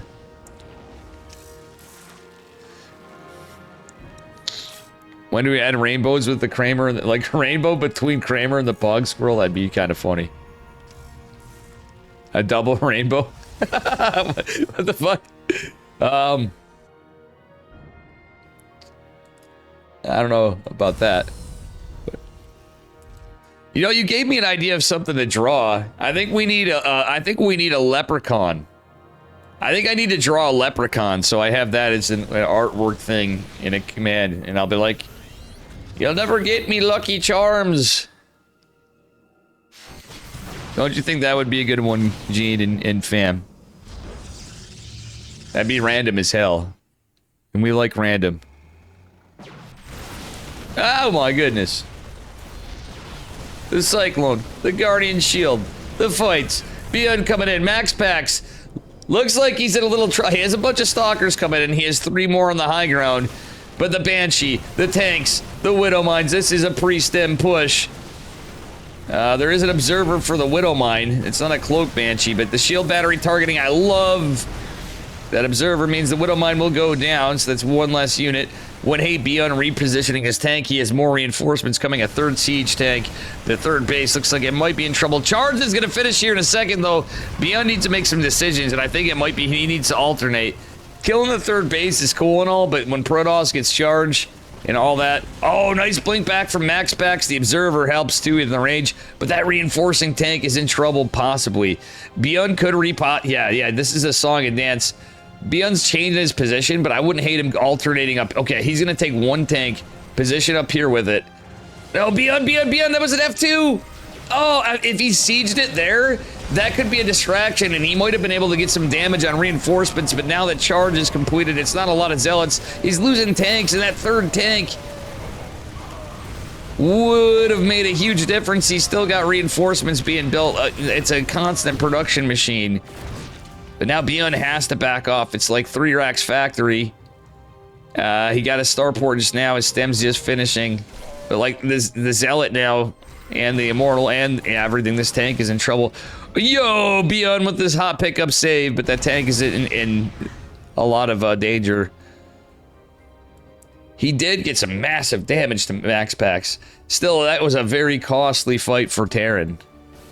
Beyond going for a double drop. If Max Packs doesn't catch this, Max Packs doesn't have the observer. He didn't have the observer over in time. Beyond actually might be able to get some significant damage, force a recall, and that's kind of what you want. Templar Archives coming down for Max Packs. I'm not surprised Max Packs decides he has to back off because he sees this observer. He knows there's no army right here. Beyond gets the observer though. Beyond's always so good at that. Yeah, Max Packs is in position with this now. He's just too good. He anticipated, he read that well. I see how he read that, but like, the game sense and mechanics of Max Packs is really good at all times. Oh boy, he's just gonna drop a Widow Mine and it's, oh no, Beyond. Again, I can't not root for my boy. Like, look at the macro on Max, even with all that stuff, Max Packs lost the base. Like, I know people be like, Protoss.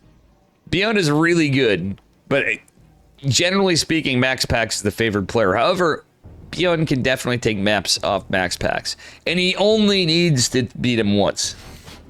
Beyond can take series off Max Packs. Having the 3rd base is good. Max Packs going for a 4th. I don't hate that for Max Packs. Some people be like, that's too greedy. It's not. Look at the army supply. Look at the upgrades. Psionic Storm's done. We have High Templar. We have a Warp Prism going out. Max Packs even pushing out with these Stalkers. Oh, shit. He almost got the Warp Prism. If he got that Warp Prism, that'd be big. I wouldn't really like this fight too much against the Stalkers because of Blink. Still, it's retained. All right, Widow Mines need the seat.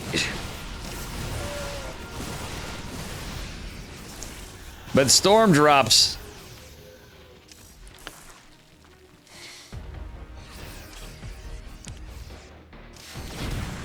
Nice bait on the Widow Mine shot.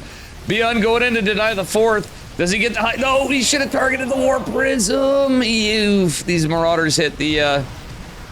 Actually, the Widow Mine got a little no, it was the tank that got the damage. Forces a cancel on the 4th for Max Packs. Is starting to get some workers, gets a pylon. Beyond does. I wouldn't hate a reposition on his siege units. The Warp Prism should be the target. It's hard, easier said than done. It's a lot of Marauders here. The High Templar are running low on energy, but they still have some storms left. The feedbacks are there. Okay, he's sending the medevacs forward to force target firing. That 1 tank is pushing in, and I know it sounds stupid because it makes more sense to go into mines. Max Packs decides to take the 4th base at 3 o'clock. But if he killed that Warp Prism, like now that I'm seeing it, he couldn't have. All right, we got a Ghost out, so we do have EMPs. Beyond Playing it a little different. I still like that he's going into an armory behind this. Has to be careful, though. I wouldn't hate him saving some EMPs because of the Warp Prism. Then again, hot pickup. Beyond is being careful in his engagements, but it's so easy to eat these storms. Nice EMP kills an Archon. Is he going to get the Immortal? He is, but there's going to be a storm! He lands an EMP behind this. Beyond's Medevac's out of energy. There's Stalkers to threaten the Medevac's. Beyond has to be careful. The tank helps a little on the back foot. Friendly fire does, well, he gets the Zealot, but still. Beyond not out of this. Max Pack's not out of this. 61 to 64 workers. The trade's insane. Beyond actually playing this really well, but it is not quite so easy. He's being very aggressive. He's done a good job of like denying the observer, etc. I like that Beyond's getting that 4th base, but he's got to be careful. Actually chiseling at the army now, if he can take care of it, he's gonna prevent Max Pax from getting up a bit. Max Pax keeps going into Immortals. It's something he likes. I like that EMP after the storm. It means that guy's out of energy, but there's 2 more. Oh, Beyond, gotta be careful. There's that Warp Prism, mate. Another storm. Widowmine actually gets some big... Yo, that Archon's injured. And he really needed to get back and heal, but if you can kill those Archons, etc., it's the power units you gotta go for. Giddy up. Thanks for the follow, Lions Roar Gaming 11. Death Star predicts 20% loss chance. 1v3 Grandmasters. Any testers want to fight him? Death Star being an AI, I'm assuming. You'll have to fill me in. If somebody wants to give Hoy Chinook a sub, because he keeps whining. Hoy Chinook, you watch my stream a lot. I know. It's rough. You're supporting the Dave. I know everybody hates how many ads I run. But I need the money, quite frankly. Adidas ads this time? Nice. Based. Beyond with the factory flying. Going into Vikings. He's anticipating Colossus transition. This is actually, that was a good anticipation from Beyond.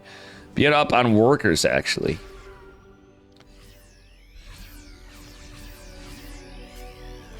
Zealot run by actually being anticipated as well. Domino's Pizza, no. Pie, Death Star in a fight. A little weird. Lions Roar Gaming, just let me know what you're talking about. I don't mind. I'm pretty easy going on stuff. I'm just confused. I know not what you speak.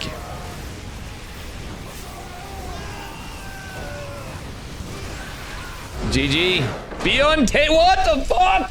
Beyond did it. He's tied with Special for the first place. I was reading that weird message. Oh, Max Pax might have been a little upset. I mean, he left on there. Damn, Max Pax. Hell of a game. I thought Max Pax was looking pretty good. Oh, I hate to see Max Pax go down too, just like any of these guys. But I have a feeling he's a little tilted. But Beyond is on fire. He's officially tied with Special for the first place of all King of the Hills. There's 15 maps. Does that mean, is this it? Or is it possible for more? Would it continue on to the next one? Freaking sick, yo, guys.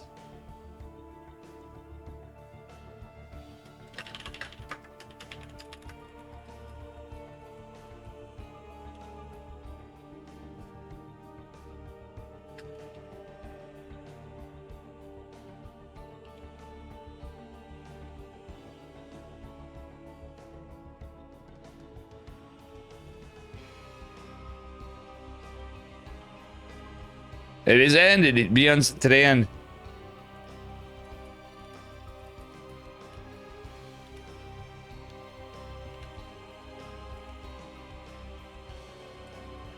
Wow, what a way to end. And guys, again, this is the OSC King of the Hill. I'm going to just bring it up a little bit for you. A little bit of FaceTime for the site. And the merch, actually. But I think we have new records First match of the next is the record or breaker. If Bjorn wins the next King of the Hill, he will start in it. He's beaten Special's record and will have 22, but he's officially tied. He went down undefeated today. Not even max packs. One of the strongest Protoss in the world could beat Bjorn today. That is some freaking crazy results. And a big thank you to Eddie and OSC. Let's take a look here. Where is the merch? Ah, there it is. All right, so here we go. You can buy. There's also a rewards club if you guys want to join. There's ways to support these. I'm going to give you the links. There's a Ko-Fi. But you can actually buy jerseys and hoodies. I have a jersey. I should wear it. I gain a little weight, you know what I'm saying? So it's like, doesn't, you know, I don't feel right in the jersey. No, I'm just kidding. But yeah, check them out. Go support the site. You can go on and take a look at all the world rankings, but the Hall of Fame and records, it's pretty wild. This is for the World Championship going back down. You're going to see some familiar faces that we don't see anymore, sadly, like Neeb, Darks in the military and stuff. Pig is the first one of this, but going back even further, there were some things before, but now we're going to eventually see some changes on the website as we at least have a tie for the first place. So big thank you to Eddie and OSC and all you guys in chat for watching, for following. It's not too late. Smash that follow button. I am going to send you off.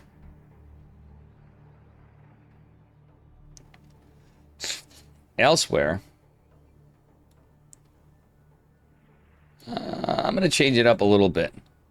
I think I'm going to send you guys off because we got some cool shit for this. Some friends playing. Either way, there are peeps on. Taking a look here. Let's go over to Mr. Roddy for the Basilisk Big Brain Counts. Big Brain Bouts. We have Roscoe versus I Love Zurgon. Roscoe versus Patches. Oh, it's Patches. His name is there. That's a good one. We have Figaro versus Acheron is the main event. Gamer Richie versus Heaven. Nico versus J Money Magic. This is literally sick stuff. It is true community games. Got you too. I will be back on later tonight for the Korean StarCraft League at 11 p.m. Eastern Time. And thank you guys for putting up for the ads and watching. And thank you to the players as well. Great games. Congrats to Bjorn. All right, let's go. Let's go say hi.